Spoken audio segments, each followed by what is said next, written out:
It's the Mixed Martial Arts Hour with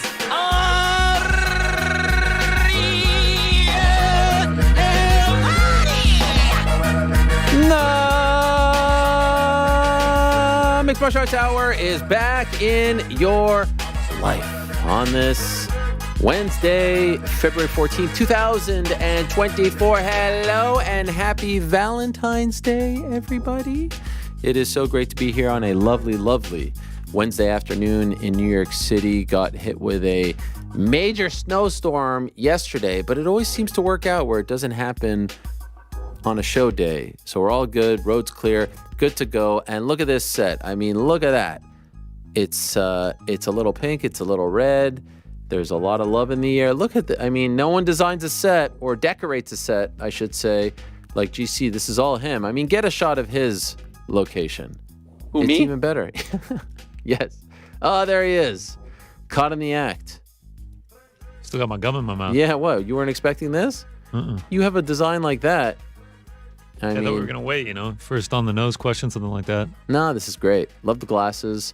I just actually noticed the little heart logo thing. Little candy. It's supposed to look like a candy heart. Tried my best. It's fantastic. Yeah, man, we got lucky. Fell on Valentine's Day. If it was tomorrow, I don't think we would have done anything. No, you couldn't do it. Did you swallow your gum, or you still have it and just tucked it away? Tucked it away. Tucked in the corner there. Yeah. Any big plans for the evening, or? Yeah, probably go home. Yeah. Maybe get some chocolate. TV Nothing dinner. Too crazy. Shout out. Yeah, no sasabune this year. Yeah. Times are a little tighter. That's the apex right there. Pardon the pun. It's never going to get better than a Valentine's Day at Sasabune. Actually, in my opinion. what I'm doing tonight is considered the apex. Sasabune is a that is true. That is true. That is true. As always, we are presenting and happy Valentine's Day to everyone out there. Even if you don't have a significant other, we send you love. We send you our hearts, our hugs, all that stuff and more. This is a day for everyone to rejoice and celebrate. Now, we are presented by DraftKings Fantasy Sports. Check out what DraftKings has to offer this season with the code TheMMA because life's more fun when you're in on the action. DraftKings, the crown is yours. Gambling problem, call 1-800-GAMBLER. Age and eligibility restrictions apply. Void where prohibited. See DraftKings.com for details. Back into the show, we'll make our picks. Big pay-per-view this Saturday, 298, Anaheim, The Pond, Honda Center. What a four-pack of fights at the top of the card. We'll get into all of that and more. GC's picks as well. Prior to that, we'll be joined by one of the best minds in the game and someone who has really taken the MMA YouTube scene, combat sports YouTube scene, dare I say, by storm. Mighty Mouse, Demetrious Johnson, who feels like Demetrious is more popular today than he was when he was in the midst of a record-breaking title defense run in the UFC. It's a crazy, crazy thing. He's killing it on YouTube. He's got a great mind for the sport, breaks things down very well. He knows a thing or two about Henry Cejudo and some of the other particulars on this card. Wanted to get his thoughts on everything 298 related and some other stuff as well. Bill Haney, the trainer, manager for one Devin Haney, who I've talked glowingly about on this program. I like the way he operates. He marches to the beat of his own drum. He's an outspoken guy. He cuts big deals. He doesn't do things the conventional way. He'll be on for the first time. And, of course, we are just a few days removed from the big announcement that Devin Haney will be fighting Ryan Garcia on April 20th in Las Vegas. But it seems like specific location, venue, unknown. Anyway, I just want to talk to him about the way he has navigated Haney through the ranks, from the different promoters to the different fights and risks and opportunities. As I've said before, I love the way they go towards the big fights and don't want to pad their record. I'm looking forward to talking to Bill Haney. Oban Elliott is making his UFC debut on Saturday. He is known as the Welsh Gangster. He has been on my radar for a while because he's a huge fan of the American Gangster, Chael Sonnen. He's been reaching out to him since he was 14 years old, and now he's finally getting to the UFC, and he's finally going to make his debut. He won on Contender Series over the summer, but this is his first fight, and he's going up against Val Woodburn. He's part of that team Shaky Shore, of course, led by the great Richard Shore, Jack Shore, etc., representing Wales, the Welsh Gangster, Oban Elliott, who's got an amazing backstory. He'll join us. Captain Eric Albarracin, I told you it was a work. It is a work, but still, Costa, Cejudo, We'll talk to him about all of that at around 2 o'clock. And 1:30, Jack Hermansson, who had the big win over Joe Pyfer on Saturday, he'll stop by from Norway, his adopted home country, to talk about that, maybe get his thoughts as well on Whitaker Costa. Fantastic show, fantastic day. It's a great day to be alive. But as you know, on Wednesdays, we like to shoot. So without further ado, time now for everyone's favorite segment of the week. It's time for a good old-fashioned Q&A, MMA fans. And a lot of great questions today, Frank. I don't know what it is, because when you were doing the questions, it seemed like there was a lot of belly aching about the level of questions that you were getting, the quality of questions, and clearly the moderator. I'm having, I gotta say, like, I'm having a hard time whittling it down. There's just so much to choose from. Because here he is. Just want to ask them all and answer them all. Is it possible that now that they know that it's my eyes on the questions, that they're stepping up their game? What do you think? I think that's exactly it. Nobody's You said pandering it. to me anymore. You said it, not me. No pandering here. No trolling, no pandering. It's an amazing thing. It really is. Who, me? Yeah, that's right. By the way, a lot of who me's in the questions, which I love. Can we come out with who me merch? Could someone work on that for us? Anyone? Everyone? Anyone? Yes. Thank you. Lloyd up first. How do you not drop it there, Frank? What a botch. Yeah, that is, Wow. yeah, that is All true. right. Okay. That's true. So first you take the questions away, and now it's the who me. It's a great point. It's a great point. Like, you're so trigger happy that you're actually missing the obvious ones. Who, me? I had to let out a sigh before hitting that one. Lloyd Kent up first. Ariel, my man, with the UFC 300 main event talk, is there any chance of Pereira defending his light heavyweight title, be it against Ankalaev, Roundtree Jr.? I would love it. Hill. Seems like he always stays in fight shape and is a massive fan favorite. Big love from Rainy Suffolk. Lloyd, not hearing that he was in England. I think he's in Dubai now. Doesn't seem like he's getting ready for a fight in 8 weeks, 2 months. And so here's an update since we're talking 300. Monday's show, I opened the show telling you, all right, this is what I'm hearing in terms of the options. Now, I told you about, the top option being Khamzat versus Leon. I don't feel confident that that's happening. I just want to say it right here. And I told you all that this was going to happen, that people were going to run with it. All the bullshit aggregator sites, they were going to put this out there, and they were going to say, oh, according to Ariel Helwani, in the works, put a little fucking graphic that they make up and make me look like an ass. And, oh, by the way, probably ask Dana White about it. He's going to deny it because he won't tell you that, anything is actually happening, especially if it's coming from me. And then, of course, Khamzat weighs in. And Khamzat says, I'm not fighting during Ramadan anymore. Well, two things on that. Number one, it's not actually during Ramadan. Ramadan ends, I think, 4 days prior. But I get it, training. And that makes all the sense in the world. That's a very, very valid reason to not take a fight during this period. I don't know how anyone does it, to be honest. Whether it's a fighter training for a fight or a basketball player who has to, play and not be able to drink during practice or early portion of games, etc. It's extremely impressive. 2 years ago, he did fight during this period, and that was against Gilbert Burns. People change. I think he said any more. But also, I just want to tell you guys, number one, there is an issue. There is clearly an issue. I'm not going to speculate as to what that reason is, but we all know there is an issue with him being able to come into the United States. There is an issue. You think he's going to come out there and tell you that this is part of the reason? There's a reason why he says, let me fight in Saudi Arabia, and why he's only fighting overseas. You think he's going to come out and say this? No, of course he's not going to come out and say, remember when I asked Tommy Fury about this same issue that is precluding the Furies from coming to the United States? They're not going to talk about it. So I'm telling you, this has been part of the holdup. And on this Wednesday, February 14th at 1:09 p.m. Eastern, I don't feel confident anymore in this becoming a thing. And they're not telling anyone. I wouldn't be surprised if they announced this, and Dana White told Kevin Iole yesterday that he's going to announce it at the post-fight press conference, which is just bizarre, and I feel like he's just messing with us by saying this because, let's be honest, why in the world? Like, you have an event, you have a platform, you're not going to do a commercial there? The whole issue with me and 200 was because they had this commercial, and now is that how the times have changed? We're saving this for the post-fight press conference at 2 a.m. on YouTube? That's what we're doing for the biggest card of the last 8 years? This is all very weird. And you're all driving yourselves nuts and working yourselves into a shoot. The point is, I wouldn't be surprised if he shows up and doesn't even tell the people involved that this is happening because they're so afraid of this getting out there first. But there are only so many options. There are only so many possibilities. Only so many fighters available. And so let's see what they pull out. Not, I'm not discarding anything. Nothing is being ruled out. But I'm telling you, they're working through all this stuff. And some people are being told, like, we're going to give you an answer soon. Be on standby. And as I said on Monday, the clock is ticking. They have to make an announcement. They have to get this out there. Not only for ticket sales. Forget ticket sales. They could put the tickets out today and it would sell out.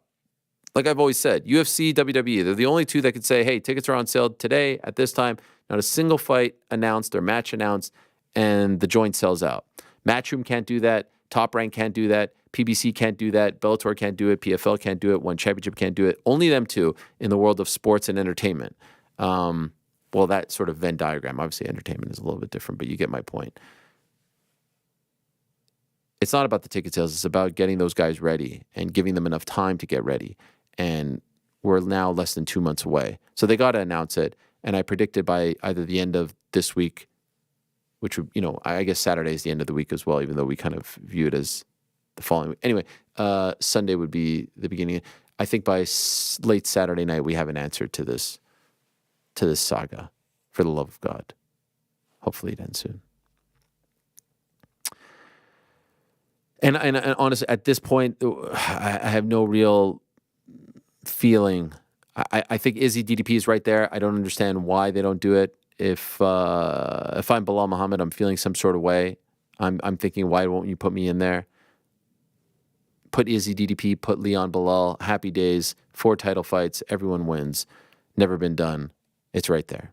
Logan, I know it's a ways away. However, with last week's discussion of Apex 100 fight feasts, may I suggest a potential menu? You listening to this, GC? This is for you. Yeah, of course I am. I mean, I'm locked in.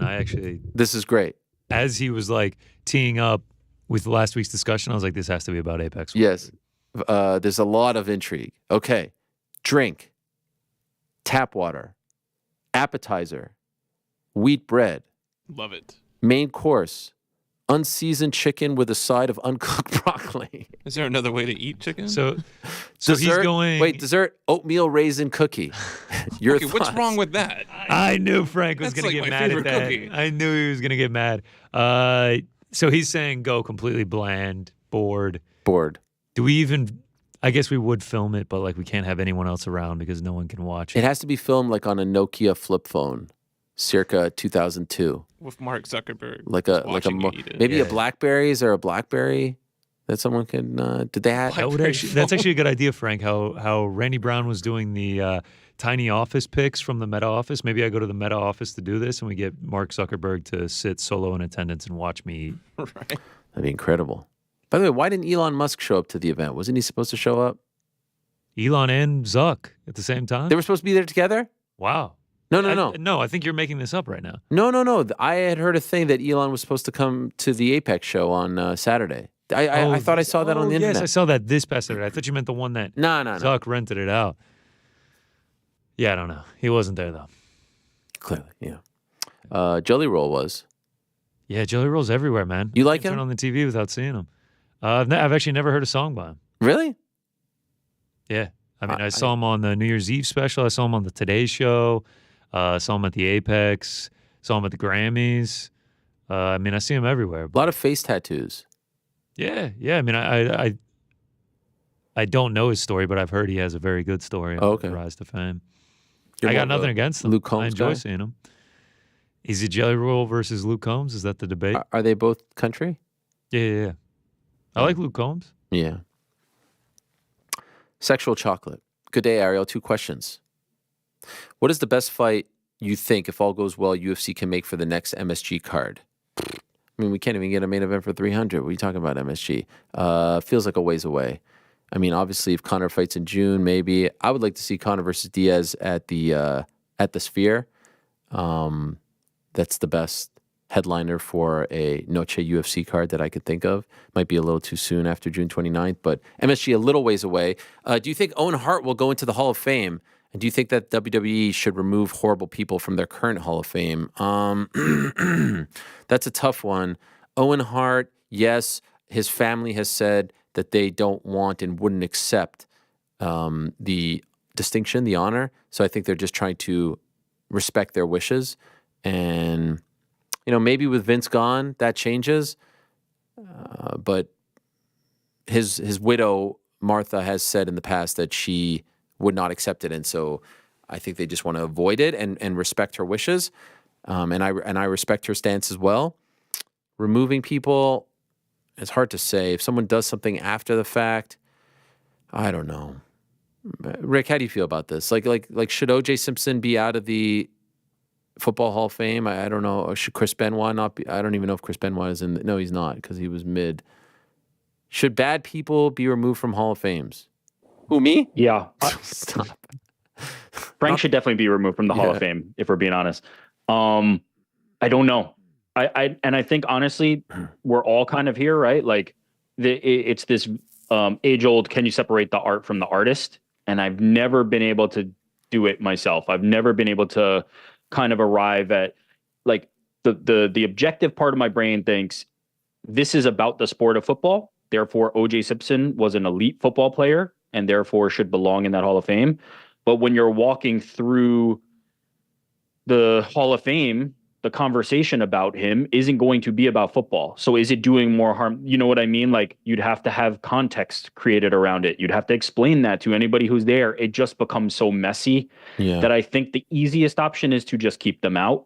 I think if they're not in already, but to do it retroactively is, you know what I mean? Like if O.J. Simpson gets in, I don't know when he was inducted, but like let's say he got in the 1980s, pre all of this. Should you remove him?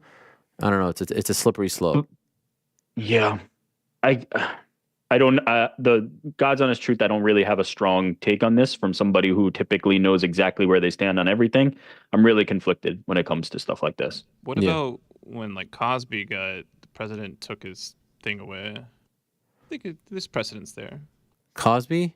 Yeah. What Hall of Fame? What did they take away? He got some sort of special award from the president, and then multiple presidents later they took it away after everything came out. See, that feels like an easier thing, though, right? That's like knighthood or something to that effect, right? Like you can just remove that. But we're talking about like physical location. You're walking into it, and here's a plaque for a guy who, again, he wasn't convicted. But here's a plaque for a guy who has a lot of complicated things to talk about when you come to it. The last thing anybody's thinking about when they see that plaque is what a great career he had. Yeah. It just becomes such a diversion from what the intention of it is. Whereas something like that, I think it's easy, right? We're taking away this honor, this recognition. That feels easier because it's not as concrete. But this is, it's sitting there. It's in the building. But I don't have a great answer. I don't know how I feel. Let's move along. Mark Walsh, Konas Atatu Ariel. What do we think that is? Konas Atatu Ariel. Maybe Gaelic? Welsh? We'll get back to you on that. I asked you a few weeks ago about your professional relationship with Jon Jones. He was my favorite fighter growing up, yet over the years, he always finds ways to make me dislike him. The latest heckler episode. So my question is this. What do you think separates a GSP Khabib from Jones? Many other examples. From being a true model to show your kids. Is it their coaches, something innate? Do you think the writing is on the wall before they make it big time? Thanks, Mark. Well, obviously, I mean, like what he has done separates him, right? I mean, the hit and run and all the other transgressions, that would separate him. If you're asking, why did he go down this path and not the GSPs, Khabibs of the world? Well, that's just a personality.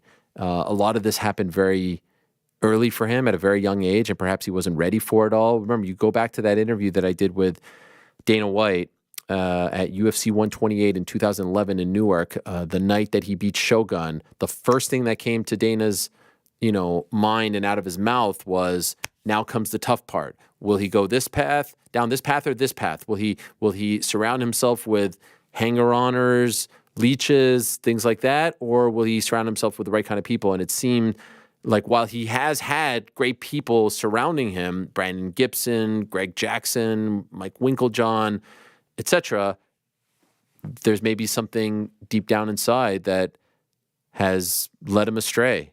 And it's unfortunate. I've always compared Jon Jones to Darryl Strawberry, Doc Good, and Lawrence Taylor. the best of the best. And Lawrence and all of them are champions, but it always kind of felt like they couldn't get out of their own way. And they had incredible God-given ability, but bad decisions would always derail whatever momentum that they've been on. And he's done an amazing job of always overcoming these things, but at some point this is going to catch up to him. I'm not saying whatever has happened recently is going to catch up to him, because he didn't do anything illegal or, truly embarrassing to his family or anything like that. But yeah, it's tough. It's tough at times. It's tough to defend. Skill-wise, resume-wise, what he's accomplished in the cage-wise, no denying the resume. Greatest ever. No one has had a run like him for as long as he has had it. But it's a nature versus nurture thing. And with John, I would, given the people that he has been around, I feel like it's more of a nature thing. Cole, Ariel, another amazing pay-per-view ahead of us this weekend. If I may get your thoughts on these topics. Your thoughts on Kyoji Horiguchi possibly coming back to the UFC. Have you heard anything, and how do you think he stacks up against the current top UFC flyweights or bantamweights? Haven't heard a ton. I know there's some talk of it. Would be a nice addition. I also know he didn't love the way the end of his run went down in the UFC. So, maybe he's just happy being somewhere else, being, with another promotion. I feel like 135 would be a better bet for him, but let's see. Your thoughts regarding the post Sage Northcutt made on his Instagram regarding the late notice cornerman issue. It's also worth noting how many active one fighters heart reacted to Sage's post. I spoke briefly to Sage online. I invited him to come on to tell his side of the story. He told me he wasn't feeling well and that he would get back to me. And so I am awaiting that. Here's the thing about Sage Northcutt. It takes a lot to make that guy mad, and he seems pretty damn upset about it all. Everyone has their issues and whatnot, and I'm not going to say he's like some sort of angel, even though he seems like a salt of the earth kind of guy. We've never seen him annoyed, perturbed, upset, irked, anything like that. And so that to me is a massive red flag, and that would suggest that something went awry and that he was wronged. I'd love to hear his side. I'd love to hear Chatri / one side. But it just was very alarming when you read it and you're like, wow, we've never heard this from Sage, seen this side of him. And to me that's a pretty big deal. Your thoughts on Charles Radke's attitude towards the media in his post-fight press conference, as well as your opinion on how well you think the media members handled it. Thanks for the many hours of good times and love the show. I still don't know if Charles actually meant what people are saying he meant. I'm not sure if he was saying, like, you guys get paid, I want to get paid, what's up? It all felt like one long sentence. And, I don't know. I wasn't too bothered. I don't know who was in the room. I don't know if they were done asking questions. I don't know if they took a stand. I really don't know. And I don't really have like a strong opinion on it.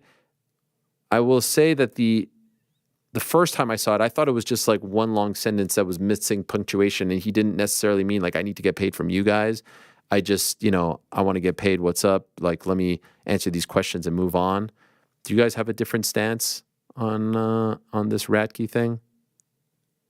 No, I think agree with you. I spoke to somebody in the room who said basically they took it as, most people in that room took it as like, hey, I'm not super, like, even if it's not, hey, pay me money directly, right? Like Venmo me or Cash at me directly. The intention was like, I feel I'm above this, right? Like, let's get this over with. I don't need to be here, right? Like, is that not, I feel like that's kind of like clear in what he's trying to say, right? Like, let's move this on and so, do whatever. And they took that cue and said, okay, let's move it on. I mean, if that truly is the case, I don't know if he's talked about it or clarified it since. Good on them, because that's just not how these things go. You don't get paid for that. I don't care if you're Izzy, Leon Khamzat or Charles Radke, right? No one should get paid for a press conference, let alone a freaking interview, but certainly not a press conference. That's absurd. So good on them. I don't know. I just kind of viewed it as like, oh, you guys get paid. I want to get paid. What's up? Let me leave. I'm actually with you, Ariel. I've rewatched it probably like 10 times. I can't really tell what he's trying to convey. It really does kind of feel like a run-on sentence. What I'm trying to say is, even if it's not like pay me, the intention is clear, right? Like the intention of like, I'm not being paid for this. I'm not here for it. Like, you know what I mean? Like I'm moving on. Even if it's like, even if it's a general sense of pay me, I need to be paid more. The venue for it was, I'm sitting in front of you and being like, I don't really want to be here. So right. I feel like the question beforehand though was like, who are you going to fight next, or like what's next for you? And he responded with like, how much money do you have? And he's like, that's what it all comes down to. I couldn't tell if he was talking about the journalists or like the UFC for his next fight. Like he'll fight anyone if the money's good. Yeah. I don't really have an opinion. This is from Trindaddy in the YouTube chat. He says, to me, it felt like, quote, you all are paid to be here. I'm not. Get what you want and let's move on. Okay. Yeah. All right. And they were all like, great, we can move on. But is that an indictment on us or an indictment on the UFC not paying them to do media? I don't know who he's actually mad at. I don't know if he's mad at anyone. Yeah, I think that, to your point, I'm not sure he's mad at anybody. I think he's kind of just like, let's just move the show along. I'll do it if I need to do it, but let's just move the show along. And everybody agreed. We can move it along. Speaking of press conferences, guys, this is from Fripp. Hi, Ariel. Given that Dana White said he will announce the UFC 300 main event at Saturday's post-fight press conference. By the way, do we believe that? Do we really think this is actually how it's going to happen? And if so, I never want to hear anything ever again about a surprise or leaking something. If this is what it's come to, that we're going to do it at post-fight press conferences at 2 a.m., after reading the gate and attendance, I never want to hear about this ever again. If you're going to have it ready by Saturday night and you're going to have this UFC 300 Q&A or press conference or whatever the day before, why not just announce it then? Yeah, I still am calling. My sense of it is he's just looking to get the heat off. Like, or pick a date far in the future. Have a big produced package. I don't believe that they're going to keep. They're going to do so. If they're ready to go by Saturday, they're doing something on the broadcast. Right. There's just no way he's just going to be like, all right, the attendance tonight was 19K. The gate was however many million. By the way, it's Leon Bilal. First question. Am I crazy, or didn't they do that for a big fight recently? Yeah, they did it for $299 when he rifled off like a bunch of fights, including. Yeah, that's right. Gary Jeff Neal, which wasn't. I don't think it's impossible. By the way, MVP signed. Yeah. That was a good idea. Yes, that's what it was. First question. That's what it was. That's what it was. But I don't think it's impossible based on that precedent. But I do think he's just picking.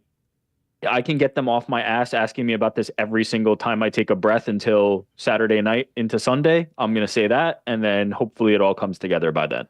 Yeah, I mean, how many times do you think that dude has been asked about the UFC 300 main event 10,000 over the last month, behind closed doors, on podcasts, in interviews? I don't trust anything anymore. I don't believe that they're saving it for that. I didn't believe the Captain Eric thing.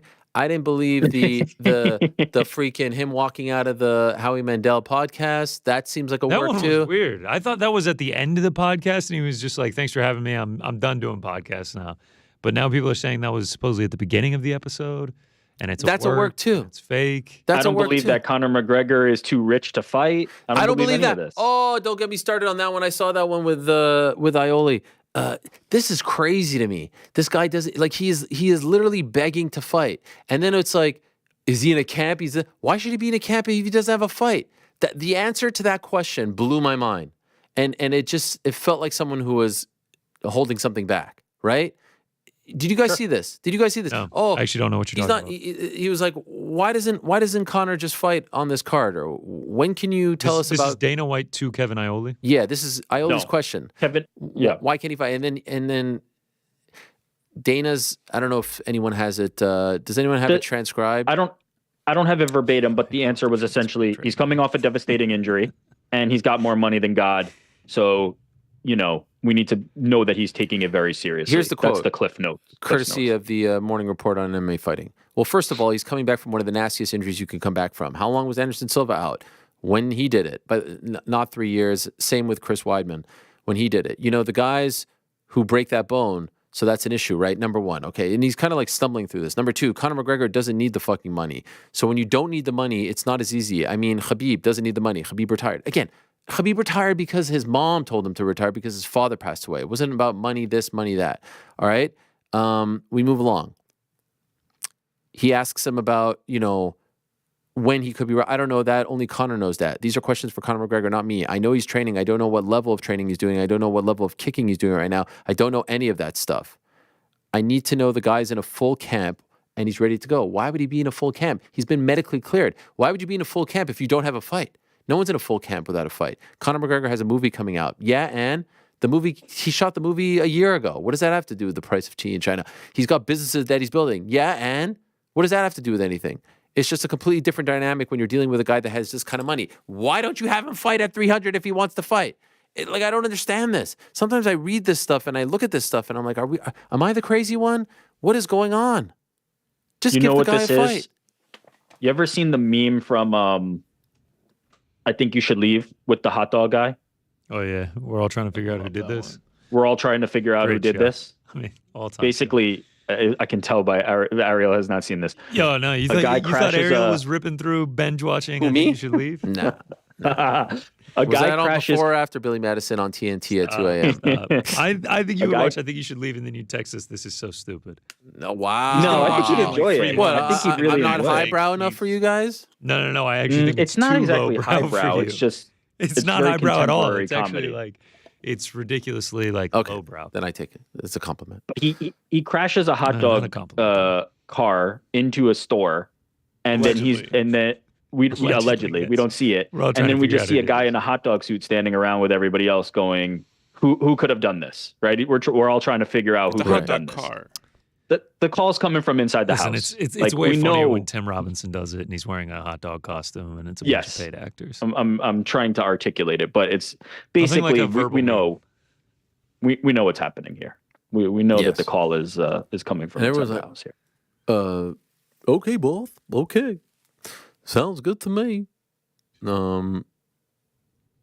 Taco and oh wait, I didn't even read the question. I didn't even get through the question. Should we expect Leon versus Bilal as it was a big one? They probably would have announced it in a different way or reading to us. I mean, I guess we'll find out. Who the fuck knows? What happens if it's Leon Bilal after all this? What will happen? I would love that. Disappointed. I would love that. I would actually think it would be hilarious.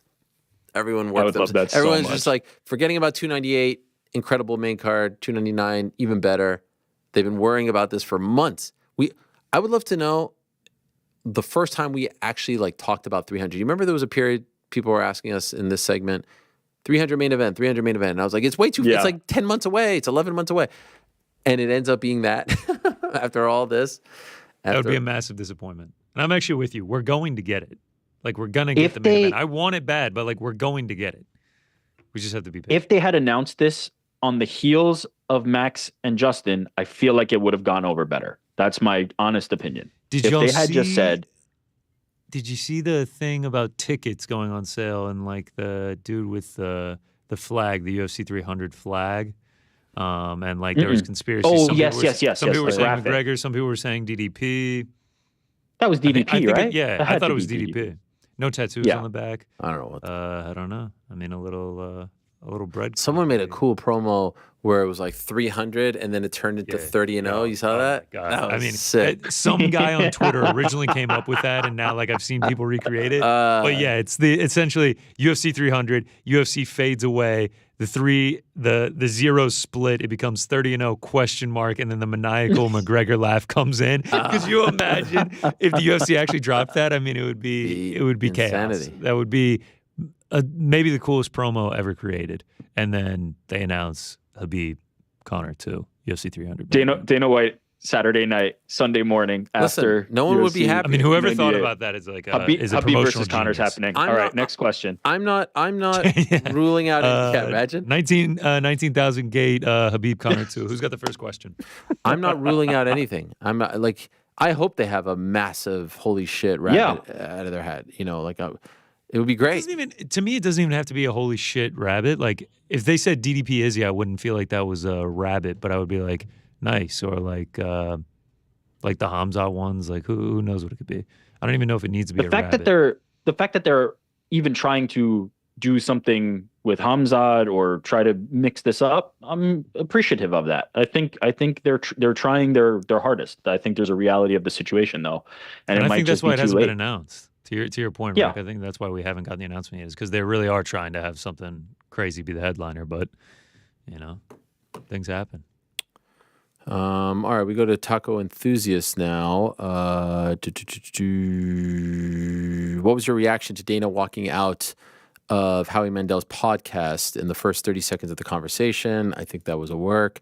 I'm not really sure why, but I guess I was people going to are ask.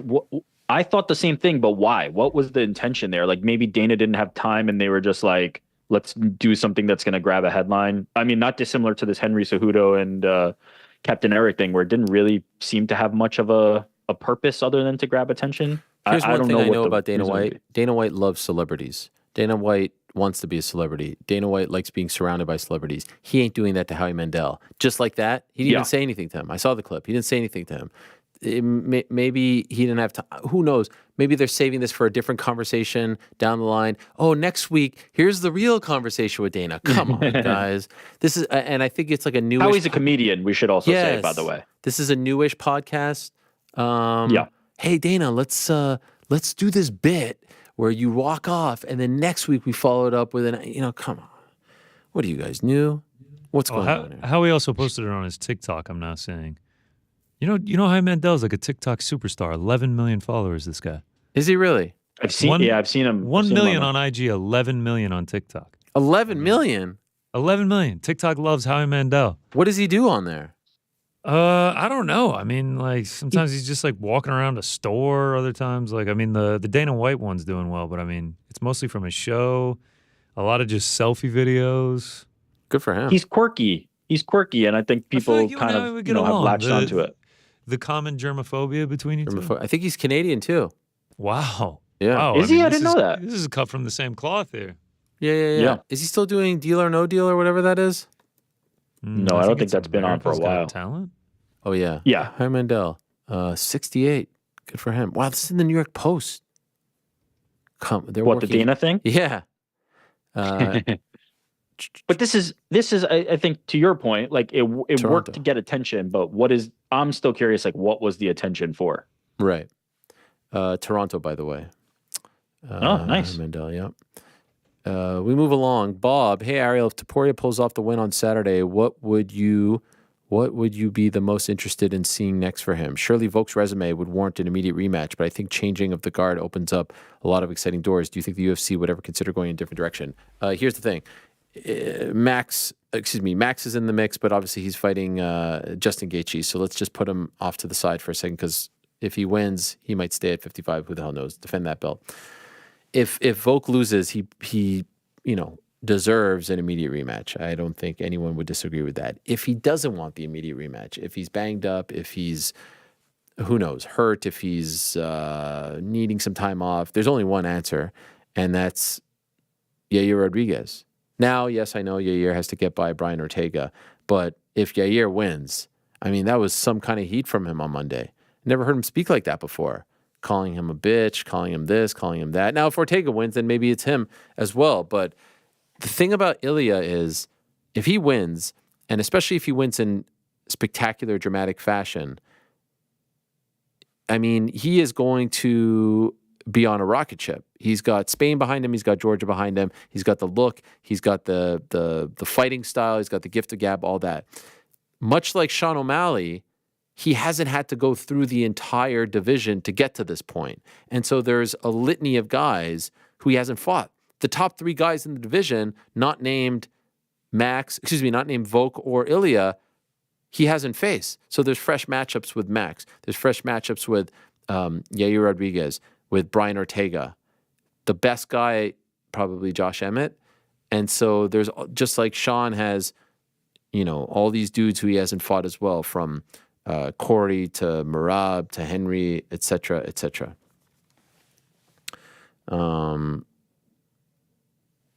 So it's a good spot to be in if you're the UFC. You've got this very popular, very exciting good-looking, marketable guy, and all of these fresh matchups waiting to go, and he's got some heat with the guys already. I mean, this rise, again, it's always kind of an annoying thing and a little bit lazy, but it is McGregor-esque in how he's so confident, he's so cocky, and he's just planting seeds. Do I really believe he says no to a Yair or Ortega or Max fight? No, but he's pissing people off. He's planting seeds.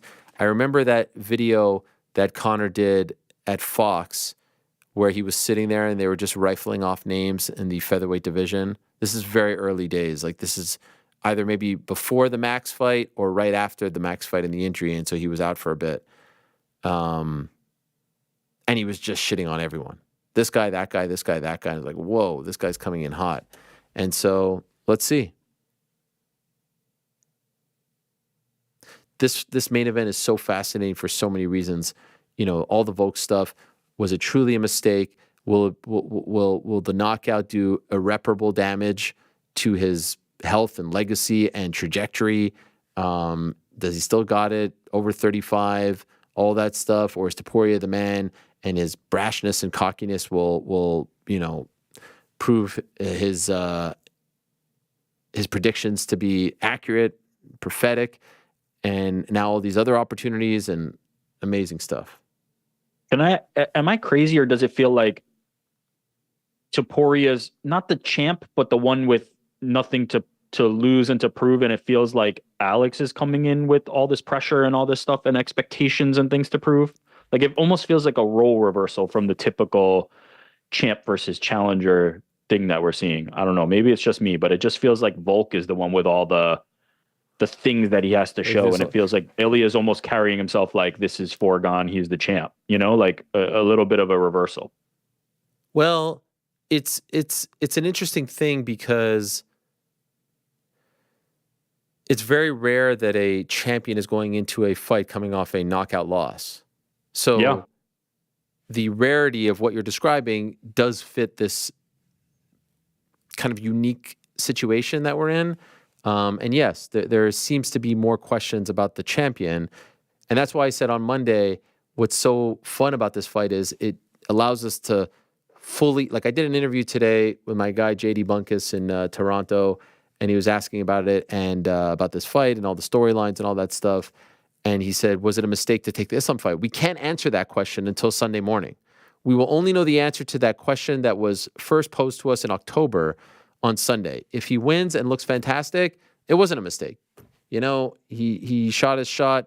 He got the payday, 155. He kept the belt, etc. If he gets knocked out here, if he loses, if he gets submitted, if he gets whatever, then we can finally say, yes, that was a huge, huge mistake that ruined everything. And so, yeah, there are a lot of questions about him. But I think there are questions about Topuria too. Is he at this level? Is he not ready? Is he, this could end up being GSP Hughes 1, Yeah. No, I mean, to me, the closest analogy and the one that seems to fit the best has kind of been the Aldo versus Conor, right? It feels like that if we're going to make a closest comparison. Like, Ilya is this guy who's just coming out and lit the world on fire. The difference being the one you said, right? Aldo at that time seemed invincible. And it seemed like a lot of people were in the camp of he's just going to turn him back. It's Aldo's moment. It's Aldo's time. And Conor McGregor's ride is over here.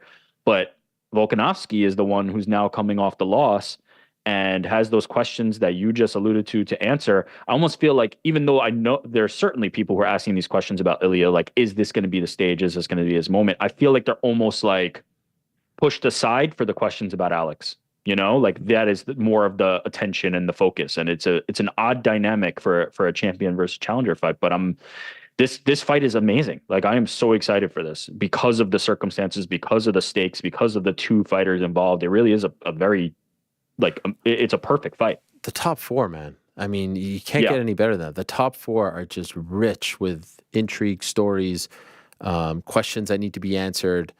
The top four are just amazing. Just amazing. Yeah. Ivan, hello, Ariel, longtime viewer and fan, first time asking a question. If you could only ask a question for the rest of your career to your guests, what question would that be? That's a tough one because I don't like to have set questions, but I guess I always like the, when were you your happiest question, just because that gets people in a sort of reflective, nostalgic mood. And especially someone at the end of their career, looking back on the career, that's always one that has brought out good emotion, good responses. So I do enjoy that one, but I wouldn't want to just ask one question. That would be very boring, especially the same one.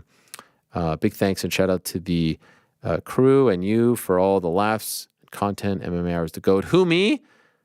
Saludos from Laredo, Texas. Do you know Laredo, Frank? Oh, yeah. Oh, yeah. You've been there? Yeah. Like, I think I drove through it. Matt Moe. Can you?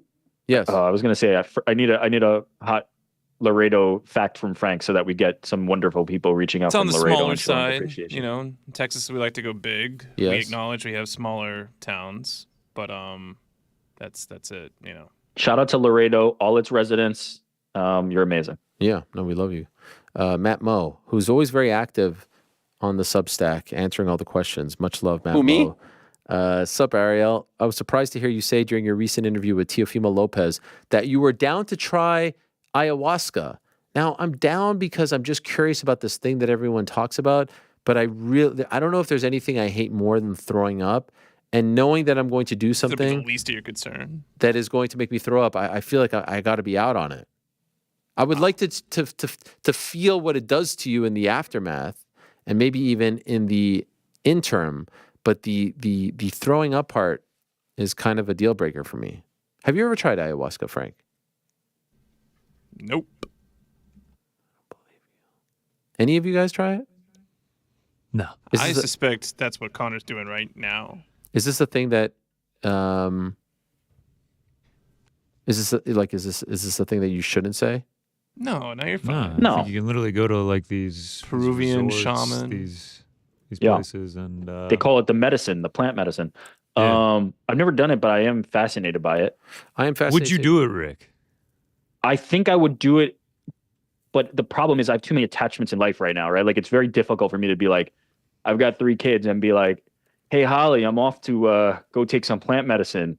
I'll be back in a week. Like it's Catch just you a on the flip rough. side. I think like if you're gonna Yeah, do it's it, just you a need to rough like thing. want to do it. Like you're gonna go and seek it out. But yes, I would be open to it for sure. I would be open to it as well, if I'm being honest. But it's All right. just, is there any way of doing it Field without? Is there any? Yeah, do you think it would be good team bonding? No, We could do like an no. MMA hour. All of us tripping on ayahuasca Live. together could get the out trip of doesn't hand. even last that long. It's the aftermath Also, it's- of like. I think it would actually we'd be it's like we're in the bunker. I mean, together, we're either It's going been into dis- the bunker together and coming out the tightest in the group of all time, or the show's over after it. I don't think there's. Do you think we're saying things that we will regret? I don't know. You never No, know. it's- You- We should you start see with the people sweat in different lodge. lights when you start tripping. It's Sweat been lodge I'm described to down me for as more of a personal and solo journey, though, not necessarily like an interactive type Yeah, of I'm thing. in This the is why middle the of Parlay my- Boys aren't doing so hot. I'm in the middle of my ayahuasca journey, tripping out, and then Frank drops a who me, and then He touches it's your on he from touches your there. knee. Oh, Just yes. who me? Yeah, I start getting a little nervous during the trip, and then Frank just puts his hand on my knee, and he's just like, "It'll all be all right," and that just sets off everything. I do it if Chael get to act as the shaman. Wow, can you imagine? I that? think if you're hesitant about the throwing up, Ariel, I feel like when push comes to shove, You're on the wrong it'd be, path. yeah, it'd be tough. Okay, well, we continue here. Yeah. Question for the whole crew. Same guy, Matt Moe. Excuse me. What psychedelics have you all tried, and what was your experience with them? And how about for the next UFC Brazil, the MAR crew do an ayahuasca trip to the Amazon and have a live show from there? Thanks for all that you do. Frank, you go first. Yeah. So one time I drank too much Robitussin. Robitussin. Yeah. Okay, so you don't want to share? That's right. GC. I mean, now we're really talking, though. I like this idea of a live show from the Brazilian Just go right back ayahuasca. to. it'll be fantastic. Yeah, we can all have. It would the be good acai content. bowls and Yeah, I would not want a camera around me. As far as past experiences, I will say. Here's- I plead the The fifth. Here's last- the problem with all of us doing it, though. Okay. Yeah, please, Rick. We have a certain group dynamic, right? Now this is going to throw everything into whack. Who knows who's going to come away completely changed, two people may be completely different. All four of us may be completely different. Maybe none of us are. There's too much at stake here. I feel like I don't know what. We're all going to open our third what's gonna eyes, happen. and it'll be great. Yeah. Who do you think is the likeliest to really freak out? You. I mean, it's just like not even a question. No, you know what's? I feel like it would actually. I'm speaking from inexperience. I don't know, but from what I've seen and talked to people who have done it, like I feel like it would open you up, and I feel like you'd actually really enjoy it at the end of it. After you're done, usually, right? Physically, we're all drinking from a gourd, and then it gets over to Hawani, and he's like, "Nah, I'm not gonna drink out of the same gourd as everybody That's else." true. That's true. The other problem And is then he'll throw up. being next to people who are throwing up. Like if my kids are throwing up or wife, whatever, I can't. Then I feel like I want to throw up. So if all of you are just throwing up next to me, I'm gonna feel sick as well. I don't I'm not think gonna you'll lie, be focused on that or thinking about that. It's really like throwing up itself isn't bad. That takes like 10 to 15 seconds. It's the build up to it that's the worst part. Yeah. And I You don't could feel write a like this book. is. I don't think this is a long build up. I feel like it's just kind of like it's coming. It's just like, oh, here it is. Let's get rid of that. Then you're done. You could have a book called Wretched, the Ariel Hawani ayahuasca trip. Anyway, I will say that I think I've said this story before. I was at a baseball game in 2003 with my friend Brandon Spark, and the Expos were down 3-0 at the Olympic Stadium, and Brad Wilkerson was at the plate, 2 outs, bases loaded, and my friends like to partake in the, as we say, the wacky tobacco. Yeah. Who, me? Yeah, and I said, all right, guys, I'll partake if he hits a walk-off grand slam. And lo and behold, he hit a walk-off grand slam. You know what's crazy about that? When I was working at HBO on Real Sports, I was working with a producer named Evan, and we were talking about Montreal. This is crazy. He says, I've only been to one Expos game, and it's the craziest game ever. Brad Wilkerson hit a walk-off grand slam. I was like, what? I was at that game. And, and then I told him the whole story about, wacky. Yeah, of course. Yeah. So that's the last time I ever smoked. No e-cigs for me. I will Also doesn't count as a psychedelic. Yeah, not even close. Oh, is this not? Oh, I thought this qualified. What? What? No. What do you mean? No, that's not a psychedelic, dude. What about what's a psychedelic? Like LSD? Robitussin. LSD. Yeah, What am I freaking? Hallucinogenic. Yeah. Doc Ellis? You know that story about Doc Yes, Ellis? definitely that. Yeah. Yes. Hallucinogenic, does inedible count? No. No. If you're eating the right edible. I'm out, guys. Ariel's like, last time I did a psychedelic, I had 5 milligrams of CBD with my coffee. Yeah. Oh, that'd be nice. A little kick. Just a little kick to relax you out. Spud Greg. Hey, Ariel and the MMA Hour crew. I was supposed to ask this a few weeks ago, so it might be dated. When watching the Royal Rumble, I couldn't help but wonder how you guys were reacting to each entrant after doing the draft. Is there any chance of you guys doing a watch-along for the next one? I'm sure I'm not the only fan of the show who thought about it. Also, who do you think is the best in-ring performer in WWE? I feel like Ricochet or Montez never really get the push they deserve. Couldn't agree more on that. All the best, and thanks for the great shows to start the year. A Rumble watch-along would be brilliant. I have dabbled with the idea. The Manning cast. Manning cast. Everyone loves Manning cast. I really think a sort of Manning cast. I don't think it. I think it needs to be like something that WWE or AEW does officially, where you can watch them both at the same time. That's the beauty of Manning cast, right? You get Peyton and Eli. They're right there, and then the game is right there. Where they do it at the same time for the lapsed fan, for the older fan. And so it's not the kayfabe commentary that you're getting.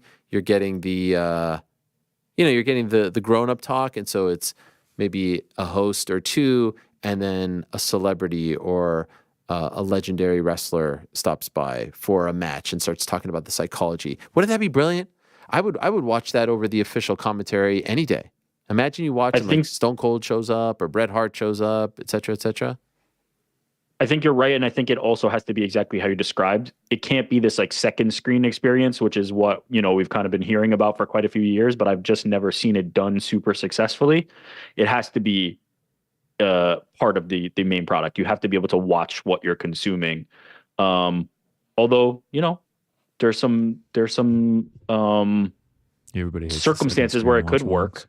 The watch along is a great example.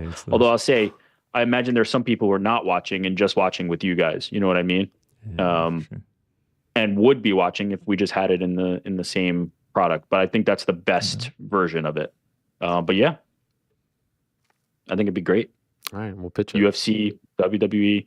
I've said this, right? Like one of the first things I pitched when I was at ESPN was Chael and I doing this on ESPN be great. Plus. Yeah.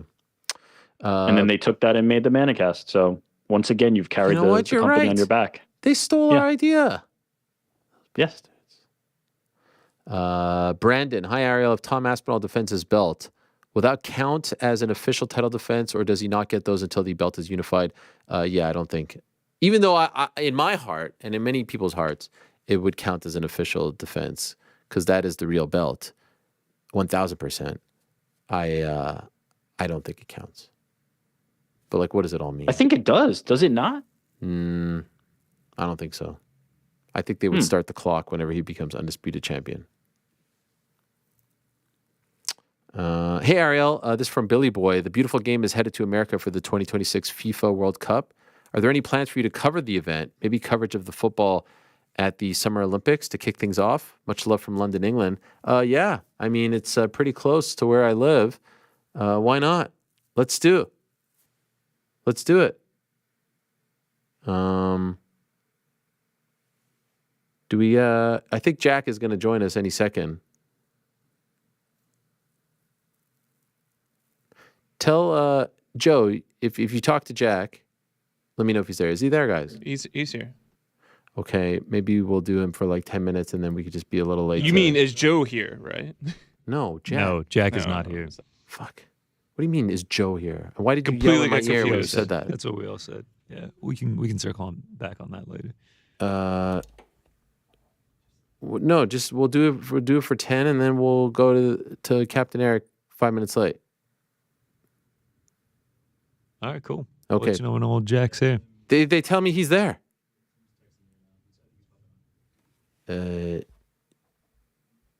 Yes. Okay. Let's do that. Hola,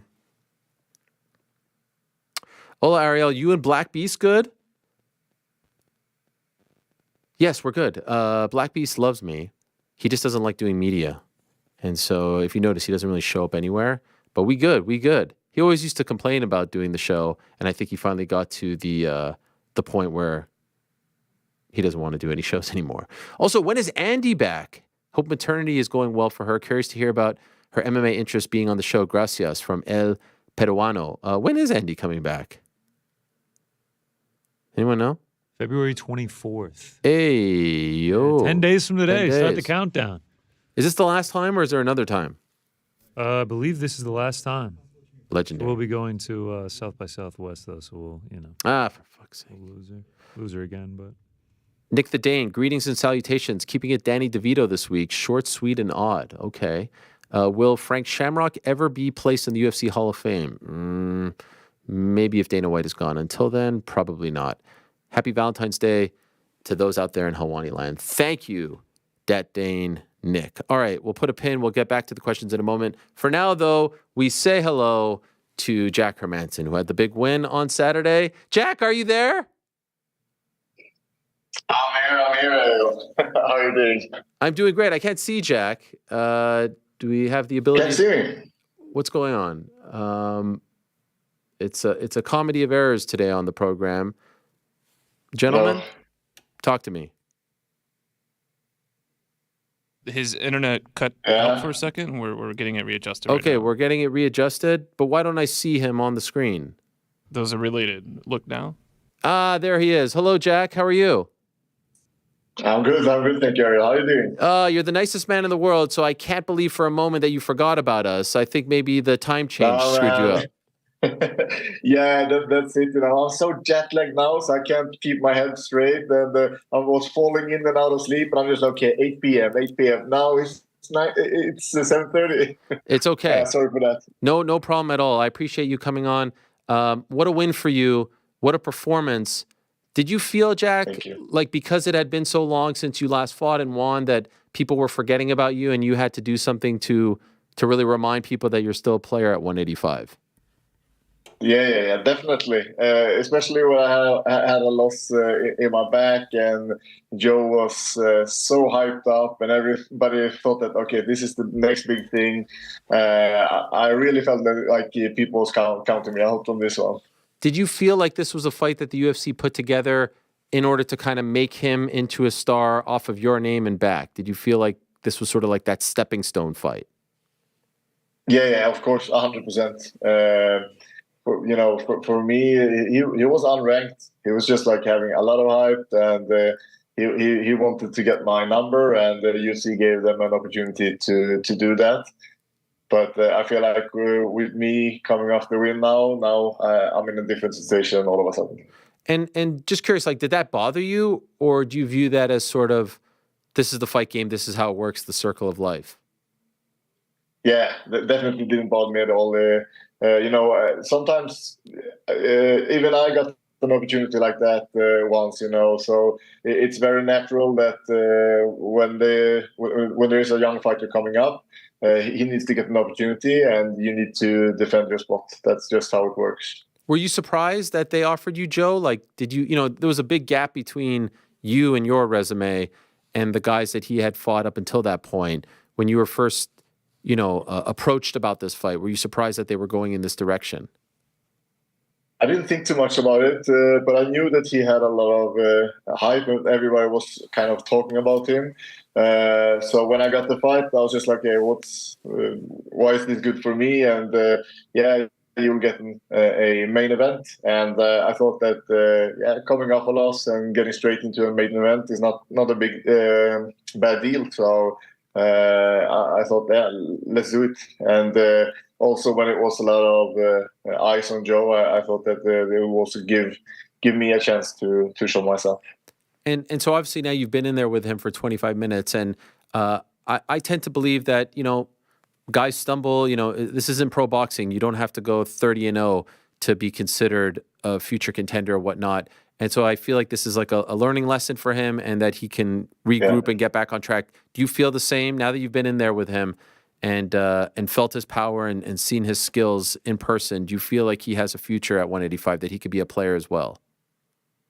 Absolutely. I think he's going to grow from this and become an even better fighter. And I do think he has some skills that are really, really good. So I don't see why he shouldn't be able to be great in the sport. I just think that he needs a little bit more time, and he will get up there because he has some qualities that are very, very good. Did you offer any words of wisdom, advice to him after the fight? Mostly, we talk a little bit, but I was just saying that people are gonna try to push you down now after your loss, and they are merciless, and don't take that too hard, and you will switch around and come back stronger. And just some positive words for him, because I know how merciless it is, especially when you lose and people feel like they get a good opportunity to push you down. And I could see how everything changed in just 24 hours there. It was like supposed to be the next prospect, the best in the world before the fight, and after the fight, in the comments, it's like he's worth nothing, and nobody's believing in him anymore. So I hope that don't get too much into him, and that he will be back soon. I'm sure he's going to be well. Now, what about this Apex? Everyone talking about the Apex. When you found out that you were headlining the Apex, and now that you've fought at the Apex, how do you feel about it? Do you want to go back there, or have you had enough of it as well? No, I have enough of it. I don't know how many fights I had there now. And on top of that, I had all of the fights during COVID, without audience. I'm just like sick of it. I want big arenas, big crowds. That's something else. So it's cool to watch fights in the Apex, and it's kind of cool on TV as well with the sound and everything that you can hear so much. But the experience is nowhere near to be fighting in front of a huge crowd. Do you feel like it affects your performance because there's just such a lack of energy? I don't think so. I feel like I'm so turned on anyway when I'm in there. Kind of, yeah. So I don't think it affects my performance, but I do know that it affects how enjoyable it is, especially after you win a fight. To soak in that experience from the crowd and. So the total experience is not as great without the crowd. So like I said, you're the nicest guy, but what happens if they call you and say, okay, we've got your next fight and it's at the Apex? Yeah, I don't know. The most important thing is probably the opponent. And so I don't think if it's a good opponent, I'm not going to turn it down, but I really would prefer to be fighting somewhere else.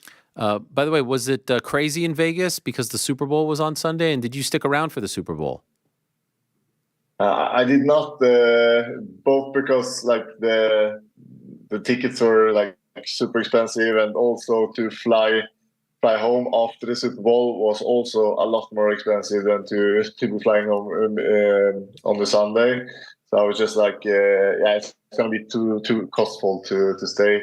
Hopefully another time would be a great experience. Did you even notice that the Super Bowl was in town where you were fighting, or were you so locked in that it didn't really affect you in any way? No, it didn't. You could see like it was more cars, it was more traffic, more people in town, but that was about it.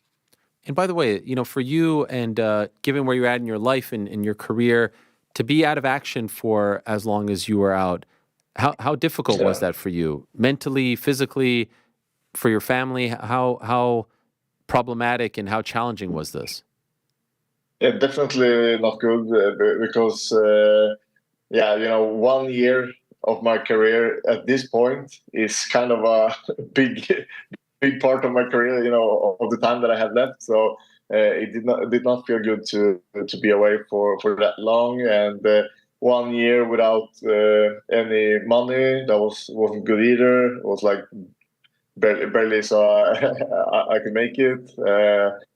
The savings were kind of done. Yeah. So so they were definitely not good, but I knew that I had to do it the right way and not stress to come back too early to be able to continue, because it was kind of bad before my last fight when I pulled out. So I knew I had to do it in the right way. What was the issue? Why were you out for so long? I do have a back problem, so kind of a chronic back injury. So and I was supposed to fight Brandon Allen in June last year, and leading up to that fight, it was just too painful. I couldn't train, and so I kind of tried to train, and it didn't work out. And then I rested for a couple of days. Then I tried again, and it didn't work out. And every time I tried to do my training, my back just couldn't do it. So then I knew that it's time to take some time off and see if I can get rid of that. Okay. And is this like, do you feel like it's been rectified, or is it always something that you're going to have to deal with? It's probably going to be there. So not as bad as it was, but it's not easy to get rid of, and the treatment options are very few. So and they are like still learning a lot about my condition. So there's not so much treatment out there, and so it's more about working around it and not triggering it too much. So that's the hard part, because this sport is merciless, and it's hard to be nice on your body when we're doing this. But I feel like I have a lot of experience now, and I know ways around it. And as long as I'm listening to my body, I should be able to do this for a couple of more years. So after this 25-minute fight, how is it feeling now, and the flights and all that? Yeah, not too bad actually. So the back is in a pretty good state at the moment. Okay. yeah. So it's harder with the like it's the amount of training, the volume of training. That's the hardest part. So I had to, before this fight with Joe, I cut down some of my volume, so I didn't train as much as I did before, but still managed to have a high quality and to get in really, really good shape. So sometimes less is more. So I still can't believe that MMA is illegal in Norway. It blows my mind that we're still in this spot. You spoke about this. Did this gain any traction? Any media attention back home? a little bit, but not enough. Not enough. But people are starting to get, almost mad at the media because they don't pay enough attention. So I get loads of messages now, and people are engaging in the cause. So hopefully we'll get something rolling now. But we need more of it for sure. It's not enough pressure. What's the issue? Like, why are they still holding on to this this thought that MMA shouldn't be practiced in Norway? There's actually a lot of resistance among the federations, the athletic federations, so to speak. So even amongst the martial arts community, there's a lot of resistance against MMA. Like more traditional martial arts, like boxing and kickboxing, and so those guys don't want us to get our place either. So they are kind of working against us in our own community. So it's tricky. Okay. Last thing for you. Who do you want next? I would like Imavov. I think that's a good fight. Because coming off this win, would love an opportunity to step up a little bit, and we are still very, very close to each other in the rankings. So I think that makes sense. I've fought a lot of other guys higher up, and I can't think that I'm gonna be facing a top 5 guy either. So I think that Nasruddin Imavov makes sense for the next fight. I love it. I agree with that as well. Would love to see it. Congrats on the win, Jack. Thank you. Have a good night's Appreciate sleep. it. Welcome back. Appreciate you coming on. Thank you for having me. There he is. Always good to be here. Yes, sir. There he is, the Joker, Jack Hermansson. Appreciate his time. Let's go to Anaheim now. UFC 298 is there. A man who stole all the headlines earlier in the week was Captain Eric. When we thought he got fired by Henry Cejudo, in the end, of course he was just working us. That's what he does. He's a worker. He's a pro wrestler. He's kind enough to join us. He's got a big week ahead with both Henry Cejudo and Mr. Secret Juice himself, Paulo Costa. Hello, Eric. How are you? I got you guys. No, you didn't get us. You didn't get us. I knew it. You lied to me. I reached out to you and said, is this real? You said it's as real as it gets. Why would you lie to me? Why wouldn't you tell me off the record? As real as it gets, because you got to twist the world of MMA. When you're trying to teach, I try to teach my fighters. You guys got to be able to promote, and I had to show them by example. You had to. When did you come up with this idea with Henry? Man, so me and Henry got together, and bro, I'm just joking. That shit was real. Stop it. Stop it. What do you mean that was real? That was real. You that guys did real. It in front of the countdown cameras. When was that shot? How long ago? So that's the thing. Nobody understands when that was shot. So that was shot in early December. Okay. And then what happened? If you follow me on my Instagram, you would see that I'm in Brazil. Yes. For the last 2 months with Paulo and Patricio and building the Broad Street house down there, bringing international fighters in and building the next generation of fighters. So that was real. It was real. I hadn't seen Henry since after the fight with Aljamain. He came to Brazil to the Pitbull Brothers in Natal. He even trained a little bit. And then I hadn't seen him until that day of the countdown. And where was that shot? At Fight Ready. And you didn't work with him at all? No. No Not this interaction, camp, but no text messaging, no sending videos, no breakdowns. nope. Oh, my focus was Paulo and Patricio. You know, like Henry says, it's business. This is a business. And when Henry has a world title fight, I drop everything. No, there's no other I don't go to any other camps, right? Well, Henry's not the champ now. Patricio is the champ and he's fighting PFL. So that would have been priority. And as I get to Arizona, I'm like, man, now I got to leave Patricio because, you know, me and Henry, no matter what goes on, I'll drop everything for Henry. But I was like, how am I really want to do Paulo because Paulo, hey, Mr. Secret Juice. There is no problem.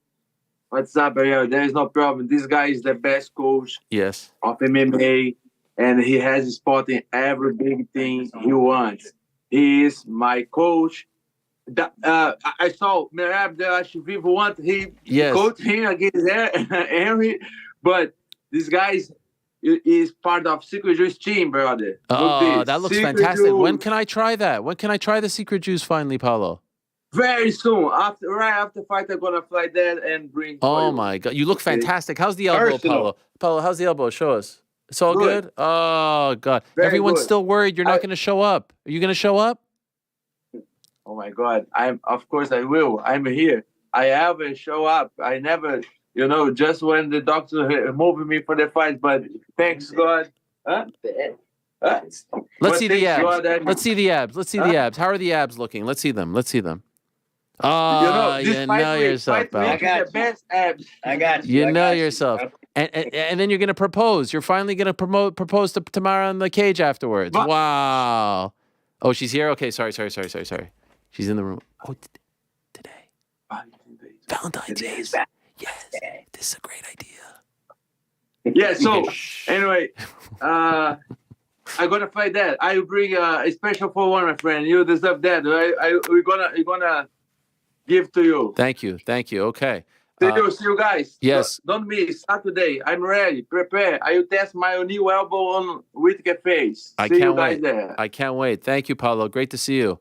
So Eric, now you're gonna get Secret Juice. You got some darts from Ryzen. You hooked me up. You're getting all the proper things, Stuff. MMA popular trends, viral things. But okay, now I don't understand because yesterday you said we worked you all. It was a joke, but now you're trying to say it was real. So what is it? Is it real? Is it not real? What are we? So 9 weeks ago is when it was filmed. Yes. And I helped create the King of Cringe. Yes. So I know Henry better than anybody else. So everybody thinks, well, it had to be staged to be on to be on camera like that. I've been on, a couple of Tough Brazils, The Ultimate Fighter. When cameras around, I know what goes on is like a show. So I could feel, I'm like, all right, hold on. UFC Countdown's here.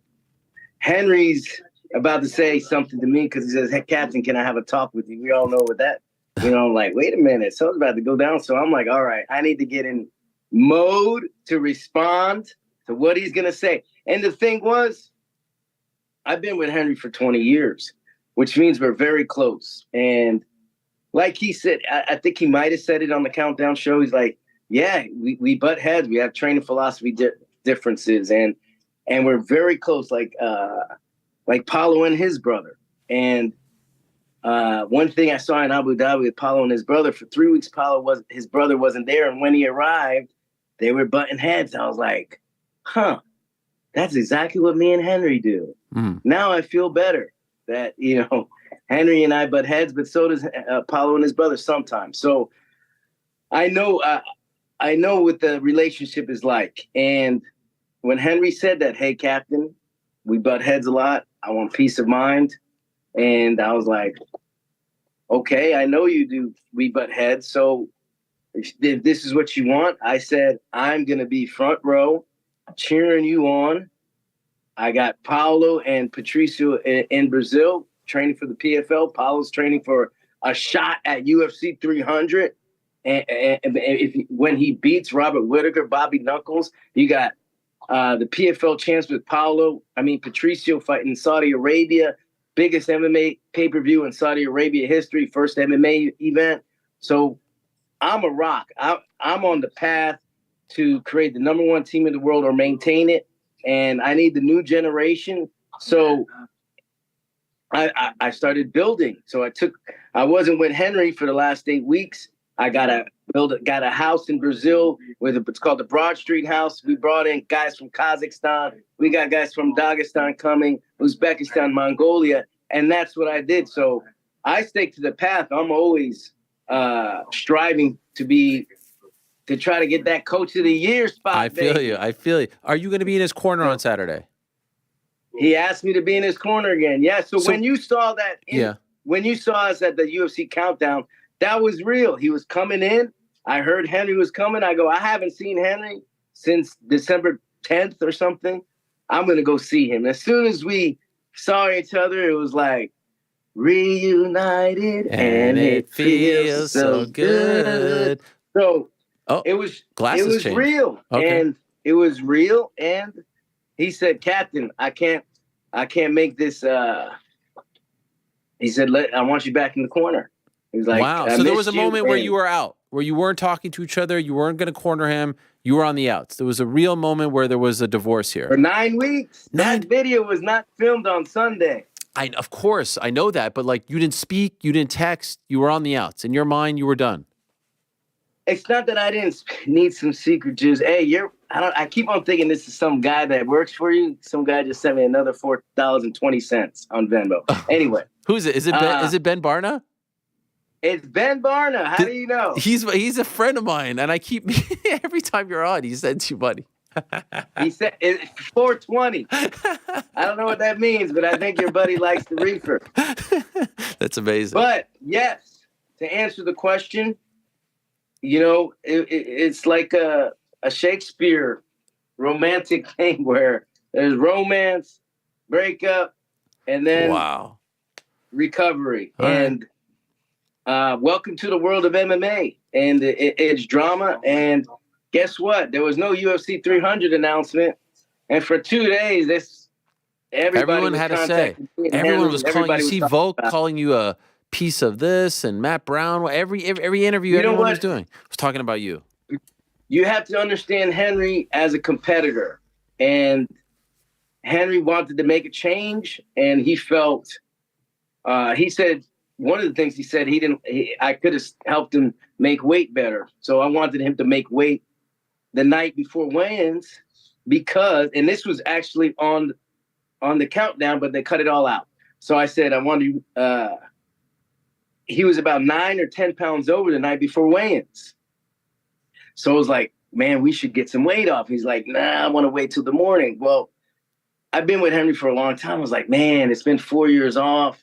To wait till the morning to cut 10 pounds, I'd rather you do it now. He's like, no, I'm going to walk. But then after the walk, I didn't think he was training anymore. And when I saw him in the locker room, boom, he's putting on plastics and get ready to train. He did 10 2-minute rounds, hitting mids, back in the sauna, a portable sauna. And he lost 10 pounds in like an hour.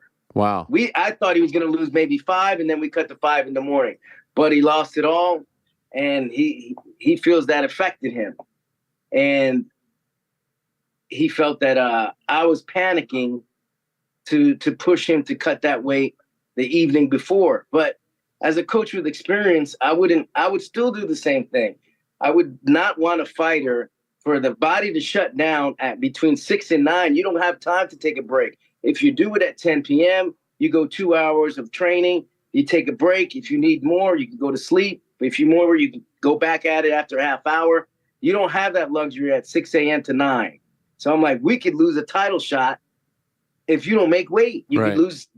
You don't get a shot at the title. So, but I was willing to do whatever he wants. Henry has the art of war, the art of violence, the art of combat. He has his own system. He used it to coach Figueiredo. He was me and him, Coach Figueiredo, to a world title, and he wants to implement his own system into his game. He did last fight, and he wanted to do it for this fight. So as a coach, I understand the competitiveness of an Olympic champion that's willing to do whatever it takes. Like I said on your show, business. I'm business too. I told Henry not to pick Brandon Moreno on the Ultimate Fighter. I said Pantoja's #1 seed. We'll pick Brandon second.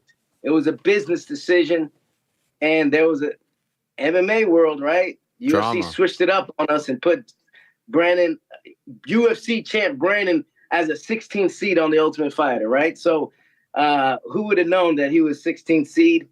But the UFC did that. But Henry made a business decision. I told him, hey, let's pick Pantoja, #1 seed. Now he's the champ, right? Yeah. But that was the business decision that I made. So I understand the business of MMA as well. And if Henry wanted peace of mind, but it's good because I had one of the best boxers in the world, Everton from the Pitbull Brothers. He's here with Henry. He coached Patricio for the last 5 years, and now he's coaching Henry. Jose Maria, my fighter from Team Nogueira, back in the day, I brought him up, and he's here with him. So I left Henry in good hands, and I'm confident. Yesterday we practiced. Man, Henry looks great. Henry's unpredictable. Let me ask you this. I have a theory that if it doesn't go his way, let's be honest, Merab is really tough, but I think it's a really even matchup, that this could be truly the end for Henry, that he will call it a career. Is that a possibility? For sure, it's a possibility, but I don't see that happening. Henry's a different type of competitor, and now that he's got a fight underneath him in the last 4 years with Aljo, and he's got a chip on his shoulder again. This guy's he's coming to win, and he's coming to win. He's coming to also stamp a shot at UFC 300 if there's somebody available. Sean O'Malley, but that's going to be tough to have, or Cheeto Vera. That's too Either soon. one, but I don't think they would do anything on a 4-week fight. They wouldn't take that fight. Only Aljo UFC has to turn 300 is around, tougher a little bit for Henry, unless he went straight for a 145, which is his ultimate goal. It's become C4, three titles. It's not easy. We tried it with Patricio before. It didn't happen, but Patricio got neck surgery now, so I think he'll be back. We'd like that one back as well. Dana White said yesterday he made a huge mistake. When he walked away, it was a big mistake. And, it's something that he's always going to have to – it was a massive blunder, I think was the word he used. Do you agree with that, or is that unfair to say given where he was at in his life at the time? That's where Henry was at. Henry, I told you before, when he was at the Olympic Training Center as a young kid, he had 3 goals: Olympic champ, UFC champ, ultimate dad. He did all 3. Yeah. What's left to do? Right. What's left to do? Now he has 2 kids. He's got Enzo. He's got America. And he wants to come back. The greatest combat athlete of all time. Got that competitive itch again. It's even more with a chip on his shoulder after the judges took it away from him last year. So he's ready. He's ready, and I don't think this will be his last fight. I think this is going to be the fight to propel him to the next stage, which is doing something nobody's ever done. Okay. Now, what about our friend Paulo Costa over there, who I actually think is the greatest combat athlete of all time? I thought you were talking about him when you were saying that. Can't wait to see him back. Haven't seen him in, a year and a half? It's been such a long time. More than a year and a half at this point. How is he looking? Any reservations? It was August of 2022 the last time we saw him in Utah against Luke Rockhold. Any reservations about the elbow? He appears to be in tremendous shape. How are you feeling about his big return fight? I feel really good. He's been waiting for this fight, man. He's ready to explode. Like every day he's been waiting. Every training is like adding just gasoline to the fire pit. And on February 17th, we're going to light a match. Boom. He's coming for that. He's going against former UFC champion Robert Whittaker. And, Paulo's fought how many UFC champions now? You got Johnny Hendricks. You got Luke Rockhold. Yoel Romero, world champion in wrestling, Olympic silver medalist. So, is he? Paulo's looking better than ever. He trained a lot of wrestling for Chimaev. He was so ready for Chimaev. Even with one elbow, he was ready for Chimaev. And he only took excuse me, that's secret juice. Yeah. He was so ready for Chimaev. He took a couple weeks off and went right into camp for Robert Whittaker. So Robert Whittaker is a former UFC champ. He's he's a puzzle. He's a puzzle. He's been at the top of this game for 5 years, and he's been a target that Paulo's been looking at for a while. So Paulo can't wait to put his hands on him and take care of business. So I can't wait. This is a huge fight. I think this is like you said, the people's fight. Yeah, the people's main event. UFC 298. This is the real main event. Paulo Costa, Mr. Secret Juice, versus Robert Bobby Knuckles. Brazil versus Australia, and it doesn't get bigger than this. I love it. Well, I'm happy you and Henry are back on good terms. Great to see you out there. Tremendous coat you got, Sport. I don't know if it's a vest, a coat. It's something. It's great. The glasses change in the middle of the interview was fantastic. The shirt is fantastic. The Secret Juice, it's all great. So we look forward to seeing you in the corners on Saturday. And then you're off to Saudi Arabia, I presume, right? Saudi Arabia, and I'll be ready to see you next week with Patricio. You got to have the Bellator GOAT on. He sent you the darts. He did. Yes, he did. Tell my friends over there, His Excellency, I say hello. And maybe we'll have Turkey Al-Sheikh with. Yes, the most powerful man in combat. Thank you, Captain Eric. Much love. You want to say something? Appreciate it. What do you want to say? No, I said I appreciate it. Okay. Be on the lookout because we're getting 2 title shots Saturday.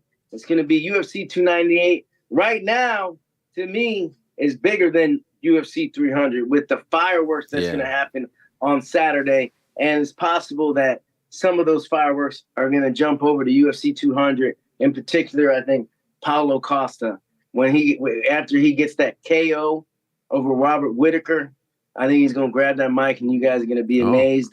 We're going to freaking celebrate with the Secret Juice.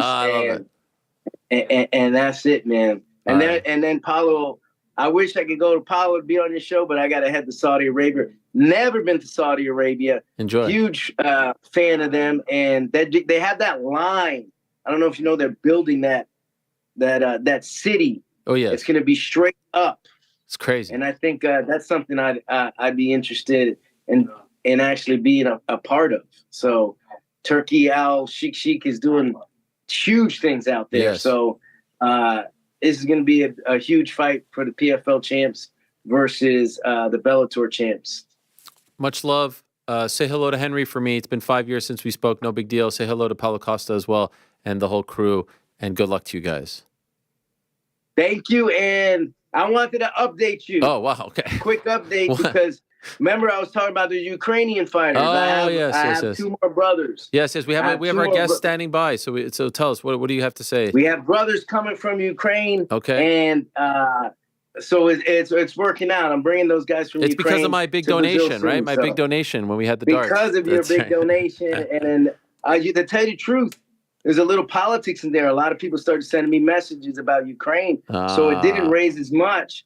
But you were definitely the biggest donor. And finally, I have enough. The Broad Street Global Fund. I pretty much built that. They're going to help cover things. And we're bringing them out. And it's going to be huge. We're going to start helping a lot of foreign fighters out to help out and all the fighters in Brazil and America. I love it. Where everybody's welcome to come. So you're welcome too. You never came to Brazil yet. Of course, I've come to Brazil. I was out there at Nog's gym. I saw you in Brazil back in the day, 2011, with Yoel Romero. You gave me the piece of paper. Remember, you told me Yoel Romero. Oh my, that's Golly, right. Captain Eric. Right. Okay, all the best. Now Brazil's now called Natalstan. That's right. Natal, where I'm at, is called Natalstan. Branded because it's going to be it's going to be the hub. There's no UFC PI in Brazil. Oh, that's right. I'm going to make one. Okay, good luck to you. We'll talk to you soon.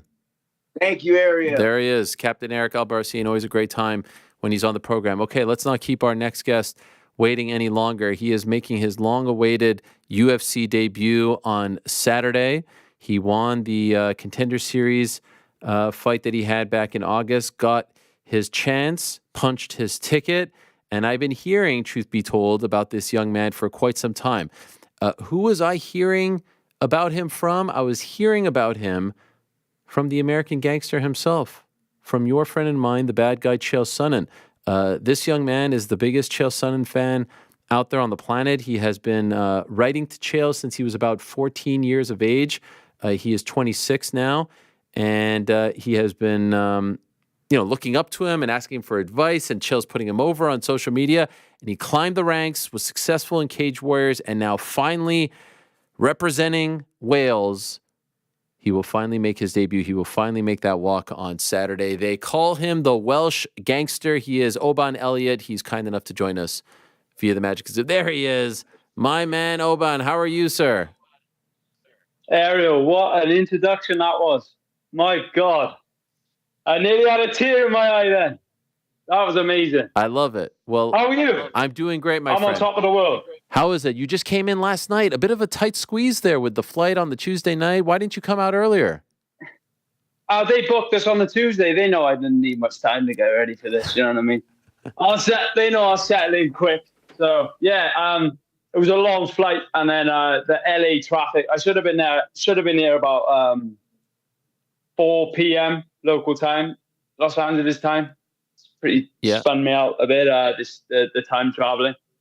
And but we were delayed on the plane, and we got an hour delay, and then the traffic, it took us like 2 hours to get to the hotel. So, but yeah, I got here about 7 o'clock last night, settled in, had a little workout, and yeah, had a little check-in, signed the poster, and yeah, it's good. It's good to be here, finally. So, and so you say that finally. When did this dream start for you, Oban? When did you start really dreaming as a youngster that you wanted to be in the UFC? How long has it been? It's been this dream, I'd say, since I was I saw Brock Lesnar in 2009, Wow. when he was in the UFC. I mean, yeah, since literally I was a little kid. My dad had it was either a videotape or TV of UFC 40 with Tito Ortiz and Ken Shamrock. I think it was UFC Vendetta. Wow. So I saw that.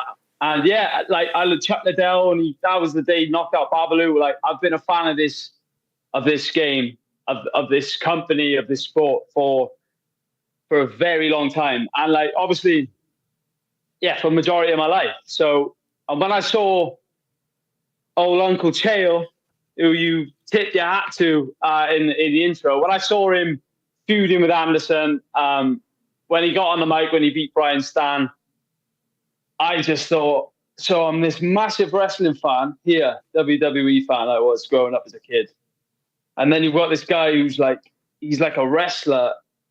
And I was like, that's me. I was like, that's me there. That guy on the TV. Like, that's what I've got to be. And yeah, I didn't know how I was going to get here at the time, but I told all my teachers in school, I told all my friends, and I said, I will be in the UFC one day, and I'll be chasing that belt. And here I am. It's an unbelievable thing. Look at you. And here I am. You know what I mean? Look at me now. Look at me now. So yeah, I'm absolutely over the moon to be here, mate. This is just my lifelong dream, and like, I'll tell you where it really did get deep. Documented, I've lost my dad, yeah? And then when I had that vision, seeing like the great fighters on the TV, Chael, the number one guy I just like attached to as a kid. And I always said like a promise to myself, like that UFC belt, right? When I was a kid, and you think, oh, you get to the UFC belt, no problem. Obviously, there's a long road from here, still to that title. But me taking that belt and putting that by his grave kind of thing, that was the only way in my head as a young kid where I feel like I could obviously not fill that void, but try and fill it. That's the only thing that got me through that from a young age. And here I am. Do you know what I mean? It's fucking mad. It's mad. But yeah. I love it. What is it like now? You're living the dream. You just signed the posters. You got the bag, probably. You got your gear. You are a UFC fighter, my friend. And I know that you had the fight on Contender Series, but now you're about to fight. And you know what I love about you? You have a proper respect for the history. Not a lot of guys making their debut can tell us about UFC 136, Chael Sonnen and Brian Stann, can tell us about UFC 40. And so you recognize probably what the Honda Center is. The Honda Center has hosted some of the most iconic moments in UFC history. You're about to fight there on Saturday. What is going through your mind now? Does this feel real, or do you feel like you're living a dream?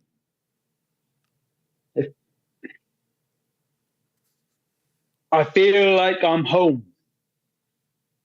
That's how it feels.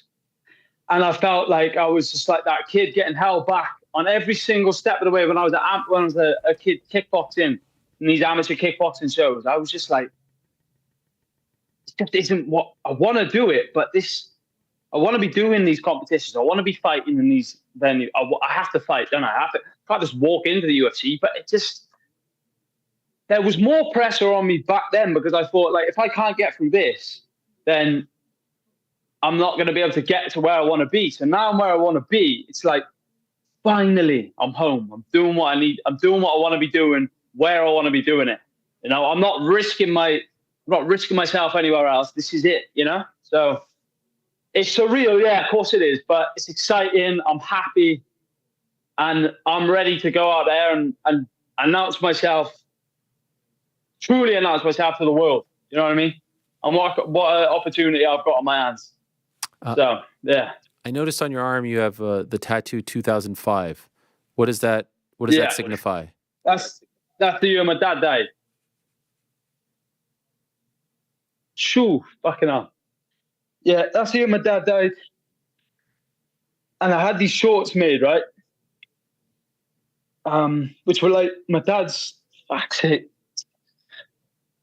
It's always going to happen. I had these shorts made, right? It's like my dad's boxing shorts when I was a kid. No, when he was boxing. So I had them made the same. There was these dethroned shorts, which looked like my dad's boxing shorts. So I got these shorts made, right? But then when I got into the UFC, when I got the Contender Series, I thought, well, I'm going to go in the UFC now. I can't wear these fucking shorts. So I've got to have something in that cage on me. Wow. So that's where I got that. Oh wow! Yeah, so that's new. That's where you just got that. That's pretty new. I got that. No, I got that before the Contender Series. Right, but I mean, less than a year ago. Series, I couldn't wear the shorts. I couldn't wear the shorts in the Contender Series. Yeah, so because I was wearing them shorts as a homage. You know what I mean? But obviously I couldn't wear them in the Contender. So I thought, fuck, what am I going to do? You know, that's what I do. Chuck it, get it on the arms when I'm jabbing their heads in. They got a bit of pole hitting them as well. You know what I mean? I love that. Yeah. I believe you were. Yeah, sorry about that. No, man. Sorry, the emotions there. I appreciate it. I understand it. Nothing to be sorry about. You were 7 when he passed, right? Correct. Yeah. Do you have a relationship with your mother? Are you close with your mother? Yeah. Very close. Yeah, my mother's going to be coming. Okay. What does she have to say about seeing her boy, realize his dream? What are the emotions? It's another mad one. You're pressing all the right buttons to make a grown man cry here. Yeah, it's amazing. You know what I mean? And she was the one taking us to the kickboxing gym. When I was a kid, it was her idea to keep taking us because that's what my dad would have wanted, because it was my dad who put us in there from little kids in the first place. You know what I mean? So this whole journey has been like a dedication to him, really. And now I'm here, and it's that my mother is obviously just like, how proud could she possibly be? Like, unbelievably proud, you know? So, what I always said was, right, for that, obviously 7, I lose my dad, terrible, right? In a just terrible way, he took his own life. You probably knew that, right? So then I'm exposed to this like awful, I'm exposed to things from like a little kid, which is just like, it's awful, isn't it? But then when I got this vision and I had this tunnel vision on what I wanted to do, as I said earlier, it was the only thing that I could not replace it, but that took its place and that gave me the direction, you know? So And my mother obviously she got me there. She got me there to the gym when I was a kid and kept me on the journey until, you know, I was old enough and big enough to ride my bike there. So yeah, it's great. I guess it is a bit of a story, isn't it? Oh, it's my real life. It's mad, but you know, yeah. Any fighter who has the stamp of approval from Chael is someone worth watching. And I know you reached out to him at a young age, and you would have this relationship with him on DM. Could you tell me, how old were you when you first reached out to him, and what did you say when you first reached out to him? I would just say, Chael, I'm going to make it in the UFC one day. Please beat. I love them. I love Anderson, right? But I wanted to beat Anderson. You know? Yeah. Please beat Anderson. Please beat Anderson. We're all cheering for you. And God knows how many times I must have messaged and tweeted, and it never got to him. He never got back. But then the one day I checked it, and it was like March 2012. So it was in the run up to the rematch. Wow. He said, "Good man, chase your dreams, pal." And I didn't hear off him then until like 2021, and he said, I said like, "I'm chasing my dreams, Uncle Chael. I'm chasing my dreams," and he shared it saying, "I know you are. I'm watching each step you take." And that was pinned on my Twitter, but I've been banned. So yeah, mad, isn't it? It's crazy. Have you ever met Chael? I've never met him. Wow. And God only knows what that's gonna feel like when I get to shake that man's hand. You know what I mean? Insane. Insane. I wonder if you feel any sort of extra kinship. You know, he lost his dad at a young age too. When you found out about that, did that make you feel? Well, he sat there on his deathbed and said, "Yeah." When do you understand now? Like I was like, this guy's he's like a hero, and he said like, "When my father died, it was my promise to get the world championship. I don't care what you say. He's bigger than a world champion. He was a world champion. He won that world title when he beat Paulo Filho, for example. Yep. You know, but he's become not just people. You go world champion, can walk past you across the street, but Chael Sonnen walks past you, and the street will stop. You know, and that's worth more than any belt could ever mean. So yeah, he fulfilled his promise, and I'm just about to, you know, completely fulfill mine. It's mad. Like, as you say, yeah. By the way, why were you suspended from Twitter? Because of that scumbag Colby Covington, that's why. Why? Tell me, what happened? Because of what he said about Leon's dad at the press conference, and this was before Leon went and schooled him. I tweeted saying something like, "I hope one day I get to cave your head in. Leon's going to school you tomorrow," or something. And then I woke up the next day and I was banned, and I was like, right, well, if I'm going to get banned for anything, I don't regret saying a single word of that to him. That was it. It was just that. That's it. Yeah. Another cage fighter telling another cage fighter, "I want to beat you up." Yeah. Are you friends with Leon? I am friends with Leon. I mean, like, I've trained with Leon quite a lot. So he's he's like what every world champion should be, you know what I mean? Shakes your hand in the gym, he welcomes you on the mat, he invites you to come back on the way out, kind of thing. Yeah, so I class him friends with Leon because he is the man.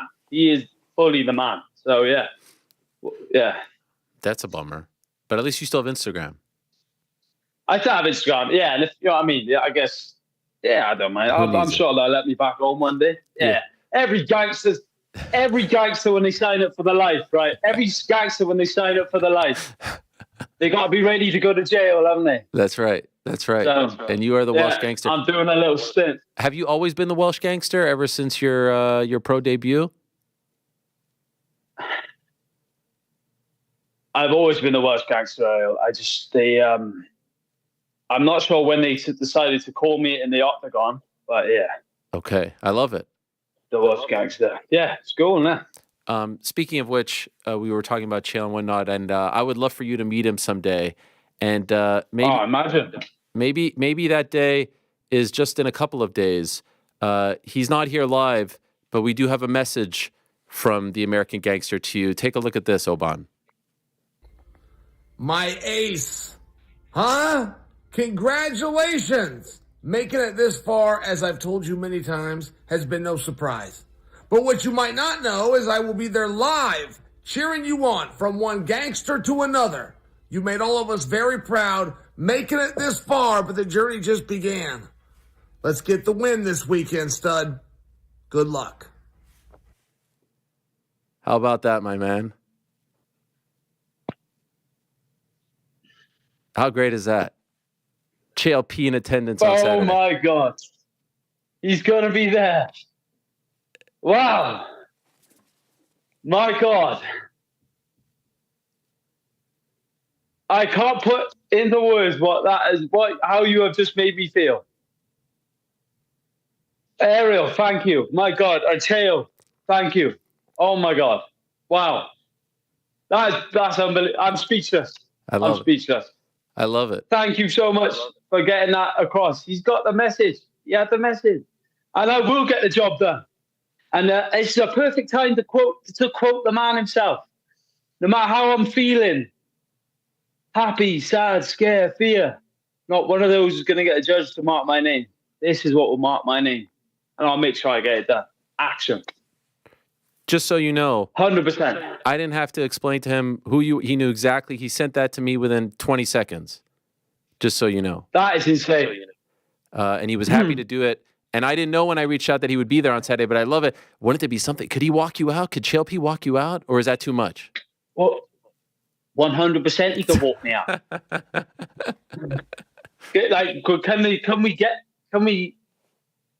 I mean, I'll try and get that sorted. It's up to him, obviously, but of course he can walk me out. Of course he can. Oh my God, I can't wait. Yeah. And yeah. I mean, you on the microphone, him being there. Someone on your team needs to have the cameras rolling when you meet him for the first time, whenever that is. It will happen. Yeah, because I want to see it. I'll make sure. Yeah, I'm gonna meet the man. Yeah, you got to see it. Well, it's a shame we can't get you in town. Yeah, well, I have to be here. But I do want to ask you, Oban. Yeah.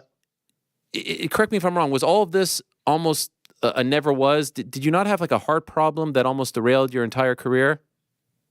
I did, yes. What happened there? You're damn right about that. Well, basically, I was born with. Before we just okay, are we just gonna glaze over Chael talking to me on a video there? Are we just gonna glaze? He just sat there on his phone and said, I don't know. By the way, why was it so dark? I was going to ask him, like, are you in a cave or something? What's going on over there, Chael? But he was probably he's probably in the car. Wow. Crazy. Uncle right? Chael. Thank you. Yes, mate. Now I feel like I'm dreaming. Right? Now I'm dreaming. Right. Thank you. Thank you for getting that arranged, Errol. I will send it to you as well. I will send it to you and you could rewatch it over and over. Thank you so much, man. Yeah, for sure. Thank you so much, man. So the heart thing, right? I was born with this condition, right? And it's not, I have zero symptoms of it today. But I'm born with a rare, it's like pre-excitation syndrome is the full term. It's quite a long term. I think that's like the easier term to like explain. But it's just like an electrical thing that it's like when I was a kid, I got diagnosed with it, but I had no idea about it. I paid no attention to it. And I cut to 155. And basically afterwards, after the fight, I had to fight. And after the fight, I went for an x-ray because my rib was hurting. So I went for an x-ray. They took me on an ECG because it was on the left-hand side. And then they basically read my ECG was absolutely, it was all over the place. And they were like, you might, what do you do for a living? Is this your financial thing? We don't think we could ever do this again. And I was like, it was just so, I was 22 at the time, which I like to take on board. But basically, I was told I could never fight again. And I thought that was the case for months. That my coaches were saying, like, you can still get your jiu-jitsu black belt, you can do competitions, you can still stay in the gym. It was just and then I come back to my natural weight. They strapped me up with monitors for a couple of weeks. And when I come to my natural weight, which was a lot bigger than 155, they were like each time we went back for a ECG or EKG, as you guys call it, I think it was like it become more and more stable until it was just completely normal. So then basically I have a condition where if I'm in a severely ill thing, like a severe ill condition, like I've lost a lot of weight, you know what I mean? Like it could happen, you know, but it's under control. I have no issues, but I take no medication. It was just as simple as I lost such a big amount of weight in a fast amount of time. And my body was just like, oh, you know what I mean? Okay. I'm good now. I'm totally good. Yeah. Okay. That's it. Glad to hear. Val Woodburn is the opponent. How do you feel about this man? What do you know about him? How do you fancy your chances against him? What do you think about him, Mario? Well, he took that fight on very short notice. It doesn't matter what you think. Yes! I walked right into it. I walked right into it. I loved it too. I loved everything about it. Look, Val Woodburn, right? Val Woodburn. I could see you. Like, is he going to get with it? Is he going to get with it? It's fine. I'm happy to partake. Yeah, it's come on. You know the business. Val Woodburn, look, I have nothing. I think the world of him. Look, he's fighting that Bo Nickel on a couple of days' notice, and he's getting in the cage. He's training full time in the hardest sport in the world. So I don't have a bad word to say about the guy. He's my biggest fight of my life. He's my toughest test to date, whatever you want to call him. It's going to be a fight to the death in my eyes. Are you nervous? You saw my last fight.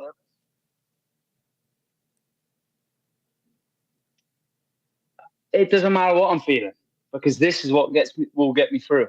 You know what I mean? But to be honest, mate, no, I'm enjoying myself. Like it's a shame a couple of clouds just appear, but we had perfect blue skies. I'm jacked. Yes. Laid up in a beautiful hotel. Just got all my UFC stuff. Mate, I'm living the dream. I'm living the dream. And you know, this is what I do, mate. So when I'm in that octagon, something comes over me. You know what I mean? So yeah, I'm sure I'll be scared in the changing rooms like everybody else is. I'm sure I'll get the odd butterfly as the day goes on, but no worse than he's getting. You know what I mean? He's going through it too. And I always watch that video where Chael puts the 2x4, says about the 2x4, then he puts it on the ladders and the 2x4, and everybody's scared to walk through it, like in the Ultimate Fighter, you know. What? Because you take your t-shirt off, you chuck a referee in there, chuck in Uncle Dana, the same dance. You know what I mean? So I'm just ready to go, man. This is my calling in life. I love you know it. What I mean? I love it. And anyone who is a member of Team Shaky Shore is a friend of ours here. What a legend he is, and he's in good spirits, good health. Everything's okay.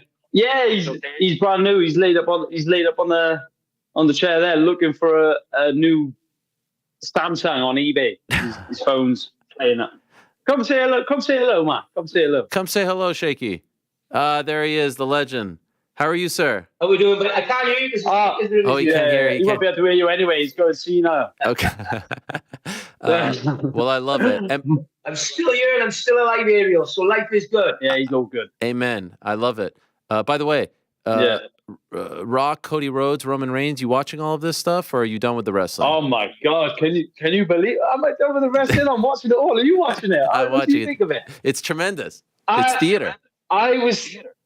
Mate, and I was on the plane over here. Right? I was watching that Cody Rhodes match and Roman Reigns last year, and I forgot how good it was. Like, what a match that was! And the fact, it's easy to forget when they bring in The Rock and he starts chopping it up on the microphone. It's easy to forget how good that match was. And Cody's become a bigger star with all of this. And The Rock, the way he got in his face and said, "Talk about his family. He's talking about my family." Oh my God, unbelievable! Cinema. Yeah, I'm watching it all, man. By the way, why didn't you go down that path as opposed to why didn't you try to be a pro wrestler? Because this is it's all part of the plan. Okay. It's all part of the plan. And why do you think? I ask you this: why do you say why didn't I be a pro wrestler? Right? Why do you think the Welsh Gangster gets signed at the same time WWE and UFC form TKO? Ah, yes. You're the thread. You're the common bond. I cannot confirm. Wow. Nor can I deny. You're gonna be. That's why. That's why. Think about this. Why am I on the aerial? Why am I on the biggest show in MMA before I've even made the Octagon debut? Why am I debuting on such an outstanding pay-per-view card? Do you know what I mean? This is all part of the plan. I love it, my friend. Well, I wish you nothing but the best. Good luck on Saturday. We're rooting for you. We're pulling for you. Chael will be there. All the stars are aligning for you, my friend. Long overdue. So great to have you on. I was waiting for this moment, and you smashed it right out of the park. So go get the job done. Thank you so much, Ariel. Thank you, brother. And we'll talk to you on the other end. World, mate. Thank you. Thank you, mate. It means the world. See you after. There he is, the Welsh gangster himself, Oban Elliott. We've had a lot of great debuts on this program. This one up there. I would say this one up there. That was amazing. How great is that guy? Do you not want to just root for? I want to run through a wall for that guy. My one sort of regret is that I wish we had him on the screen when he saw Chael on the screen. Did you see his reaction there? Oh, we saw his reaction. Unbelievable. That was amazing.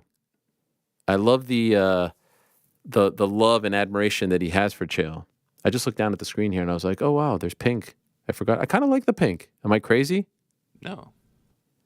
The look of love is in your... What about that guy, GC, Oban Elliott? It was amazing. I mean, the reaction to the Chael stuff was top notch. 10 out of 10. Energy. Team Shore too. That means a lot. Team Shore, we love them. Yeah. We love them. Is it what is the line? Big favorite, -310. -310. Elliott versus the returning Val Woodburn. Took that fight on short notice against Bo Nickel, right? Yep. Golly, if he could get the win and he could get the finish. Gets the finish. Gets on the microphone. On the cage. There's Chael. The gangsters hugging it out. The gangsters unite. That'd be great. That'd be great. That would be tremendous. Great. I just love... I just love when there are stories like that, when there are moments like that, and when there are guys who just have emotion and get it. Now you want to root for this guy. Now you want to back him. Now you want to see him succeed. And with so many events, with so many cards, with so many fights, so many shows, these are the types of characters that will stick out. Now he's got to do the job. He's got to win. And he's been winning a lot as of late. He's won his last 5 in a row, including that Contender Series win. He is a product of the Cage Warriors system. This will be his first fight outside of Cage Warriors. Obviously, Contender Series I kind of consider sort of quasi-UFC. 2 losses on the record, but like I said, he has won 5 in a row, and he has not lost since 2021. Bigger stage. This will by far be the most amount of people that will have seen him live, without a doubt. But I don't think the level of competition, even though Val Woodburn was undefeated when he took that fight against Bo Nickel, I don't think this is a massive step up in competition. It's a massive step up in terms of his, in terms of the stage, in terms of the stakes, in terms of the nerves, in terms of everything that's going on, in terms of, I'm sure Chael being there will add a certain level of anxiety as well. But for the most part, I would say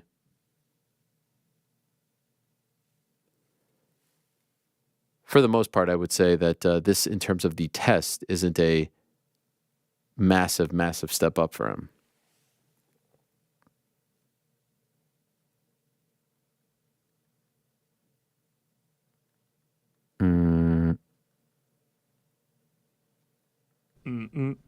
This is like some sort of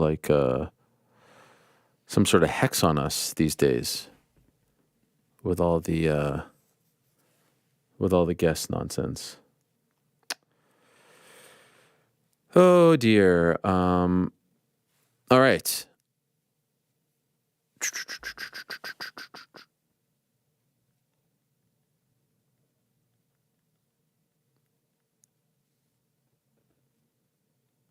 Still have a lot of questions to answer anyway. We're still going to be joined by Demetrious Johnson and efforting Mr. Bill Haney. Oh, look at this. Someone, I like that shot. Thank you. Someone actually asked in the questions if that shot could be known as the fourth wall. It's kind of what I always thought of it as. The fourth wall cam? Fourth wall cam, credit cam, whatever it may be. Wow, why credit cam? It just feels like when you go to the credits on a show. Oh, credit. I thought it was like a play on credit card. No. Huh. Yeah. Not close. No. I do like it. Can I see it again? Yeah. Of course. Yeah, there it is. Look at that. Kind of makes this feel like there's a little bit less fill on the set. You think it makes it look cleaner, neater? The papers. No, just like it just feels like from certain camera angles, there's so much fill and stuff. Now this is just kind of Why are the papers on the ground? Is the question. Skinny I don't know desk, what happened. Just plopped on a rug. It so feels like the closing credit shot, right? Oh yeah. It feels like there should be like a touch of blur, and the credits are rolling above you with some like elevator music, and you're adjusting your stack of papers and. Like something like that, like some music, and then I freeze. And then you see like Frank mosey in to huddle up, something like that. Yes. It's like, wow, we really feel like we're breaking the fourth wall. Yeah. All right, let's go back to the questions here. Here we go. Jeremy. Hello, Ariel. Jeremy from Switzerland here. Hello. Do you have any insights why they don't want to give Bilal a title fight? I mean, there have been a lot of title fights with not so extremely popular people, such as maybe Cannonier in July of 2022. Even if Bilal would win, they could still give Khamzat a chance. And honestly, I don't really understand it. Is he the most exciting fighter of all time? No. Is he the most boring fighter of all time? I don't think so either. And I don't buy the theory that he's in some sort of doghouse because they put him on the weigh-in show and all that. And I know that's different than the UFC matchmakers or Dana White. That's the production team. But it is a little weird. It is a little strange. I don't really quite get it. I mean, the resume would suggest that he should be next. The resume would suggest that he has done enough, that he is more than deserving, and yet they don't want to give it to him. I don't get it. I do think he will get a title shot this year. When that is, I don't know, but I do think he gets a title shot this year. Good day, sir. This is from Gavin. I'm going to list several questions/statements. Choose whichever you'd like. With as long as you've been in this game, the ups and downs, the relationships gained and lost, with the ones you've lost, is there ever a self-conscious part of yourself that wonders if there was anything you could have done differently? John Jones, Patty, Molly, etc. Molly and I are on very good terms. I spoke to her before the fight, after the fight. No issues there. Maybe she doesn't want any sort of drama with other people in her lives, but we're good. We've always been good. Patty, John Jones, I don't really know. What is the beef with John Jones? I don't know what it is. The Patty thing, obvious. Have I ever taken a shot at Patty on the show? Have I kicked him while he's down? I was just responding to the vitriol, and I know he's been asked about it since and said again, as I've said time and again, I'm happy to shake anyone's hand and move on because I think life is too short. And it's amazing how many questions I get about the beefs. Are you friends with this media member? Are you friends with that media member? One that I keep getting a lot these days, and this gentleman asks about him, are you and Bisping still solid? I get asked about Bisping a lot, and I don't know if he's taking some shots at me or whatever. I really don't know. I haven't seen it, but it is. I get asked about Bisping like 5 times a week when looking at the questions. And I guess these are things that I would have missed if I wasn't looking at the questions. But no issues on this end.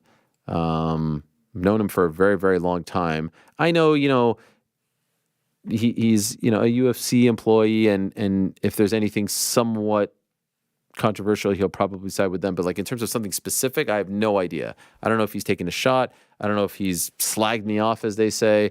If there are any examples, I guess please do let me know. Yeah, it doesn't come up much on this show. We certainly aren't taking shots here, so I don't know what's up with that. I figured with how hard you could be on yourself, somewhere deep down, it has crossed your mind, did I mess this up? Of course you ask yourself those questions. I ask myself that question about everyone. And I don't know, is there one that I would fix, take back? Like, wouldn't do anything differently with, not really. And maybe that's on me. Maybe that's me just thinking I'm always right and everyone's always wrong. But I can't really think of one of these quote unquote famous beefs when there's like, less than 5 that everyone loves talking about that I would do anything differently. I think that they're just mistaken. They're just haters. Anyway, we move on. It seems like your boxing duties are really coming around, though some boxing media likes to hate on you because they're unaware of the greatness. What's the limit with you in the boxing world? What's the hate? I don't get.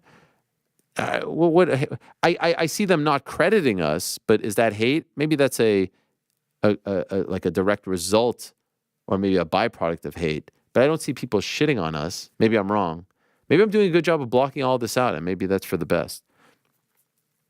Does your love of MMA limit how much you will allow yourself to do? No, I'm enjoying all of it. As we all get older and thoroughly look forward to Highway Helwani, please start writing some of this stuff down. At some point, it'll be hard to remember the details and we'll miss out on so much. It's a good point. I have thought of that. I have really thought of that, and it's a great point. I need to start either writing it down or like recording some of it, because I do feel like my memory is getting a little foggy. Me? Yeah, that is me. Will your employer... These are like real pointed questions here, Gavin. Will your employer support... And yes, I know I chose it, but I am screen grabbing a lot of these quickly. Will your employer support more on-site gym visits like what PT just did with Leon Edwards, like you did with Katie Taylor? Would be nice. At the moment, there's no real sort of vehicle for that, but we're talking. We're talking about things. Why in the world is Mike Goldberg not employed by a major organization? No idea. That's a question for them, but he is the man and a pioneer. Shout out to the entire team. Everyone has something to contribute, offers something different, and many times have me in tears laughing. Much respect to you all. Thank you. Thanks, Gavin. Oh, guys, this is from Rob. Howdy, gents. As you know, Valentine's Day 2024 falls on a weekday. Yes, in fact, it is today. Do you celebrate it as on the actual day, or do you celebrate it on the weekend before or after the actual day? Also, would love to hear what y'all have planned for your significant others this year. All the best, Rob. So I will say, what are we? Almost 16 years married. I don't know if this is a good thing or bad. Like, it's not the hugest deal. Actually, for my daughter, for the first year, this year, for the first time, she was making cards and she was talking about it. So it felt like a thing for her, which was very, very nice and sweet. She wrote me a very nice card, drew me a picture. It was fantastic. Got my wife flowers. We went to the Ronnie Cheng show. It felt like sort of quasi like night out on the town. We don't really go out to the city so much. So that was fun. And we were supposed to go for dinner last night, but there was the snowstorm. So we'll go, not today because of the show, but we'll go next week. And that's pretty much it. It's not a big gift thing and all. Every day is Valentine's Day when you're in a committed relationship. So we don't make a huge thing of it, if I'm being honest. What about you, Rick? Do you make a huge thing of it? I don't even know if Rick's here. Okay. Yeah, I'm here. Like you, we've been together for quite a bit. Not like a big Valentine's Day couple. Yeah. It's just... We just have... It became just less important as other things in our lives became more important. We've got the kids, we're running around, we're doing all this stuff. It's like, if we can snatch a moment to do something great, but we're not putting our full effort into it. Do you guys still do that Tuesday movie night thing? Who's us guys? You and your wife. Didn't you used to go to the movies every Tuesday night or something? Yeah, but that's like pre-kids. Now No. I just try to sneak out on movies. Didn't you used to do it like last summer? I feel like you were saying that you went out, and I was like, how are you staying up? Bit. We had some date nights. AMC, shout out, Nicole Kidman commercial, the greatest commercial in history. I don't know what you're talking about. Yeah, because you don't go to the movies. No, you don't know about the magic of cinema. Queen Nicole. But yeah, we try to sneak out every once in a while for that. But even that's sparse. That's not happening all the time. So you're going to movies by yourself? I prefer a solo movie these days. Wow. When's the last time you went to a movie by yourself? Last time I went to the movies, I don't remember when it was. Maybe a month ago. Oh, like very recently. Yeah. I went to the movies. I love a myself, solo like, movie. 2 weeks ago. When I was younger, when we were first like living in the city, I'm talking like 04, 05, 06. One of my favorite things to do once a week was to go to the movies by myself. So I'm not degrading it. I just didn't know like you had the time to do that with the kids and everything. How do you sneak out and go to the movies? It's rare. Most of the time, honestly, it's when they're asleep. They're in bed. I'm going to a late movie. How are you sneaking out? How are you like? To me, if I could get my kids to bed relatively early, it's the greatest gift because that means I can go to bed early. How are you not exhausted? No, that's home movie or movie theater automatically. Wow. Some kind of movie. Dedicated to the game. I respect it. How far is the theater from your house? 10 minutes? Less? Oh, what a dream. Wow. What a dream. You know, I live in the burbs, man. There's like 5 movie theaters 10 minutes from my house. I feel like there's probably a movie theater close to where you live too, no, GC? I mean, you're like in a big city, no? No movie? There isn't one. I mean, there's one right down the road from here that I'll go to after work. The GOAT. Thought I made this incredible discovery of this one on Staten Island about 25 minutes away from me. I went to it. That's where I went and saw it by myself. Oh, it was amazing. Just easy drive over, pulled in, parked in a parking lot. It was great. It was great. No big city feel to it at all. And then I found out that to go from Jersey to Staten Island costs $16 every time you do it. Wow. So it's just like, okay. Cole's got me. Okay, what about you? Any plans? You don't live in the same city as your girlfriend. So yeah, I don't live in the same city, so unfortunately we are not together this year. But, roses just got dropped off. Maybe a little something in the works later. Oh, nice. You ordered them? Oh, yeah. Yeah, with the power of the internet, Did you get confirmation that they've arrived? Oh, yeah. Confirmation from the company. And, obviously you get the text. Oh, yeah, now you're so sweet. This is great. Wow. Yeah, man. It's easy work. How long have you guys been together? A few years now. Are we talking like next steps or what? I mean, I don't know. Wow, this guy everybody has to be pushed into it. What? Everybody. I just want to know. Paolo can't go, reunion like for you before 3 you minutes propose without it. You just come and sit down at dinner and everyone's just like, when are you proposing? What's going on? Yeah. Well, it's the first time I asked. It's not like I ask all the time, but you need to live in the same city first. I mean, that's going to need to happen. Yeah, can't do a long distance marriage. That's not happening. How do you mind if I ask how old are you? Me? Yeah. 30. 30, I mean, why would I mind? I feel like every time I have a birthday, we make it known how old I am. Nah, some people don't like to talk about it. 30. We were a bit younger. I was. Oh, okay. All right. Well, that's even better in some ways. Haven't we learned the lessons of Rampage Jackson? Haven't we?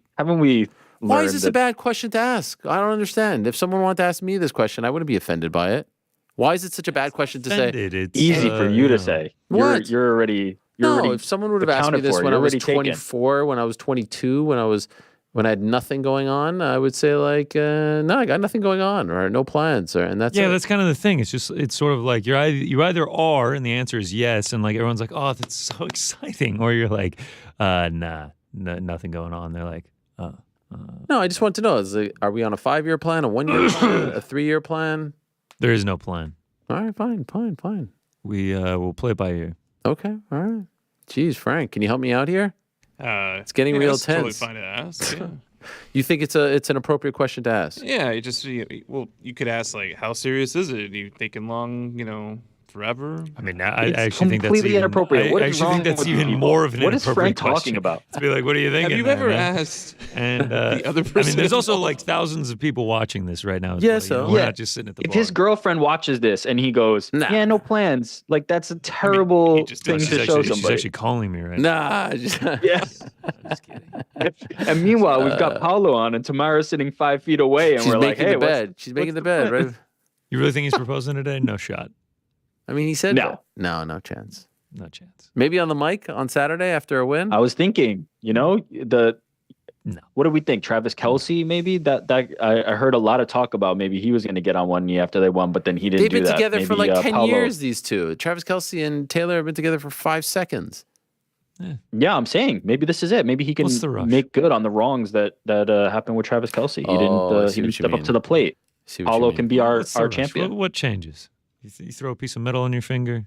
I'm not even a metal wearing guy. Party. The 3 married guys. That part I agree with. That part I agree with. No roses got sent on Valentine's Day. I brought home an orchid. My wife, multiple one. Like there's like 5 of them. 5 variations or 5? Nah, same one. We don't like the mix. My wife hates cut flowers. Really? Yeah. I actually enjoy cut flowers. Like if I'm just like walking around town and I'm about to go home and I see a florist, I'll be like, smells good. Just for yourself.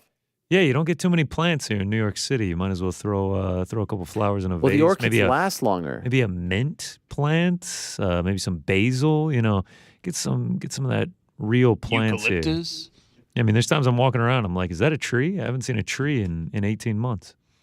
Yeah, I mean, you could get some nice plants. Yeah. Even at like Whole Foods or something, you could get a nice plant.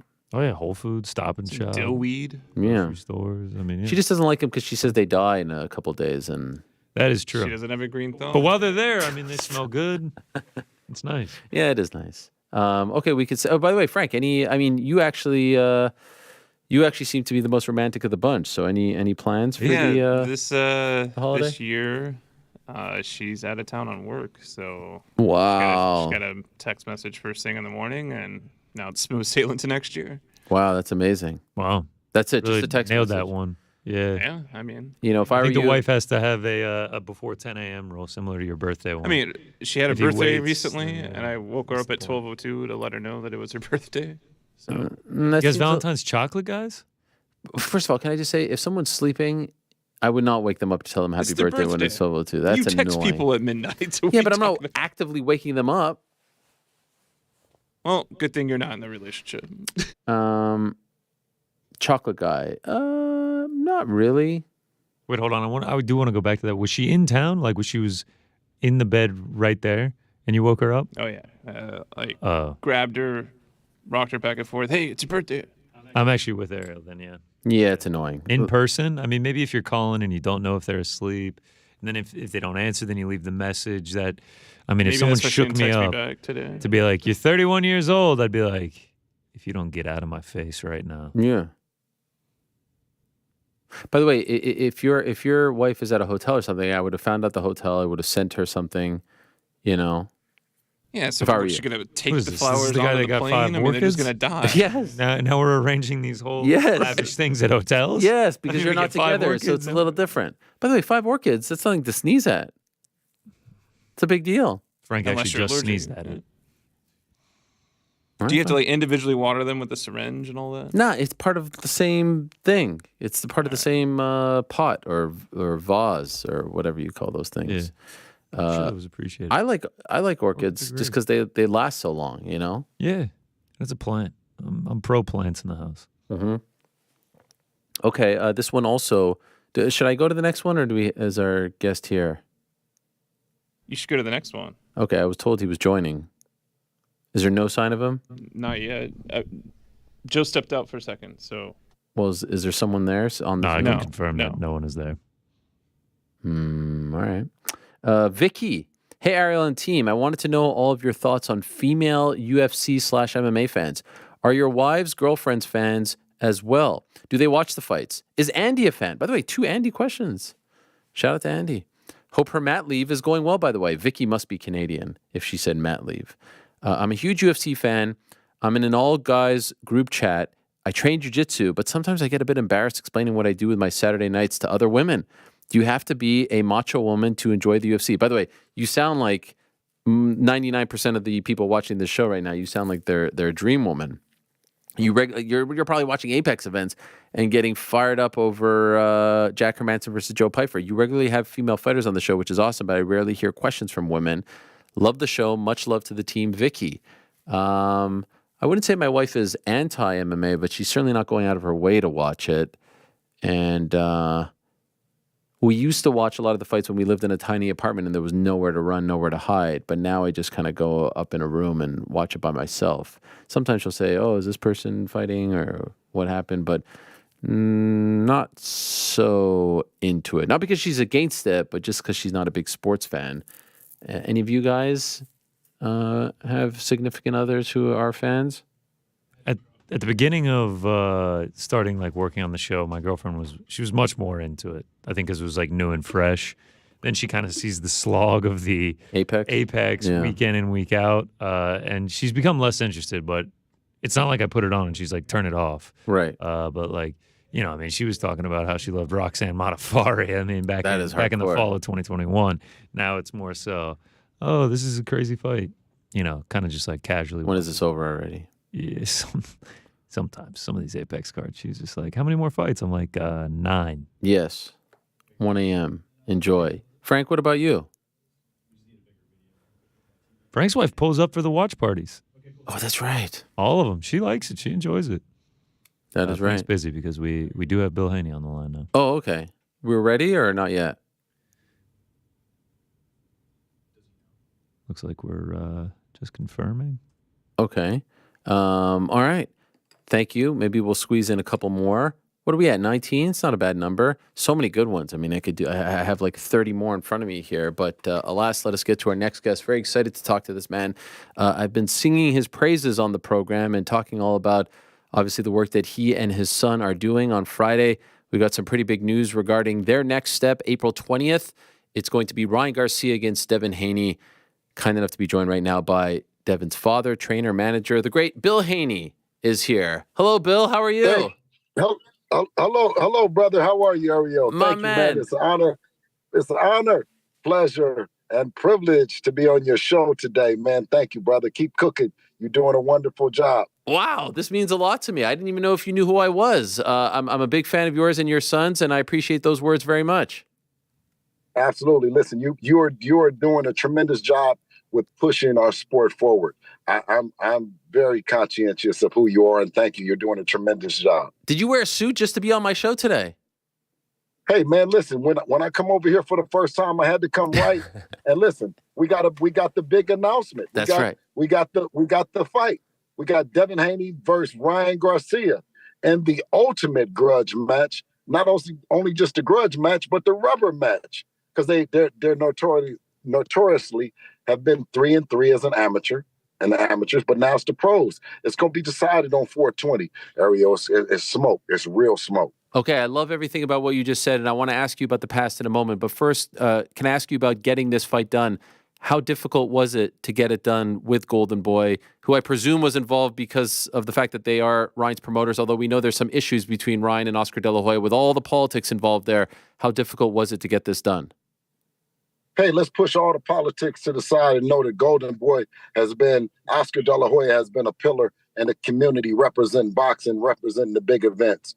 So we have to push all egos, all pride to the side. Promoters now are working together. I think that we've been working with everyone. We've worked with the legendary Bob Arum himself. We've had a long relationship with Eddie Hearn and Matchroom. Early on, it was Showbox and Showtime. So it was only right to come to Oscar De La Hoya, the Golden Boy himself, and tell him, listen, you got Bill, you got Devin, you have Ryan, you got Henry. Let's make this thing happen. We'd be fools not to right now. Okay, and so are you guys still in a sort of business relationship with Matchroom, or did you do this completely on your own? Listen, no one is going to let us leave our fond memories that we have with Eddie Hearn and Matchroom. Even if we told you that we were just with Oscar, someone would say, but you're still with Eddie. So listen, it's almost like we've had a love affair with Eddie. We've also entered into different marriages with Bob and now with Oscar. What can I say, man? Listen, if we're all eating and we're all doing good, let's make these fights happen. So to answer your question about Eddie, he's still around, he's still there, and he's been there for us. Was he a part of the negotiation as well? No, I did this. I made this happen. You know what I mean? Obviously, with the relationship between Eddie and actual Oscar, it might be a wedge between them that I always pointed out. I said, listen, Devin is who Devin is because when it comes down to it, we want to be able to make those fights happen. We don't want to let past relationships stop Devin being able to make the fight happen. So I I went to that infamous meeting over there at Virgil Ortiz fight where I got a little bit of resistance from Bernard Hopkins, but I was able to weave my way in and get Oscar De La Hoya to take a listen. And he said, you know what, Bill, let's go to work on it. And we worked on it. And hey, Oscar said yes to everything. So he's the lead promoter on it. And so far he's doing a good job. He's put pen to paper for things for both of the guys that's advantageous for this fight to happen. So let's get going. Okay, and one last question on all this, because I'm so fascinated by it. Have you entered into sort of any kind of long-term deal with Golden Boy, or is this just for this one fight? Absolutely not. Okay. We are Devin Haney and Devin Haney Promotions. I'm Bill Haney. I got the best fighter in the world, and both the business inside and outside is going to reflect it.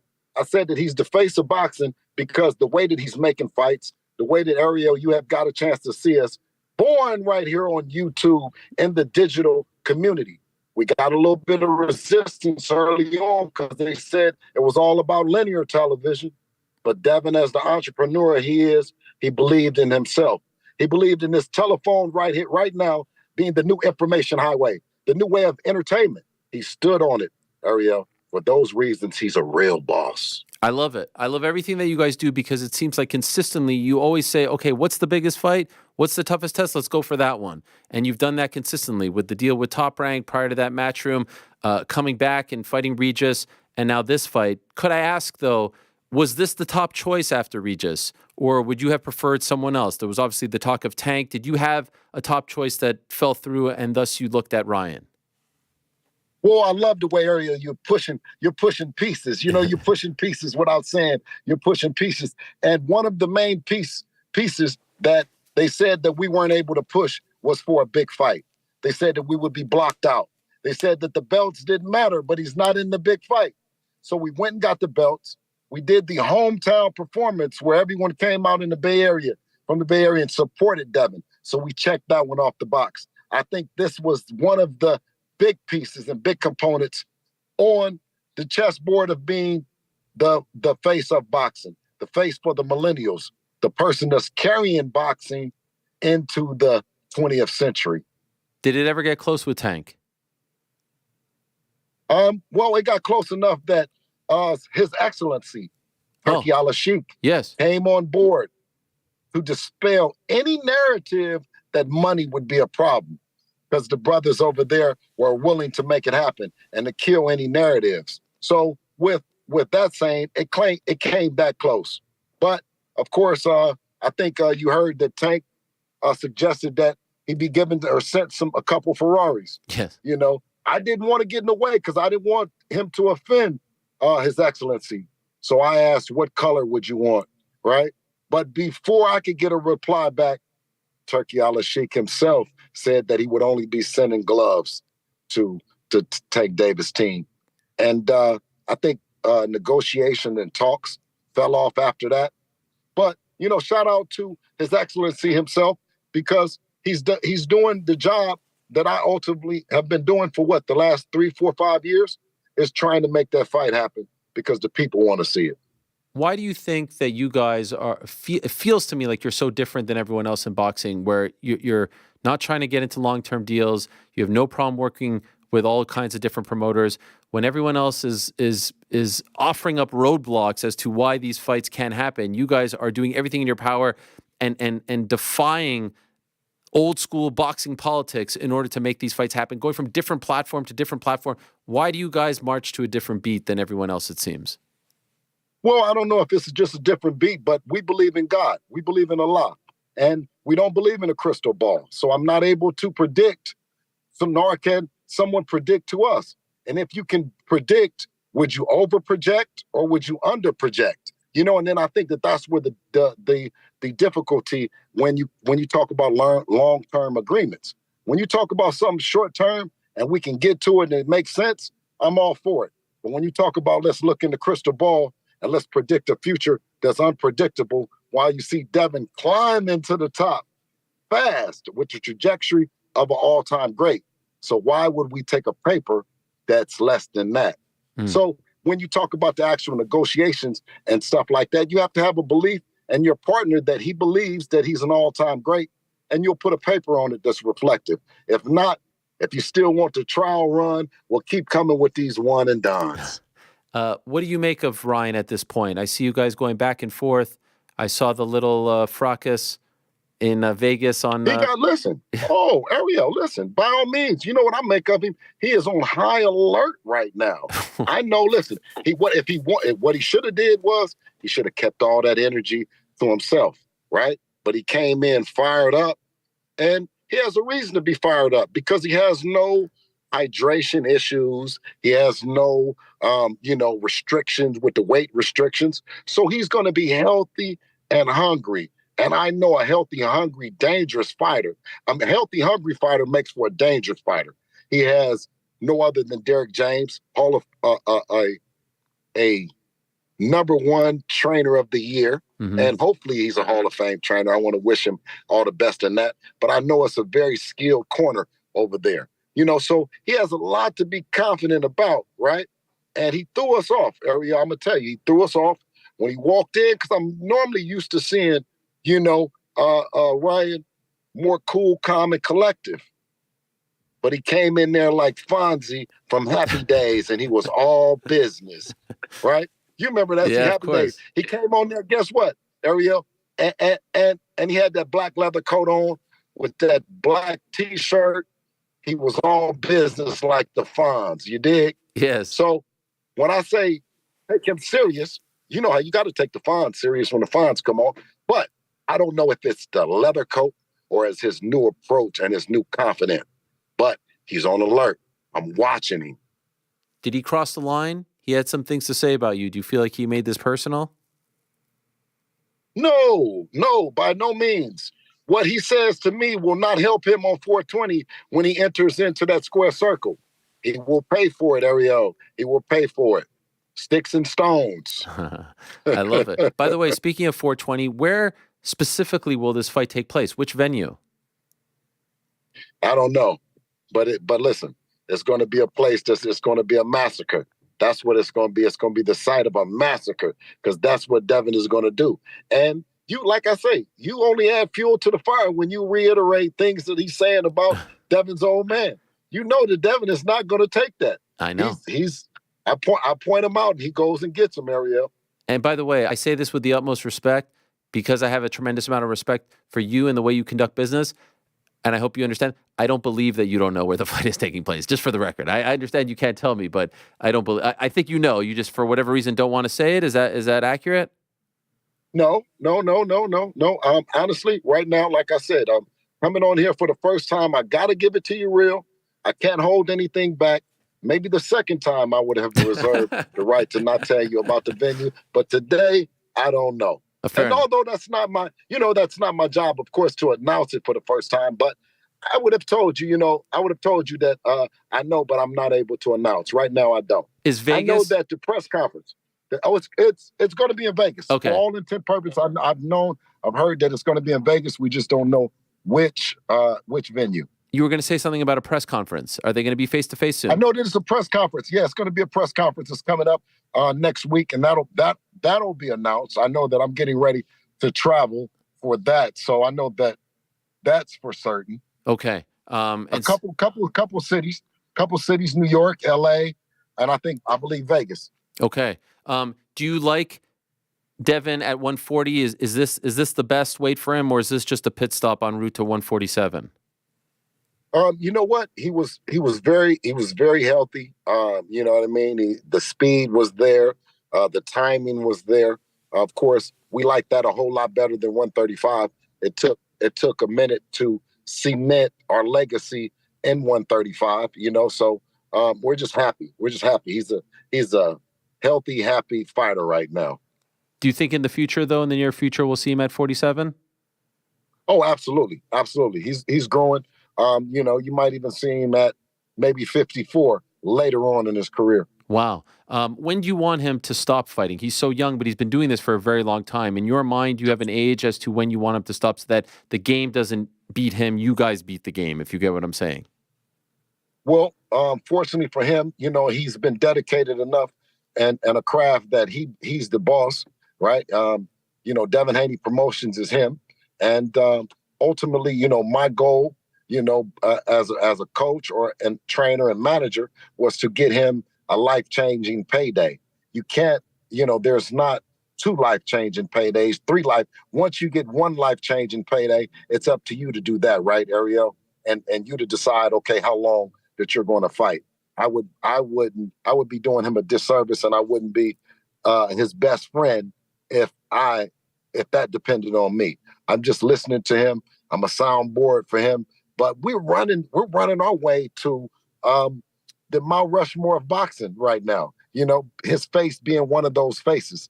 I don't know which face he's going to replace or which face he joins, but that's what we set out to do. And I don't think money, is a bearing on that.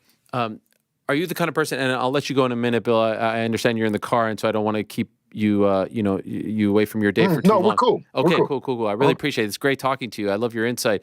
Are you allowing yourself at this stage to smell the roses? Your story is one of redemption. You have rebuilt your life. You had some hard times as a kid, I understand, and you are the American dream in many respects. And you were living the American dream and the embodiment of it. And now you have taken your son to this place where a lot of people didn't agree with the route that you guys were taking or the path you were taking, and now it's all working out.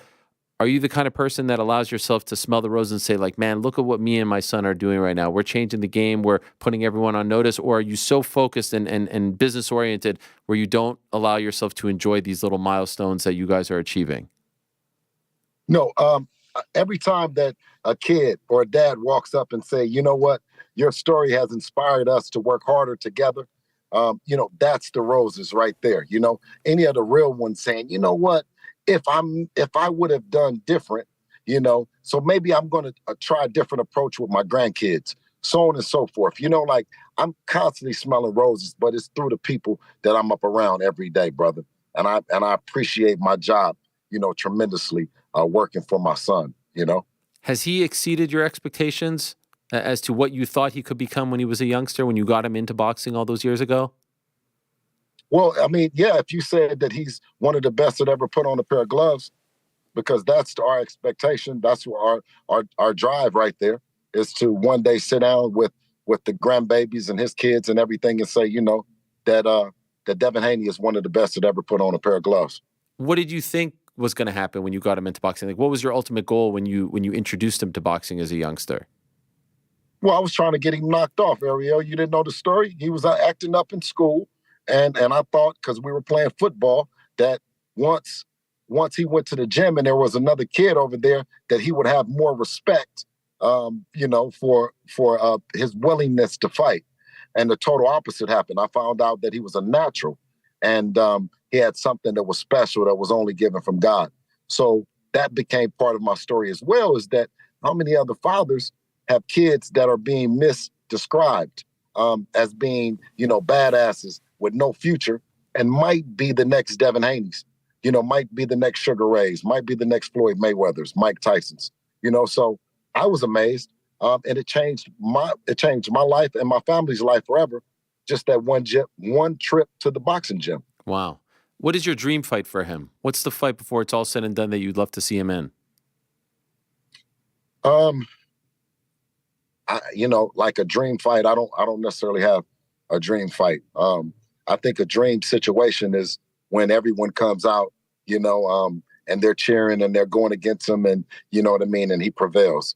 To see that and to see that moment where they doubted him, but he prevailed, probably would be a dream situation, because we believe so much in him. But an actual person in there, you put the face on him, we gonna handle our business. Crawford, Tank, Canelo, a guy like that? No one comes to mind as number one?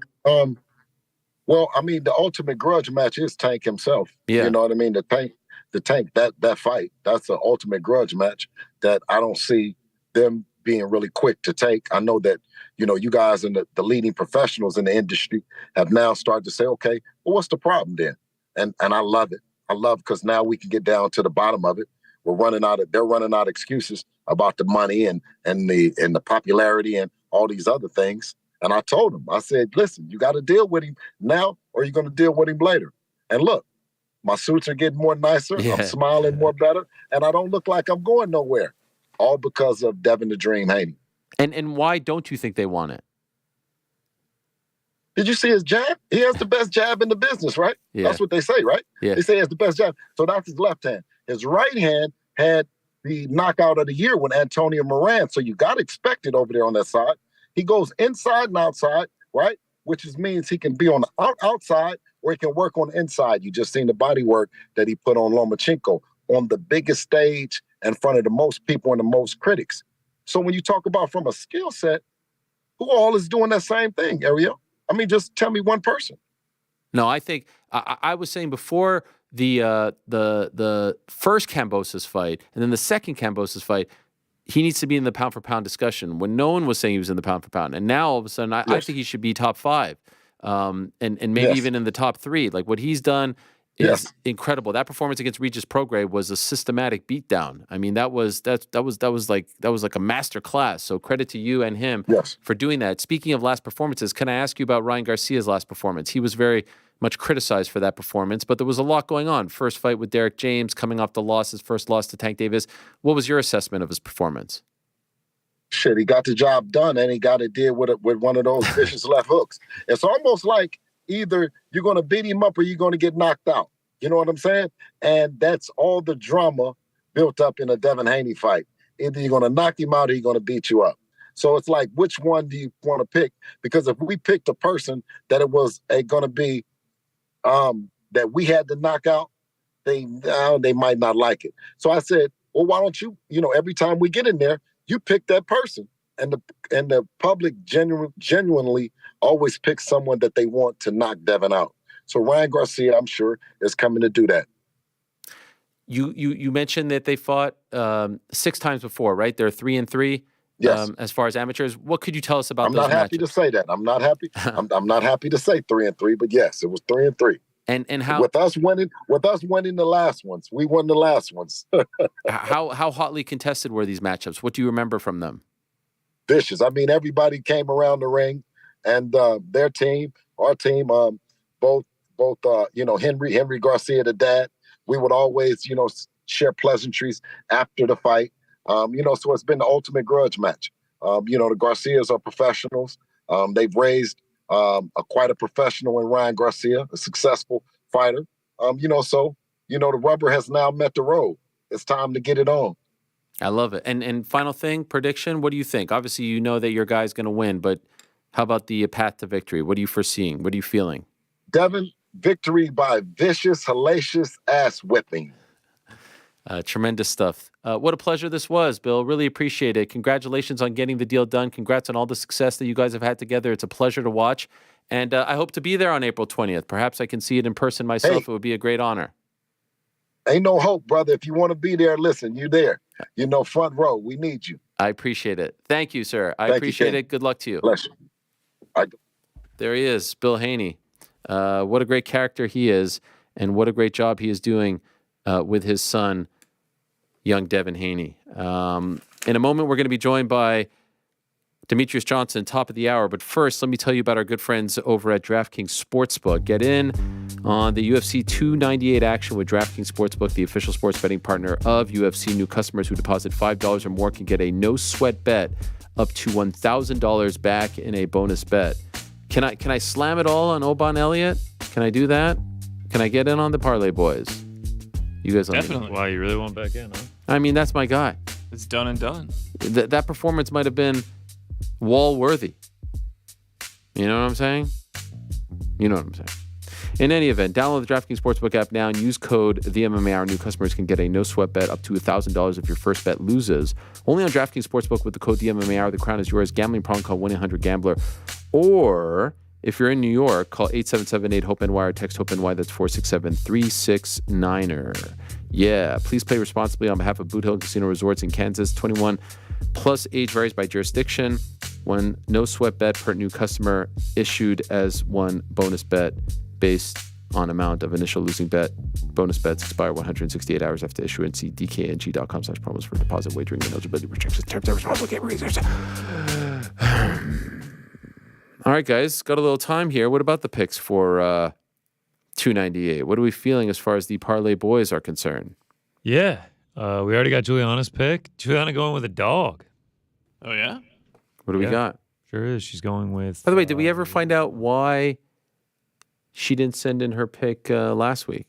She said sorry. She was late. Okay. Okay, and my question is, how long after the show did she send it in? And did you have to prompt her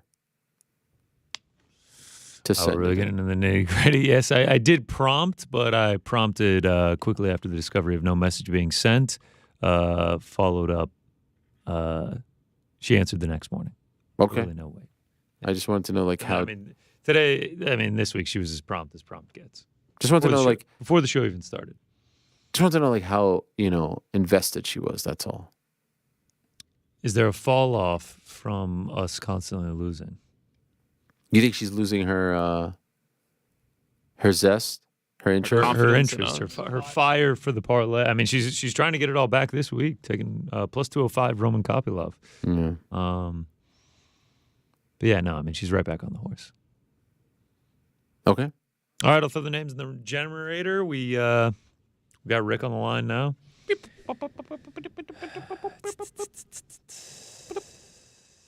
Rick, we'll go first. Then Frank, then I will come in last. Awesome. I'm ready to go. No, sorry.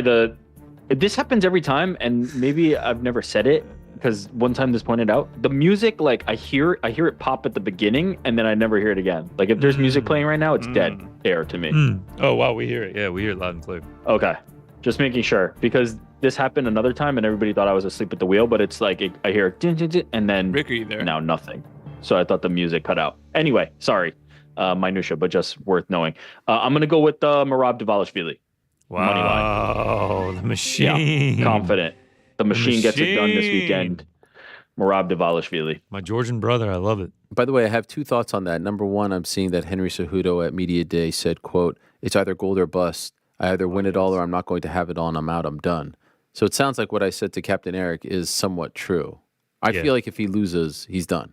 I think so too. I unless I'm mistaken, after the Aljo one, didn't he take the gloves off in the octagon? Yeah, but a lot of fighters are kind of doing that. Like they're taking them off early and people are like, are they retiring? And they were just taking off their gloves. But I don't think there's any secret to the idea that like, what has Henry Cejudo got left to prove? At this point, like if he's not in title contention, what would he hang around for? Other than what he has commonly reiterated, making money in MMA is so easy for him, which is what brought him back. But yeah, I would expect if he loses to Merab, I don't think we will see Henry, at least not in this capacity again. I could see him doing something else, influencer, boxing, this, that, the other, maybe grappling stuff. But I don't think he's long for high level MMA if he doesn't get it done. I also believe he said 100%, right? Did he also say that? He said the words 100%. I think he said, yeah. Okay. The other thing is, I saw another interview with Dana yesterday. Might have been the same interview that we were referencing earlier in the show, where he also he lumps Merab in the Henry Cejudo category of career blunders, and is like both these guys have made career blunders. Henry retiring, Merab not taking the big fights because of his relationship with Aljo. They never offered Merab an Aljo fight. They never tried. Like they were close, but it was just them saying they wouldn't want to fight each other. And the only reason why I bring this up is I feel like if Merab doesn't stop Henry, he's doing everything he can. The social media has been tremendous, right? Like whoever is doing that stuff for him, yes, you deserve a raise. It's amazing. If he doesn't stop him, I feel like they're going to try to screw him. I feel like they're going to say boring. Who? Corey? Who is it? Pick a guy. Corey, Umar. Pick anyone. I think I hate this, and I'm always the one that like sort of like, ugh, why do we say this? Don't go to the judges. I think Merab can't just win. I think he has to stop Henry. Because I think if he gets, and I think it's absurd. Look at his resume. What if it's a Jan-esque that's a tough test performance? You mean Petr Yan? Yeah, like when the way that he beat Jan. I mean, look at what that got him. But it was just so dominant. Got him nothing. He should have gotten the title shot after that. Okay, but Aljo was still there at that time. I'm just saying. I really think that they're gonna look at the new UFC. Bilal Muhammad shouldn't even be a question. Yeah, I agree. Merab shouldn't have even been a question. I'm not trying to disagree with what you're saying. I think there's a real chance. I definitely think there's a real chance. How could Merab sign to fight another opponent other than for the belt if he goes out there and like 30-26? Still got to get paid. You do like Merab versus Corey or something if you have to. I mean, if I'm Merab, how could I sign that contract? I'm the number 1 contender. I just beat the number 2 guy. It's just like it feels like Bilal is now on the track of like he will not fight unless it's for the belt. And by the way, I'm not saying I agree with it. I hope that he should be. Yeah. That's not the way this is coming across. But I'm just saying. No. I really feel like he needs a stoppage here. That's gonna be tough. That's a very tough test. He does not finish many people, and Cejudo is pretty damn durable. Yeah.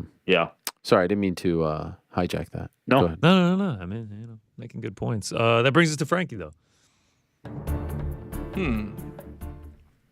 Oh, I see what you're talking about, Rick. Yeah, it just kind of goes down all of a sudden. But for my pick, I wanted to go money line with Ian Machado Gary. Wow. You're going Ian Machado Gary, yeah? Yeah. Okay. Do you have any insight on that one, Ariel? I think he'll have a big performance. I think that there's been very little drama. I think him at his best versus Jeff Neal at his best, he should win the fight. Let's see. Well, but I like it. What is the line in that one? Ian Gary minus 230, Jeff Neal plus 190 on DraftKings Sportsbook right now. Okay. That brings us to me. I'm going to go to the main event. No side here, though. We're really doing the music thing, huh? We're just crashing that thing out? Yeah. I'm trying to get it to work. Over 1.5 in the main event. Volkanovski, Topuria. I think this one goes long. 2 high-level guys. Over 1.5, minus 370. And that gets us to plus 710. We're really anchored by that Roman Kopylov pick. We got this. I actually think we'll find out. Things will get real interesting because Roman Kopylov is going to be up first. These are all main card bets. So if he pulls off the big upset, then we'll be off to the races and we'll be running, boys. Then the pressure will really be on us. Is this the first time that they've all been on the main card? I feel like that's something. No? Last week, me, Rick, and Frank's picks were the last 3 fights of the night. Oh, man. And Juliana's was the first. Yeah. And it was a no contest, so. Yeah. And what happens then? It just becomes a 3-leg, right? Yeah. It doesn't just null the whole thing. Correct. No. Push. It just becomes a 3-leg. Do you want to get into your picks now, or do we not have enough time? I think I can rip through them. I think I can do it in just a few minutes here. I got action on every fight. Come on. It feels like the first card of the year. I mean, it feels like we're really just ripping the Band-Aid off for UFC 2024. I know we already had the one pay-per-view, but I mean, this card, I love this card. I think there's a lot of really good fights. So I will be brief. You know what? I did all that hyping up. Go ahead. No, but I think our next guest is arriving. It's fine. You can't hype it up and not do it. All right, we'll start.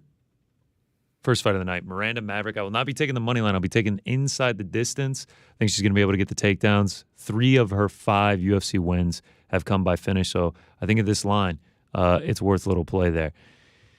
Next up, I made a grave mistake. I made a really, really huge mistake. I've already seen if I can cash out. I can't cash it out.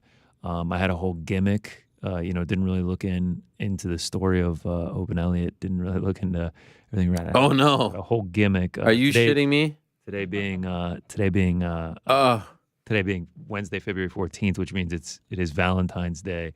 There's a man on this card named Valentine Woodburn. Nah. You tell me I'm going to not bet on a huge underdog named Valentine?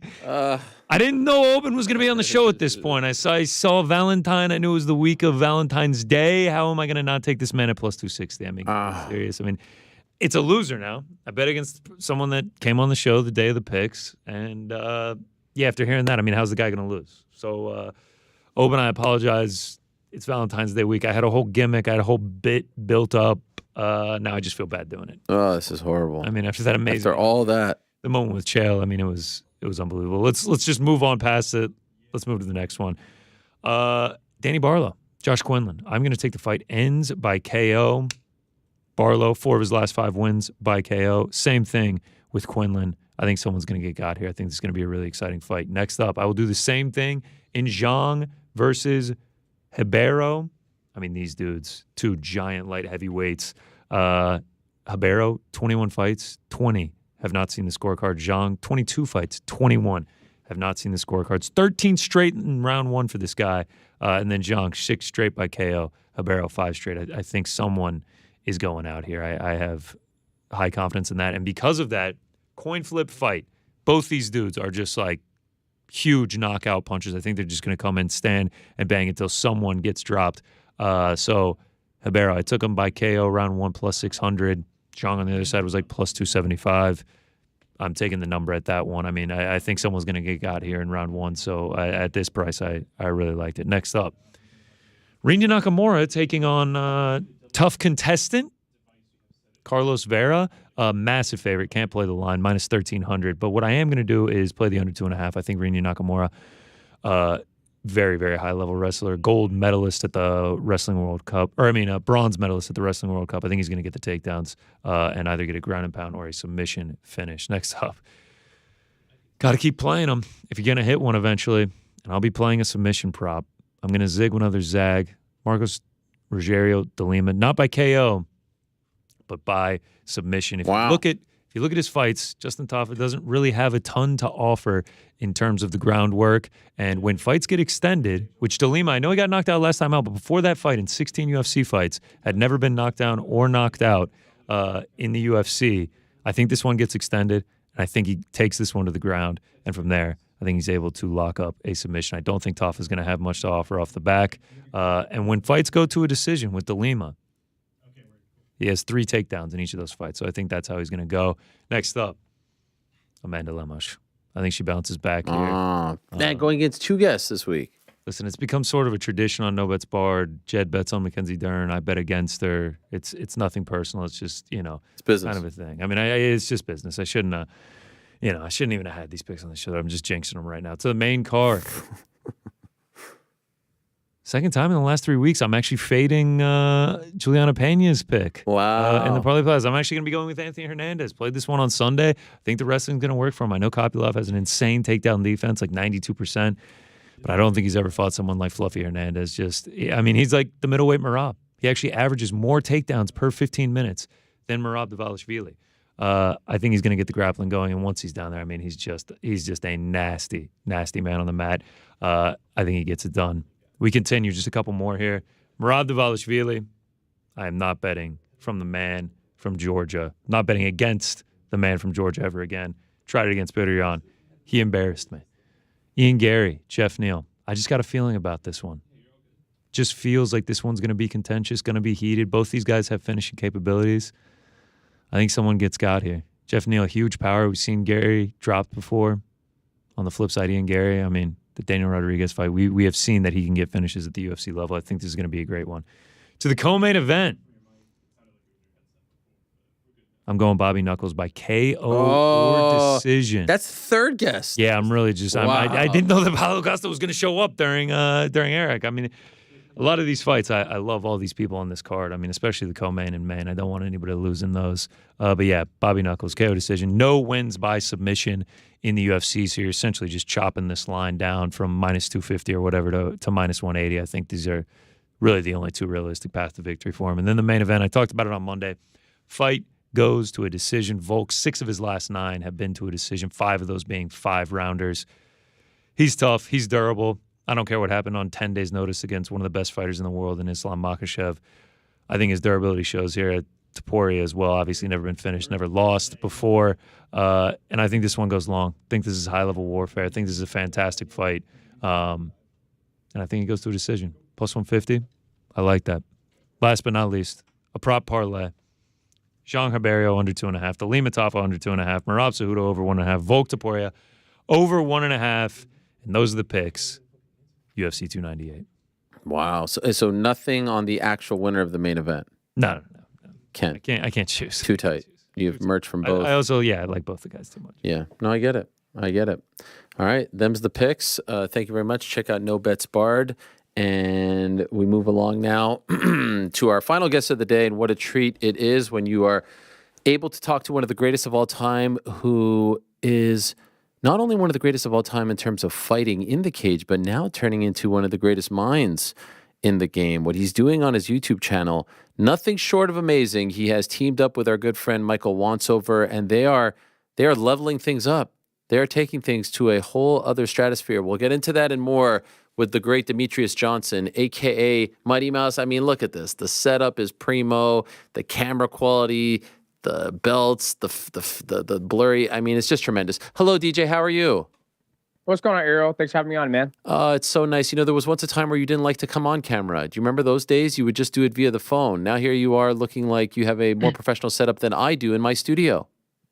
Well, things have changed. Let's just say things have changed. And, back in the day when I was getting ready for my title fights and competing, I was more focused on that. But now, since I'm older, I am investing more time into things that are going to be able to be around a lot longer than my body can last. So that makes sense. So yeah, invest in the studio. You're in the Mighty Cast studio right now where I shoot from my house. And yeah, it's pretty damn nice, right? Okay, so let me ask you about this because there's a lot of guys doing things, and yes, it is nice. Sorry to not answer the question. There's a lot of guys in the game doing things, fighters doing things. You do things differently on two fronts. Number one, I think your setup is elite, but also you're doing interviews as well as you're not just doing like, hey, Ariel talked about this on his show today, and this is what I want to say. You're doing breakdowns. You're doing interviews. You just had Sean O'Malley on. You've had Tyron Woodley on. I've had the pleasure of being on, and many, many others as well. What's your philosophy when it comes to the YouTube side of things, which the numbers would suggest you're killing it, but you're doing it a lot differently than all the other fighters out there, in my opinion? Yeah. So for me, I've been streaming on Twitch for 9 years, right? And then when I made the leap to YouTube, I was still streaming video games, which is my number one passion. And then I started to break down Street Beef videos, right? And I would laugh, and the reactions, I would get a lot of views from that. And a lot of people were like, dude, you should start breaking down, professional level mixed martial arts, not just, the Street Beef stuff. Then I was like, okay, well, I kind of want to do that. I kind of don't want to do that. And then I was like, okay, let's do it. Let's just see what it goes. Then I kept on doing, the mixed martial arts, the UFC, the One Championship, PFL, right, whatever it is. I'm breaking it down. Then the more views. Then I, hired Michael Wansover. We teamed up, and then things just kept on getting better and better. And I've always wanted to do a podcast. That's something I've always wanted to do, and have a Michael with me as my co-host and partner. It just kind of blossomed into that.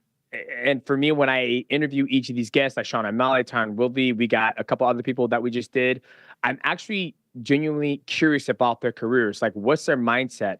What gets them passionate about doing mixed martial arts or whatever it is they do.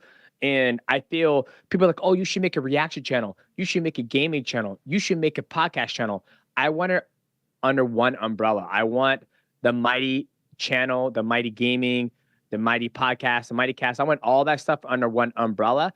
And then, if we get, our ultimate goal is to be able to have a big platform, pick up the podcast. And then we keep doing reaction videos. And then we have Spotify to do the listening or whatever. So we have goals, and we're just grinding, trying to eventually one day meet those goals.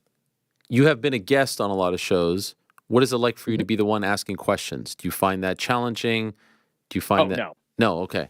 No, I don't find it challenging, because when I ask these questions, like I said, I'm actually curious about what's going on in their mind. We had a guest on the other 2 weeks ago. We haven't dropped it yet. And I was just picking his brain, like asking him straight up questions that I would ask him if the camera wasn't on us. And it turned out to be a very, very good interview. And yeah, it was very simple and easy and smooth. What about booking the guests? Isn't it annoying? I mean, that is, isn't it freaking annoying? Now you see my life, 15 years of this. Yeah, I do. But, luckily I built great relationships over time. And I think, at the end of the day, all you do is ask. Like, one of the guests I want to have on that I haven't even asked yet is Nina. I think her name is Nina Maria, I believe. She's done amazing content with the UFC. And each time I watch her content, I'm always laughing. I think she's a very good comedian, and I would love to know her story. And that's how, like, I find interest on finding these guests, is like, I'm always on the internet and I see something pop up, and I saw one of her reels pop up of her getting adjusted by Alex Pereira, and she goes, "Who? That's not my I thought you were my chiropractor." And he goes, "No, who's that guy?" And I just lost it. And so yeah, that's a guest I want to have on, and we have other guests in mind that we want to have on the podcast, and it's just asking to see if they want to come on and getting the right times and making it happen. Can I tell you my thoughts on Nina? You didn't ask me my thoughts, but people are always asking. Ariel, tell me your thoughts on Nina. Let me know what you think. I think she does a great job, and I think it's very important to be unique and to look at what everyone is doing and do things differently. And so it's important to, I tried to do that as well when I came up. I was like, okay, people aren't doing interviews the way I think they should be done. Let me do things differently. Let me try to stick out that way, right? It's always important to be different, whether you're a fighter, whether you're a broadcaster, a comedian, etc. I think she does a fantastic job, and she has a great relationship and rapport with the fighters, it seems, and the brass. These are all very important things. The one critique, if I can offer, so I'm not a hater, I'm not like, it's, if I can offer one critique, no, I'm being serious. If I can offer one critique, it's, coming in and doing things differently and maybe having a bit of a spin, comedy, skits, whatever, is great. Breath of fresh air, it's different. Why, though, do you have to shit on the rest of the media? Do your thing. Be different. Be proud. Put out the good content. This whole make MMA media great again, waxing poetic, you're relatively new here. Imagine I came in and I was like, Josh Gross sucks. Loretta Hunt sucks. I'm gonna show everyone that I can. No, like, I'm not saying you have to go up there and shake everyone's hand. I'm not saying you have to kiss our feet. Do you?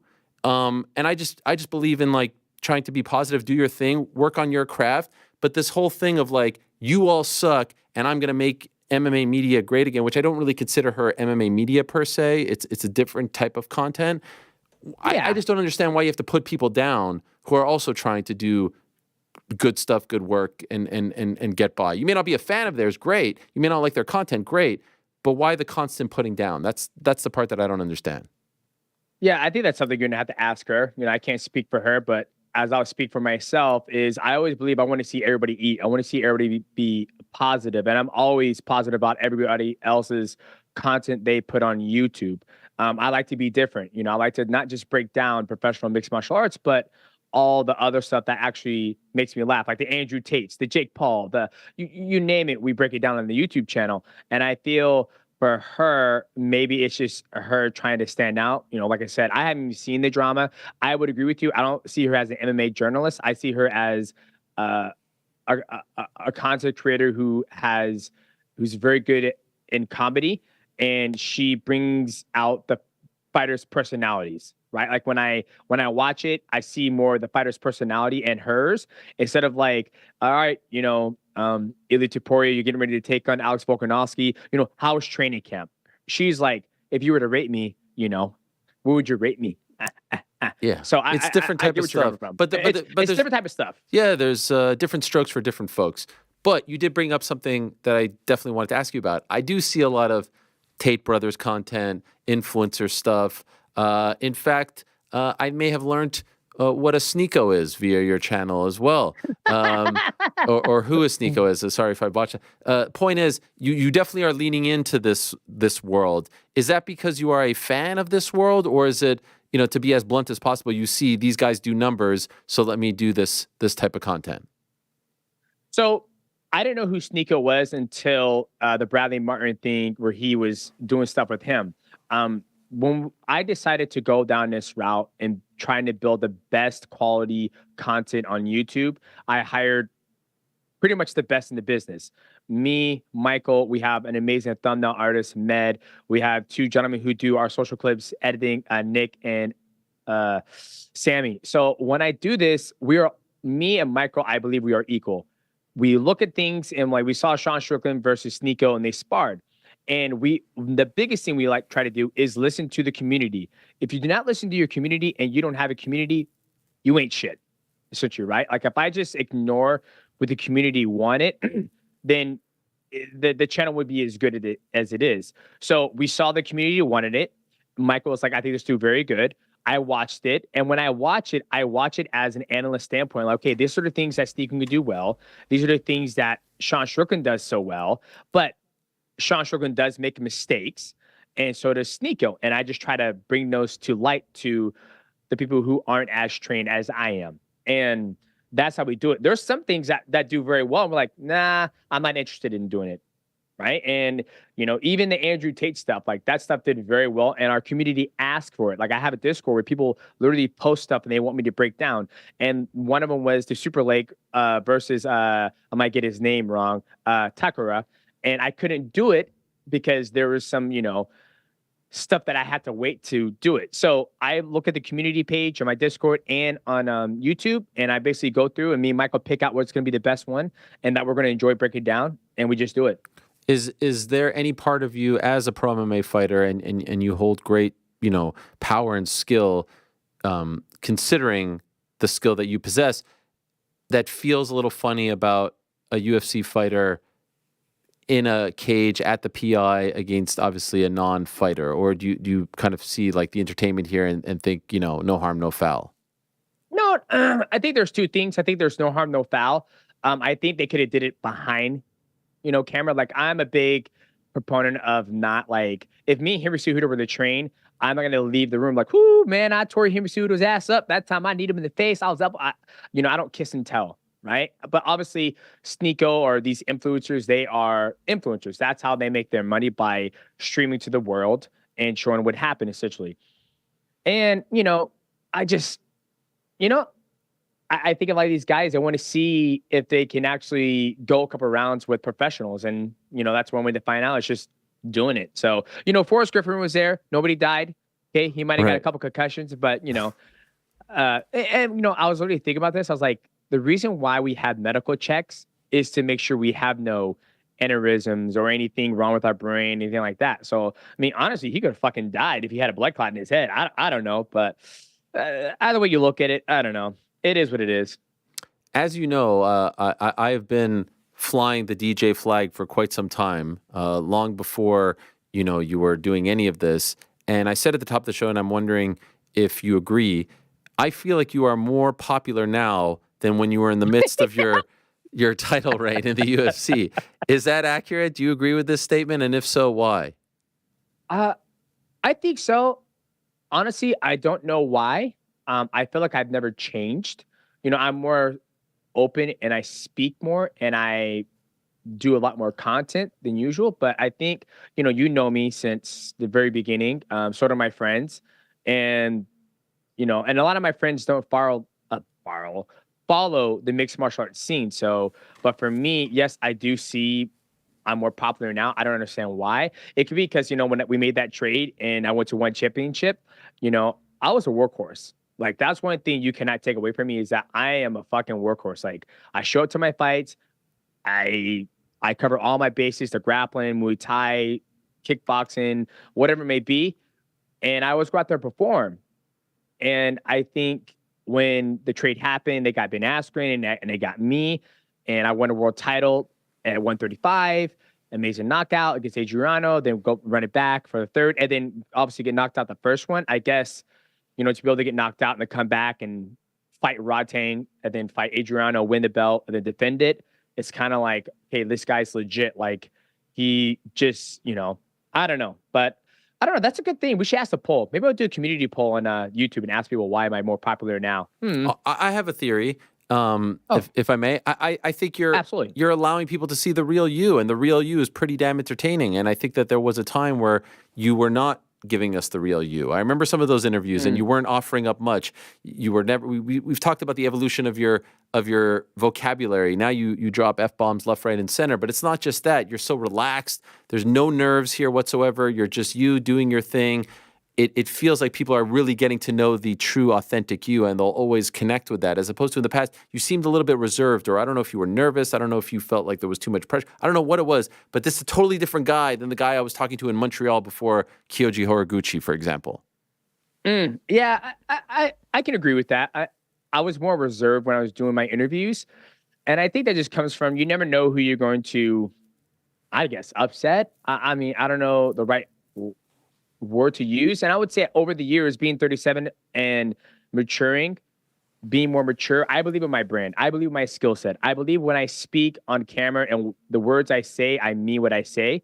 And I think, you know, you kind of grow up and you either like me or you don't, right? Like there's people out there who don't like my fighting style. Oh, he's too small, blah, blah, blah, blah, blah.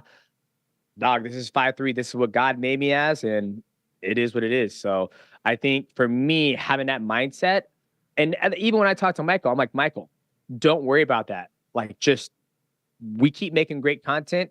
They're either going to watch it or not. So for me, you're either going to like me or not. And that's kind of like how I roll, man.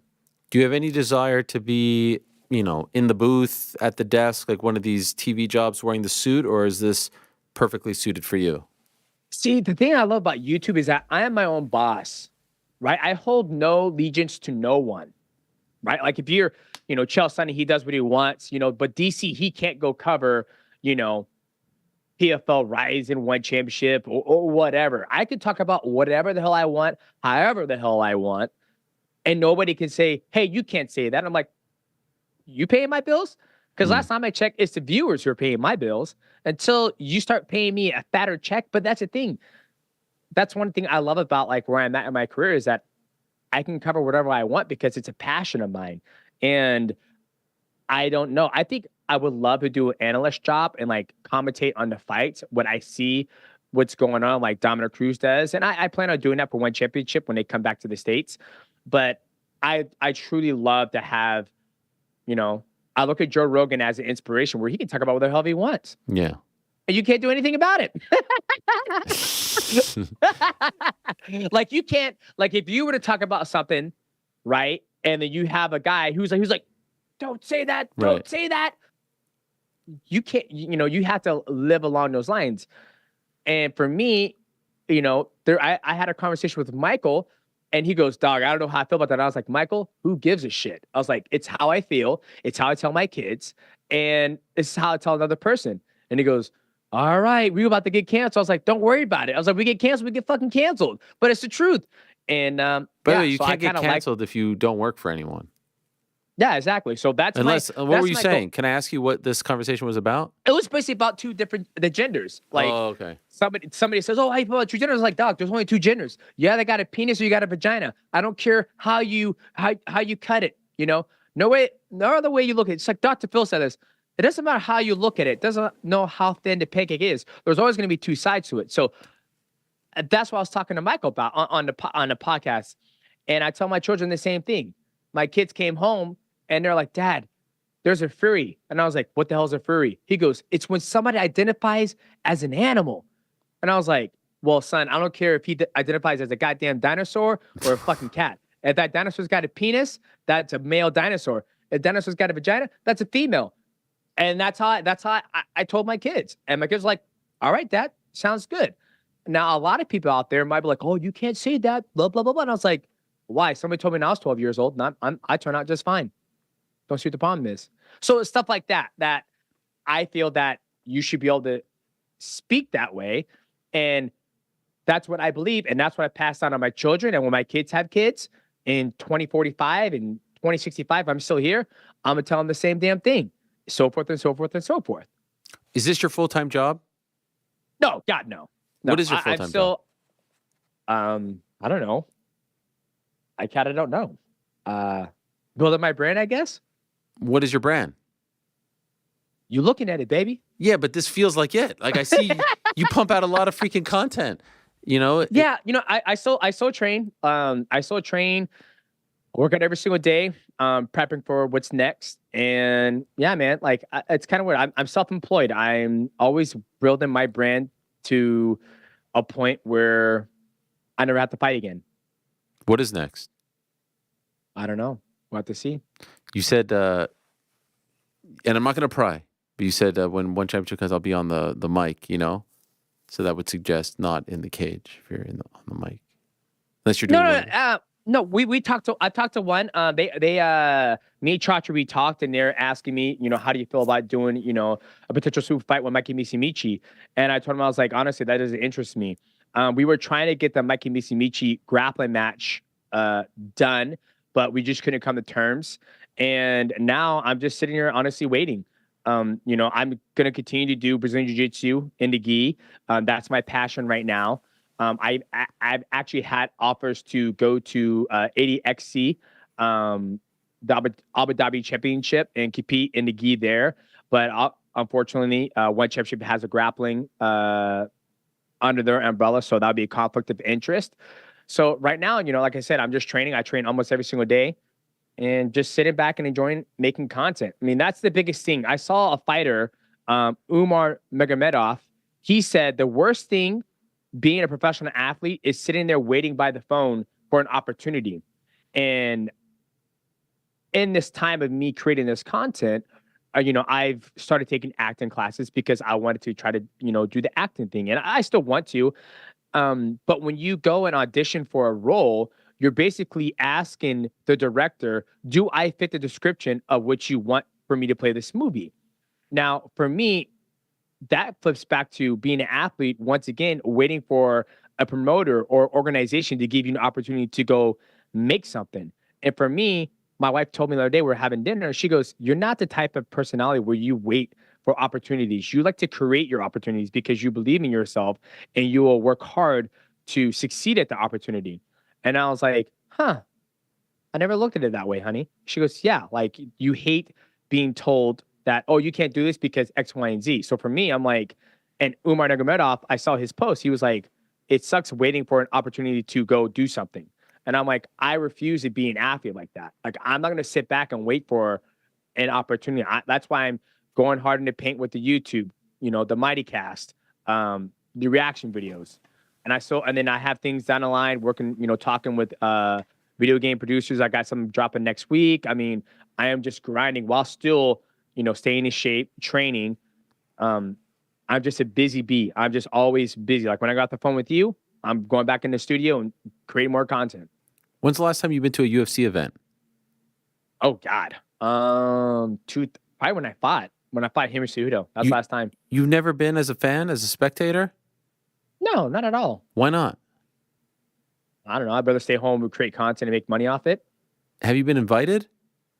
No, but I'm sure I still have good. I mean, I'm sure if I wanted to go, I could still go. Like, there's no bad blood between me and the UFC. Like, actually, the last time I was on UFC premises when I filmed the greatest athletes in 30 years. Oh yeah. I went there, saw Dom, saw Uriah, saw John Anik, saw DC, and it was good. Like, there's no, like, I'm pretty sure if me, Dana, were in a room, it would just be fine. There would be no, like, ill will whatsoever. I don't know why there would be. I was just trying to think. I never see you sitting there in the front row or, there's, legend Demetrious Johnson. If we are rounding third, I want the Hall of Fame. I want you in the front row. I want the video package. I want all of that. You want this too, right? I'm sure one day it will happen. And if it does, I'll definitely accept it. I think the UFC has built my popularity. I built my popularity in the UFC. It's the premier sport in North America. So, and I think, my kids are starting to get to that point now where they're understanding what I do and how good I am, I guess you can say. But if it comes, it comes. If it doesn't, it doesn't. Like, I'm not going to sit here, hey, this is the call data. Okay. You're just telling me, okay, beep. Like, I'm not worried about it. If it comes, it comes. If it doesn't, it doesn't. I want to ask you about a couple of 298 things, and then I'll let you go. You know Henry very well. You know Captain Eric very well. Absolutely. When you saw that clip of Henry firing Captain Eric, which, by the way, I don't know if you saw, Captain Eric has come on the show about an hour ago and said it was all real, and they just kind of now patched things up, which I don't know what to believe at this point with these two guys. Did you think it was real? What did you think? Honestly, Henry is very good he's a very good salesman. He's very good. And so is Eric. They're very good about creating buzz about the fight.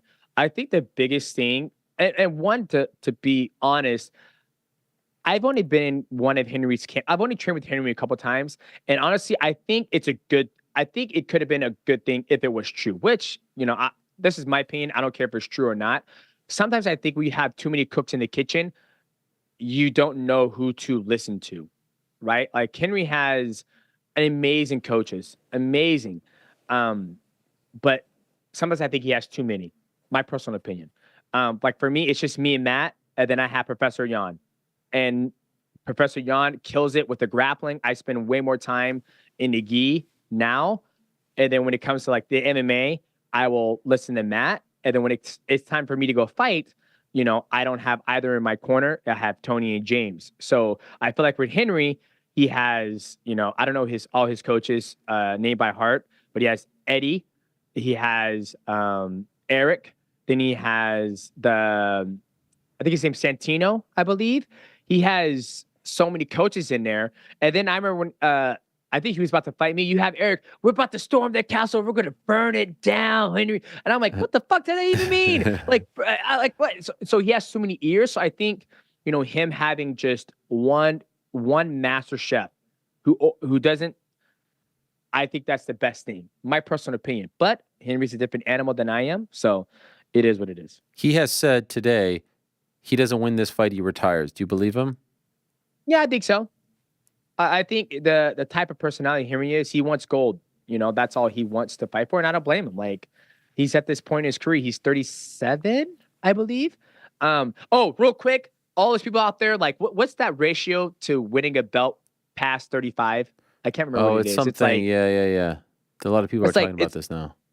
Hey, ladies, I want you to learn out there. I won the world championship with a beautiful flying knee at 35 years old, and then I went and defended that bad boy I was 37. Yeah, 37 years old. So make sure my black ass is on that, 2 and then 8, whatever it is, 2 or 10. Okay, but back to Henry Cejudo.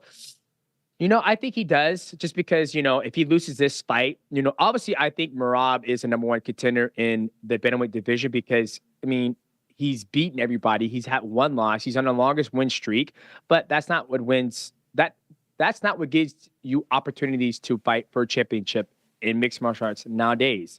So if Henry loses, who does he fight next? Right? If he wins, he's right back there to fight for the belt against Sugar Sean O'Malley. There's some drama there. They're both from Arizona. It would sell a lot of tickets. So yeah, I don't see why not. What else does he have to prove? Right? Okay.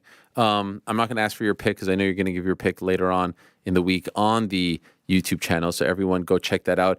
I do want to ask you, though, about the main event, and in particular this, there's like 9 different great storylines going into this, but what is interesting me the most is a lot of people have asked me, they asked me before Islam versus Volk 2 and right after Islam versus Volk 2 and leading up to it, including as recently as today we were talking about it. Was it a mistake to take this fight against Islam, right? Was it a mistake? I think we could only answer the question whether or not Alex Volkanovski truly made a mistake by taking that fight on 11 days' notice on Sunday morning, because the knockout could either affect the rest of his career, change the trajectory of his career, change the course of his career, or, 11 days, back on track, smokes Topuria, dominates Topuria, and all's well that ends well. You've been in that spot before. A little bit older, you get knocked out, a very rare thing. You've not experienced this, and then you rebounded and got back on track. Do you have concerns that this knockout will affect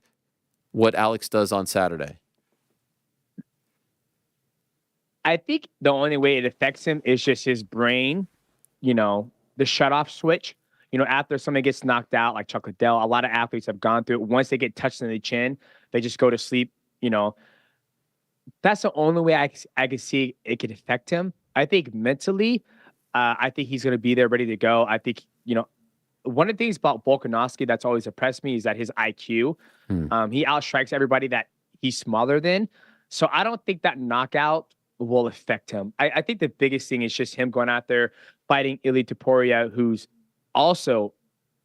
has a high IQ, very good boxing. He's just like, it's not very, I would say this, it's not very often when I see somebody fight and they do certain things and I'm like, ooh, yep, okay. Like, I think the last person who I felt that way about, to be honest, was Conor McGregor when he fought Diego Brandao. Like, the way he would control distance and how he would move and he would throw strikes and miss the counter and like, just how he puts himself into fire. I see Ilia Topuria do that. Like when he was fighting Josh Emmett and he fought another guy and he made the adjustments between the rounds.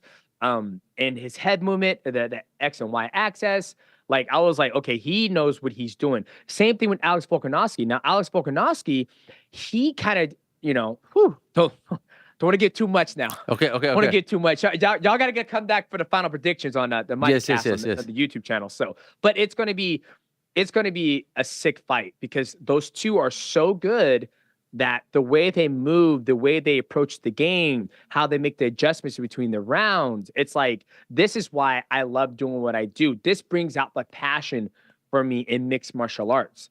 Like when I watch Muay Thai and kickbox, I'm like, good, you're fucking stuck there. You're not athletic enough. That guy's way faster than you. He's way longer. You're not getting past his reach. You can't take it to a different realm and force him to do X, Y, and Z. So I get bored when I watch that shit. But when I watch MMA, I'm like, how are you going to solve this puzzle? He's faster. Like when I look at Alex Volkanovski, he fights Yair Rodriguez. Okay, Yair, you're longer than him. You should force Alex Volkanovski to cross the void and make a mistake. When he makes that mistake, you capitalize on it and you frustrate him. Let's see if you can do that. He couldn't do that. Alex stayed at the edge of the void, made him make some mistakes. Then he ended up catching him and knocks him out. Same thing when Alex fought Max Holloway. I was like, how the hell is Max not outstriking him? Like he's longer, right? But Alex Volkanovski figures it out because he has his wrestling. He has to clinch. He has other things that he can bring to the table. And instead of Muay Thai, if I'm fighting a guy who's 6'3", but he weighs 150 pounds, and I'm 5'3", I have to get past that reach. I can't use my wrestling. I can't use my clinch. I'm stuck there. I'm stuck there eating fucking body kicks and trying to reach him. He just runs around. I'm like, boring. So yeah, it's gonna be a sick fight, man. Like I can't wait for it, and I cannot wait to give my live reaction to it. Two last quick things. This is why I love your channel, by the way. Your channel breaks things down. The stuff is great, and you don't get into like the mud of the clickbaity, what's gonna happen. But now I'm gonna take you into that world for a second. Everyone, Chael has done 9 videos in the last 30 minutes on this topic alone. Who's going to headline 300? Who's going to headline 300? Who's your pick? You know what? Honestly, I thought it was going to be Michael Chandler versus Conor McGregor. I was going to have Chandler on the Mightycast. We're trying to get that to happen. I was going to pick his brain on that because he's sitting there and he has a fight in 2 years waiting for Conor. But I understand why you want to wait for Conor because you get, the red penny night. You're going to make way more money if you fight him. So that's out of the hat. And then I saw the other day you had Hamzat, who's going to fight Leon Edwards. That's out of the hat because Hamzat said he's not going to fight during Ramadan. So honestly, Brock Lesnar versus Jey Uso. Stop. Wow, look at you with the pro wrestling. I don't know. I honestly don't know. I couldn't. Izzy DDP, what do you think of that? You know what? See, this is me as a person. I would like to see Izzy. I don't like that fight. Wow. I don't like that fight for Izzy. Because I feel Izzy hasn't taken enough time, and I don't know. I'm not in his camp.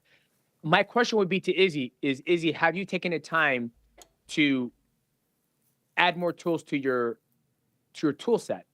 Because if I was to look at that fight right now strategically, okay, one of the things that Izzy likes to do, he likes to back up. He likes to counter punch. So if he likes to counter punch, DDP does a good job of not overextending. He doesn't back up. He usually takes the center of the cage and he moves forward. And he goes to the center and he goes either southpaw or orthodox. Now, Izzy, he likes to kick. He likes to poke and move and then hit somebody. That's what he likes to do. He does all the time. If the person doesn't overextend, you look at his past fights. Alex Pereira, he did overextend, but he also got in a gunfight. You look at Yoel Romero, he didn't overextend. You look at Sean Strickland, he doesn't overextend. So for me, if I was in Izzy's camp, I'll be like, hey, Izzy, we're working your clinch game, we're working your wrestling game, we're working those two things. Because if somebody doesn't overextend or come towards you, then I want you to feel comfortable enough to come forward. And if you go back and watch Izzy's kickboxing, somebody posted a clip. Damn, that shit looked beautiful. If I could take that kickboxing of Izzy of going forward, the pressure fighter, and give him a nasty clinch and a beautiful double leg, he would be the middleweight champion, and he would beat my 11 consecutive title defense because his countering, his athletic ability, and his strengths of countering people are phenomenal. But if somebody doesn't overextend, is he comfortable enough to go in there and force the clinch, force the wrestling, force those things? And when he beats him up there, then he goes back to his countering, and then the counter becomes a lot more easier. So with all that, that's what goes in my mind when I think about Izzy versus DDP. Has Izzy taken the time off to develop that skill set? That's my question to him. Has he? If he says, no, I haven't, I'm like, then don't take the fight. If he says, I have, and I'm ready to go out there and force the fight, get in the clinch, start wrestling, take him down, pass his guard, try to submit him, then I'm like, okay, let's fucking do it. But if you haven't, then I want to do it because DDP, he has a style where he doesn't really back up. He doesn't really overextend. He's very good about his shell. He's very clunky on the feet. He's not, smooth and pop shit out there. But I just don't like that style. I don't like that matchup stylistically from my standpoint. But I'm always going to root for Izzy because I'm a big fan of him. But as me, as a martial artist, I'm like, no, you need time to develop those things that you're missing in your game that I see that you're missing. So, yeah. Damn, it's so good when you mimic the fighters. I can watch that shit all day. You do it like when you did that video of like the Conor and the Henry and the DP. Oh, yeah. I freaking love that. Can you do more of that for us? Can you do not right now, but like for the channel? Not right now. Do more? But if Andy asks, Andy's a gentleman I train with at Grapple Club. It was all his idea. He goes, dog, we got to do this, man. I was like, fine. So good. Because I did it for him, and so we'll see. Last one. We were talking about this earlier. It's Valentine's Day. I don't know if you could see the set. It's, there's a little bit. It's beautiful. It's beautiful. We were all talking and it was pretty bad. I mean, it was pretty bad, our responses. Someone asked me what our plans were for Valentine's Day, and the four of us on the show had nothing really. You're, longtime married, Destiny, legend. Are you a big Valentine's Day couple? Do you guys do anything? Do you have any plans, or are you like so, far past that at this point that you don't have to do it? Every day is Valentine's Day. Yeah, I mean, you already know, baby. Yeah. Every day is Valentine's Day. But we're going out to dinner. We all got gifts. We got gifts to the kids, and we're gonna go out and have a nice for the kids. dinner. Gifts for the kids too, huh? Yeah. I don't want to. Gifts for the kids. Wow. Okay, so you've just shown us all up. All right. Okay. Well, I mean, it wasn't like I got Tanith the teddy bear. I didn't get the boys anything. Just the daughter. Just the girls. Okay. I told my boys, I said, my boys, my oldest has a girlfriend and he got her some flowers and he got her a box of chocolate. And then my middle son doesn't have a girlfriend, and my daughter, she's 5, so she's not dating anybody. But I told the guys, like, dude, you get chick stuff, not dudes. You get chick stuff. Okay. This is a dude giving a girl holiday kind of thing. Right. So, but yeah, I'm not giving my boys anything. They get enough shit. Okay. I was feeling bad because I did get my daughter something too. By the way, your son has a girlfriend. How old is he? He's 10. Damn, 10, huh? It is what it is. Good for him. Much respect. Yeah, I'm at for him. Like, I think, he came home and goes, "Hey, Dad, no, this is not my department. This is my wife's department." He came home, asked my wife, like, "Hey, can you take me to the store, get my girlfriend? I want to get her some roses." My wife goes, "Yeah, absolutely." And he goes, "Can I get some chocolate too?" I was like, "Yeah." And then Destiny's like, "Wow, I think he's learning from you because he sees you, get me flowers and da da da da." And I was like, "That's good. That's how I want it. That's how I want him to see. Like, this is how you treat a woman. Like, you take care of them, you pamper them, you be there for them." So it's good. I'm happy for him. What a guy. You're the man, DJ. Thank you so much. Everyone needs to go check out the YouTube channel. Are there other places to get the you mentioned the Discord. Where else should we tell people to go? Yeah, right now it's just the YouTube channel. Mighty Gaming, Mighty. We're dropping the Volkanovski, his breakdown where he fought Yair Rodriguez, what makes him so special, his IQ so high. And then we're going to do the final predictions on Friday and then the instant reaction on Saturday. So do not miss it. Oh, and ladies and gentlemen, there are free fights on Friday. 1 championship, John Haggerty, 2-sport champion, Muay Thai, kickboxing champion, taking on Lobo. I think John Haggerty is going to send this man to the canvas. Make sure you check that out. Amazon Prime on Prime Video. I know all you guys are on your mom's Amazon Prime subscription, so check it out. And check out the YouTube channel. I love it. Keep it up, my friend. Well done to you and Michael, the whole crew. Well done. And thank you for the time. Really appreciate it. Thank you, Errol. Appreciate you, baby. There he is, the great Demetrious Johnson. What a guy. And boy, did he show us up. I mean, man, he had the whole freaking thing going. He had the whole freaking thing. Valentine's Day, gift for the daughter, dinner, all that stuff. What a decorate match. the house. I send a $1 bouquet of roses. I got. No, you did a good job too. I mean, I do nothing. I mean, you were like the four of us. We didn't have one single thing. No, you did a good job too. No. I would say, or like, there's always a little bit more. Would you say there's a little bit more pressure pre-marriage, right? Yeah, you have to set a tone. You have to. I actually think it's like, really, it's just the first the first one, 2, like the first 2, maybe 3, is when there's real pressure. First one is the biggest. First one is the first one. There's actual pressure. Yeah, you really got to deliver on that one. Second one, the pressure is lessened. By the third one, the pressure isn't there. Still nice to do something, of course, but the pressure has eased up substantially. I think the second one is pretty huge too, because if you come out hot for the first, you have and to you follow it up with nothing. You exactly. It looks like you've lost all the interest, the fire, whatever. Yeah. I think up until the first one post marriage, because if you do nothing in the first one post marriage, that means you've now just sort of given up. You know what I mean? Yeah, I mean, I think if you straight up do nothing, you don't even acknowledge the day, and you're not married, it can be simple. You don't gotta get too crazy. No, I think what he said was accurate. Speaking of you, GC, there's a question here, which is to you and I. We'll take a couple more questions and then we'll call it a day. Tremendous stuff from DJ. I mean, what a guy. And what a setup, huh? He's got a nice setup. I mean, once over. We need once. It comes into all of our houses, man. This is from our good friend Nim. Ariel and GC, it has become apparent, especially in the last episode, you both have a penchant for our beloved British culture. To that end, I've suggested a head-to-head on who is the honorary Brit of the show. Oh my gosh. By the way, I have not looked at any of these, but he gave me a heads up about it, so I put it in the pod. I haven't heard anything about this. I'm actually a little bit worried now. You coming your knowledge by the way, is great. You coming out and saying you've heard nothing about it lets me know that Frank tipped you off. No, actually, Nim hit me up. Just like, hey, can you just let Frank know that there's something that he needs to see from a DM? Wait, and then Frank was like, you went wanna through the questions and then you got prepped. No, Frank was like, do you want to see it? And I was just like, no. He told me and Ariel did not want to see it. So I haven't seen anything. And it'll prove that because I don't think I'm going to ace this. I don't know what we're about to get here. All right, here it is. Please answer the questions. All right, you will take turns by the way. Answering the questions with Ariel going first. Wow, he's laying out all the... I'm getting nervous. The rules here. Highest score wins. Yep. Frank has the answers. Is that accurate, Frank? That's correct. Okay, here it is. Man. Look how sweaty I'm worried I'm going to embarrass myself. I can't embarrass myself in front of the British community. Okay, you ready? Please. Number 1. Who scored, and on my life, I didn't look any of these up, which honestly, I'm kind of mad now at myself. You're drawing attention No, to the fact you I actually feel like I should have. You could look this up. I actually feel like I should have. It was very stupid not to.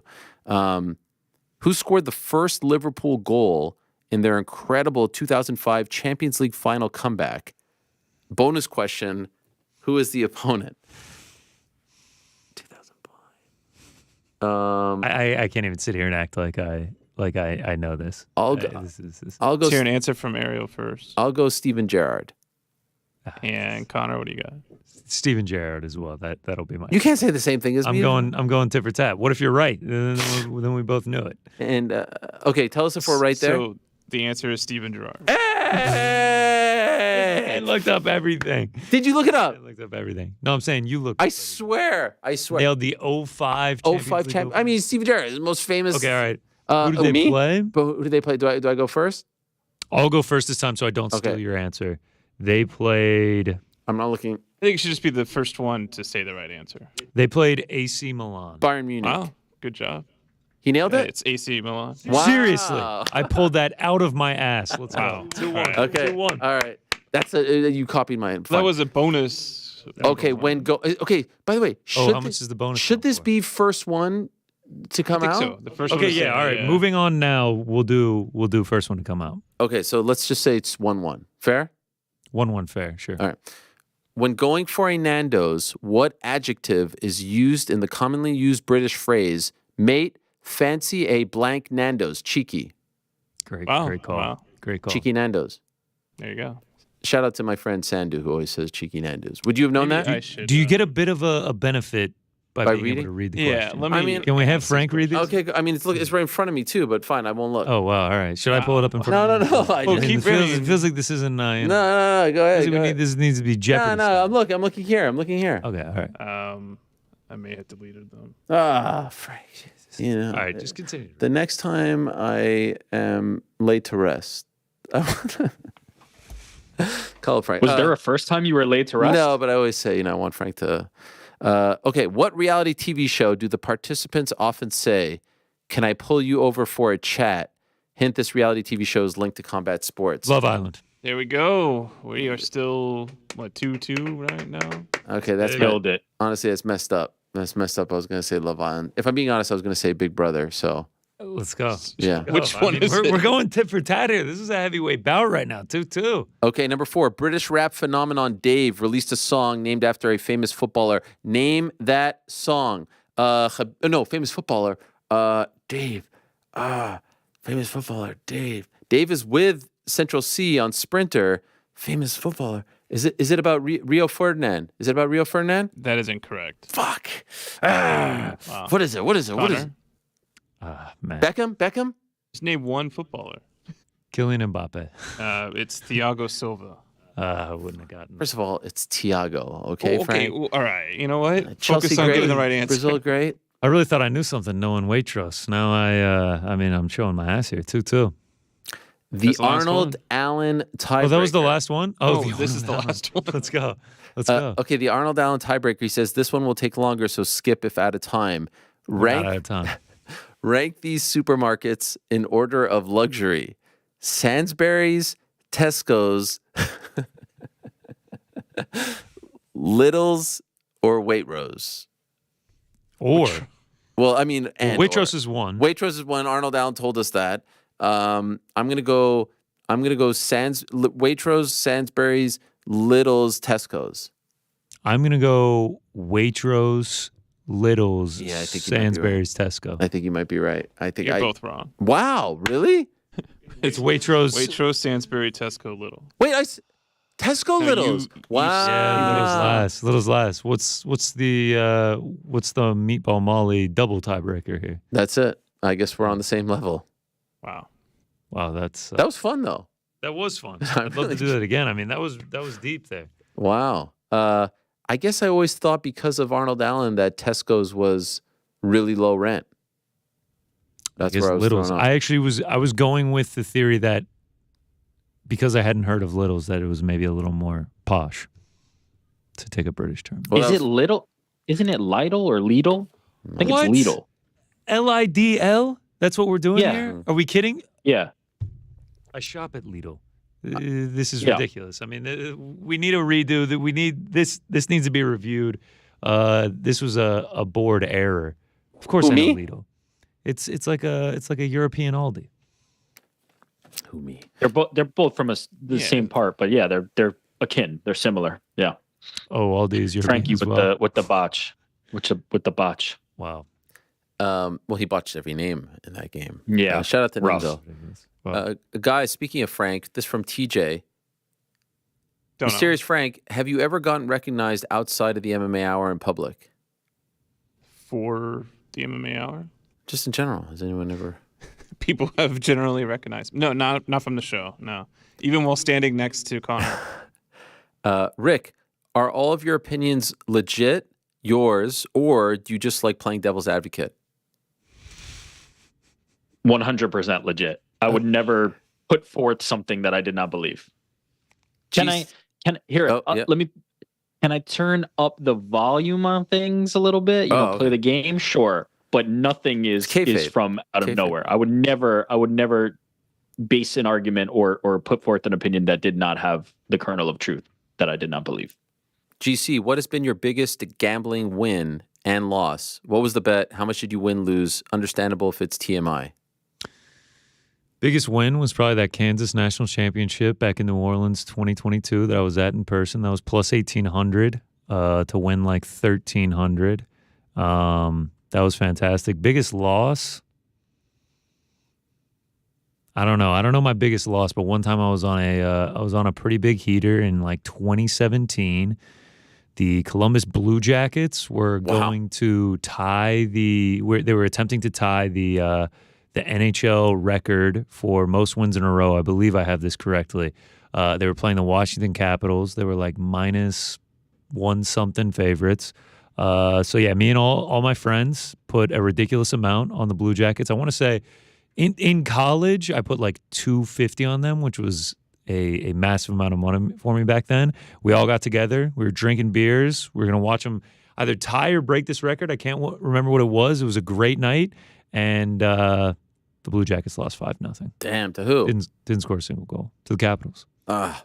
And that's why I have this theory of like, you want to see a record stopped, like someone's about to break a record, let me bet on it, and it'll stop.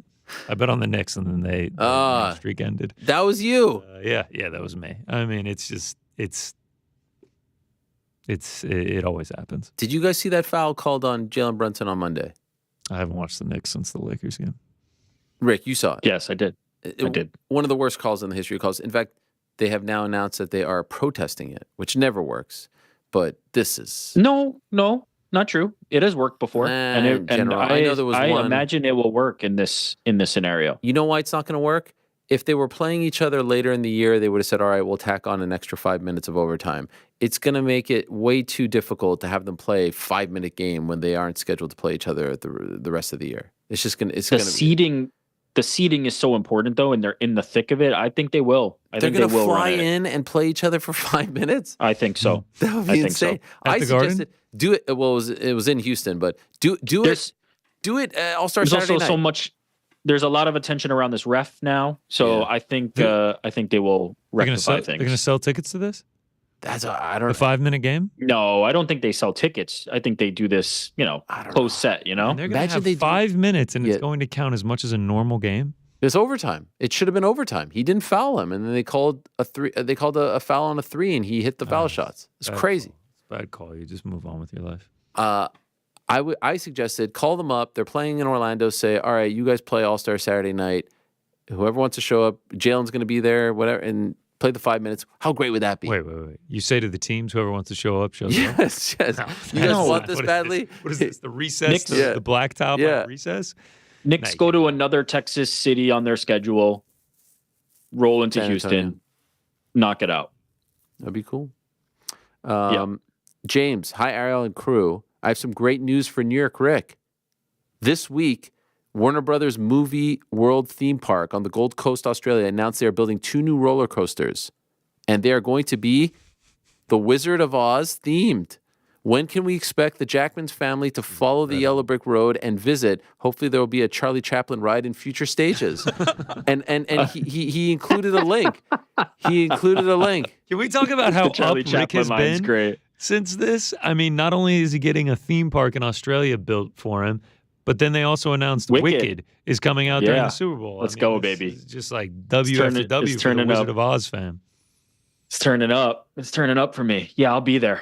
I don't know when. I don't know how, but I will be there. Guaranteed. Is there also, an actual yellow what brick it's road worth. that you can follow? I mean, that'd be sick if the theme park had the little area with the yellow brick road. A lot of people on Twitter, supporting the cause here. Wizard of Oz heads out there. They're loving it. You've gotten a lot of feedback. Oh yeah, people coming. They're taking arms against you guys for your downplaying of the greatness of the Wizard of Oz. It's a good movie. Have you ever seen Wicked, Ariel? Did you see the? No, I'm not a big Broadway guy. Too cramped. I'm not either, but as you can imagine, that's in the wheelhouse. Quite good. This is a fun one from Andrew. Hello, Ariel. What kind of a texter is Turkey Al Sheikh?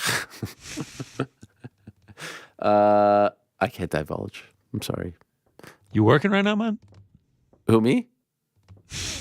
No, I just feel like that's how he texts. Oh, man, you guys got a show right now? That actually sounded like the drop. Who, me? Who, me? Is it not? It's you. Chris Kingsland. Ariel, whatever happened to Ariel and the Bad Girl? What happened to Ariel Meets? You're always looking for that exclusive breaking news headline, but is it time you break your own and announce the comeback of the most electrifying shows in sports entertainment? Bad Girl, she's very busy, and maybe we'll bring it back. Life gets in the way. I'm not sure. I think she was mad that I had Fabiano on the show, if I'm being honest. And that really kind of created the wedge because we've never done a show since. She doesn't seem like the kind of person to get mad about. No, it was upsetting. It caused all kinds of problems, a lot of drama. I don't need to get into it. Ariel Meets, that was with TNT. Contract up with TNT. The WWE deal is coming up with TNT. We'll see. Might come back somewhere else. But right now, I mean, Ariel Meets was just the name of the thing, which I love doing. But I've done the sit downs, and I guess we could call them Ariel Meets. Pretty much what we do on this show, like 12 times a week. But I get it; it's different. And really, what made it so different was the way it was shot. Those guys were the best full crew that I've ever worked with. Those guys, they're unbelievable. The ones over at TNT and BT Sport. Loved working with them. Last question. Have you watched Chris Eubank Sr.'s interviews on Talk Sport? What's that? Me and Frank just laughing back here. No, this is totally different. I'm talking about doing the sit downs. Don't get all freaking. We were laughing about something else. What are you laughing about? I'm talking. This is a completely different show. What are you talking about? Ugh, enough. Chris Eubank Sr. on Talk Sport. Rick and I talk about this all the time. He's been on a media tour, somewhat uncomfortable at times. Some good stuff. Anyway, he says, Helwani, being a journalist, how would you react mid-interview when Chris Eubank Sr. Suggested Conor Benn fight Harlem Eubank? New York Rick, how do you feel as an advocate of the Eubank Jr. versus Conor Benn fight? I don't know. There's a lot there. It's a little uncomfortable because it seems like it's a father-son situation. I love Chris Eubank Sr., but I don't know. It's a bit sad to see, and I hope it all gets figured out. I'm over the Eubank Benn fight. I don't think it should happen. I think it makes no sense. And there's just too much there, but I don't know. I love Chris Eubank. I don't know why he always says the Rastafari thing in the middle of some of his answers. You notice that? Yeah. That's Thomas. Yes? I was just going to say, I'm not out, but man, we're getting there, and no interest in Harlem. Like, the fight is between Chris and Connor. Okay. Obviously. Two more. Thomas, what's up, Ariel? I got a fun one for you and the crew. What was the most depressing moment in your MMA fandom? As an example, here is mine. Let me paint the picture. UFC Vegas 68, empty Apex, 2 a.m. Eastern. Kyle Nelson, Do-Hoo Choi just went to a majority draw. You sit there and contemplate what life decisions brought you to this moment. Do you or any of the other members of the crew have a specific moment that stands out in your mind similar to this one? In all seriousness, thank you for introducing me to this crazy sport we all love so much. GC, got one? Depressing? No, not really. I mean, when Volk got head kicked, that was pretty sad. Nothing that like it's. I mean, at the end of the day, it is a sport, so like I'm not going to get depressed over it. I mean, you referenced the Kyle Nelson Do-Hoo Choi majority decision at whatever time it was. I think it was an Apex card last year, and Kai Kara France main evented against Amir Albazi, and he lost a split decision. You know, I'm a Kai Kara France fan, and I think I lost like 11 units that card. I just kind of sat on my couch in silence for a while afterward. I was like, man, it's a tough one. Stuff's come back from. But that was more betting related than the actual sport itself. Oh, man, there's just so many here. 2 questions for Connor. Can we give Connor his flowers? How did this dude make the transition from behind the scenes to on-camera talent? Was that the plan the whole time, or did it happen organically? This is from Hamzako. Interested to know his Twitter and IG numbers before and after the glow-up.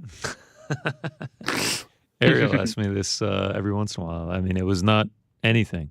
It was just like 900 Twitter followers or whatever. It was not much. I mean, in like one of my first interviews, you asked me if I would come on camera. And? I said, yeah. You were in. Sure. You loved it. Let's do it. His second part is, how dare you? A man offers up his favorite film of all time and you shit all over it without offering your favorite for a cross critique? Shame on you. Mine. Let's hear it, GC. Your top flick. Interstellar. Would love to hear everyone else's top movies besides Billy Madison, of course. Interstellar. Interstellar. Yep. Come on. It's not even like top 5 Nolan. Come on. We can't do Not that. even top 5 Nolan. Name the top 5 Nolan. Please go ahead. So let's start with Memento. Memento, Inception, Dark Knight. Okay. Inception. Better than Inception. Yeah. So we got those three. What was the one with Oppenheimer. the magicians? Better than Oppenheimer. And yeah, The Prestige. Those are 5 right there off rip. Prestige is pretty good. You just named 5 Nolan movies, though. But they were all better than Interstellar. Well, you hate Interstellar, Frank. You're like, it's not real enough. They go into a dark hole. Meanwhile, your favorite movie is about some guy that falls in love with a robot. What was you call it again? Blade Runner? Get out. Oh, wow. You've just upset the internet. My favorite movie is Fight Club, by the way. That's a great movie. Fincher. Great movie. Fincher's great. Never seen Is that why you were asking me about The Killer every single 4 minutes? God, okay, he keeps asking us in the back here if we've seen The Killer as well. Now it's tracking. Fincher's great, though, so props to you, Frank. Well done. Sonny Chung. Who me? The top 5 Nolan movie. I mean, just one of the worst. Come ones on. ever. Yo, Ariel and crew from Sonny. Quick suggestion. The new camera angle should be the, quote, 4th wall camera. For any time you guys break the 4th wall, I think it would be a fun bit. Wishing you all the best. So he can run with that one. I think that and the studio camera, the 2 4th wall ones. Oded is asking me when I'm going to be in the celebrity NBA game. It's long been on the bucket list. I just don't know how to make it happen. You guys know anyone that can get me in this game? Action Bronson, probably. I mean, I feel like I can make the cut. Has Bronson played in it? That's a good question. I'd like to be involved once. Can I be an assistant coach, a water boy, something? I mean, you see these names? Did we do this game? Can I say something? Yes, go ahead. I have not been in on NBA All-Star Weekend in years. Like, it just isn't exciting anymore. Not a fan of it. Really, it's one of my favorite weekends of the year. But it's really bad. It's just the quality has gotten so trash. Celebrity All-Star is the only thing I really actually enjoy anymore. So crazy. Because they actually play. They actually play. Nice. Nah. Whereas the NBA one, they do not play. There's no actual basketball being played. I like how the NFL switched it to like a skills-based kind of like fun type of thing. The Pro Bowl just was dead, and so is the NBA's All-Star.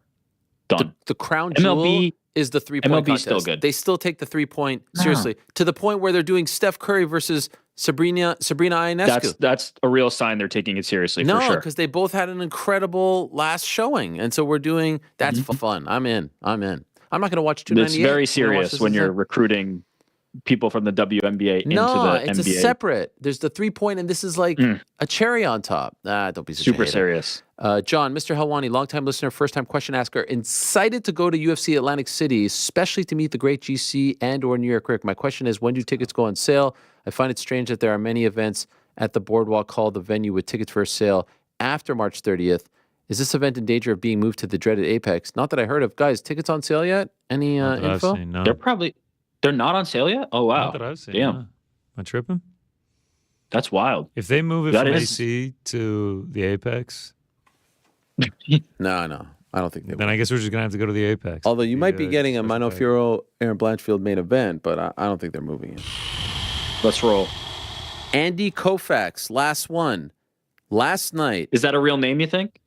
I don't know. Last night, as I took my last bite of what was a tantalizing gorgonzola encrusted steak. I don't think that's a real name. I think this is a troll. You gotta read this is a troll. The Substack questions, by the way. There's like so many little nuggets in there. They're really, a lot of them are very entertaining. And washed it down with a pull of raw milk latte. It dawned on me. The biggest storyline of 298 is concerning Volk's newly acquired... To go from that to an actual serious point is ridiculous. No, I don't think this is going to be a serious question. Due to his devastating KO, honestly, I didn't read past the opener because the opener was so great that I just let this guy say. Due to his failability, Volk's newly acquired failability due to his devastating KO loss to Islam.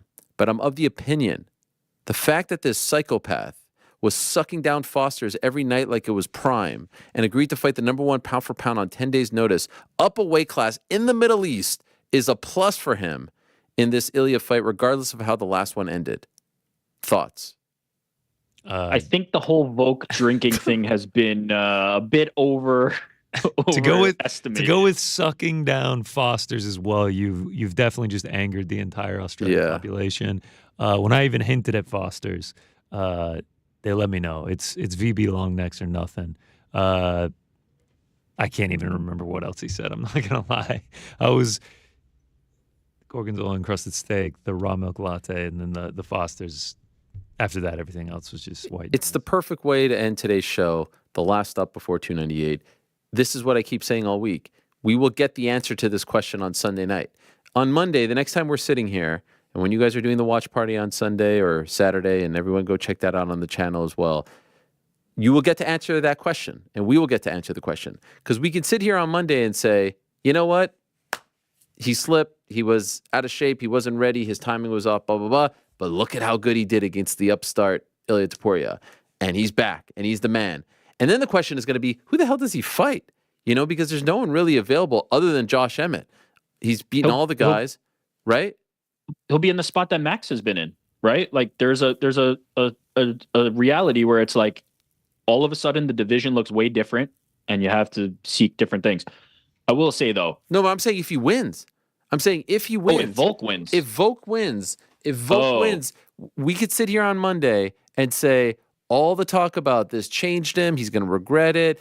It ruined his career, the course of his career. All that was all BS. He's the man. And not only is he the man, he has almost legitimately cleaned out 145. There's go to very 55. I'm just saying. Or it could be, holy shit, that did change him. He looked off, the light switch, all that stuff. And that's the beauty of this fight. That's why I love this fight so much. We're going to get the answer. And on Monday, we'll be able to talk about it. There's a world, though, where he would have got by Ilia anyway, right? Like, it comes for everybody. You can delay it, but it does come for everybody except for Khabib. And so the thing that he did, which was securing that bag, getting that new deal, you have to take it. Even if it was a mistake even if he wasn't going to get got by Ilia, and maybe that did change him, he secured his future. He secured his family's future. You have to take that because you're going to get got eventually. And so he got by Islam. That's fine. And maybe he'll get got by Ilia, but I think it's the right call no matter what. I think he can hold his head high and took the shot no matter what. And we'll see the outcome. All right. I looked briefly on Twitter just as we were wrapping up here. There was a shooting at the parade. Yeah. Yeah, man. Ugh.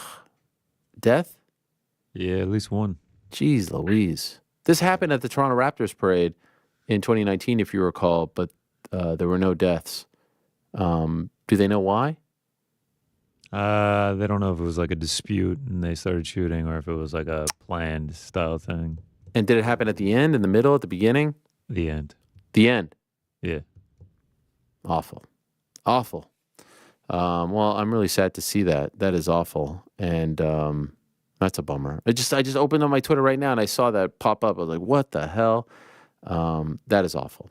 Our hearts go out to all those who are affected, and hopefully there aren't too many who are, but that is just horrendous. It's a parade.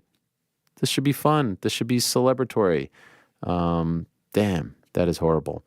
All right, guys. Appreciate you all very much. A fun day on the program. And goodbye, Rick. God bless.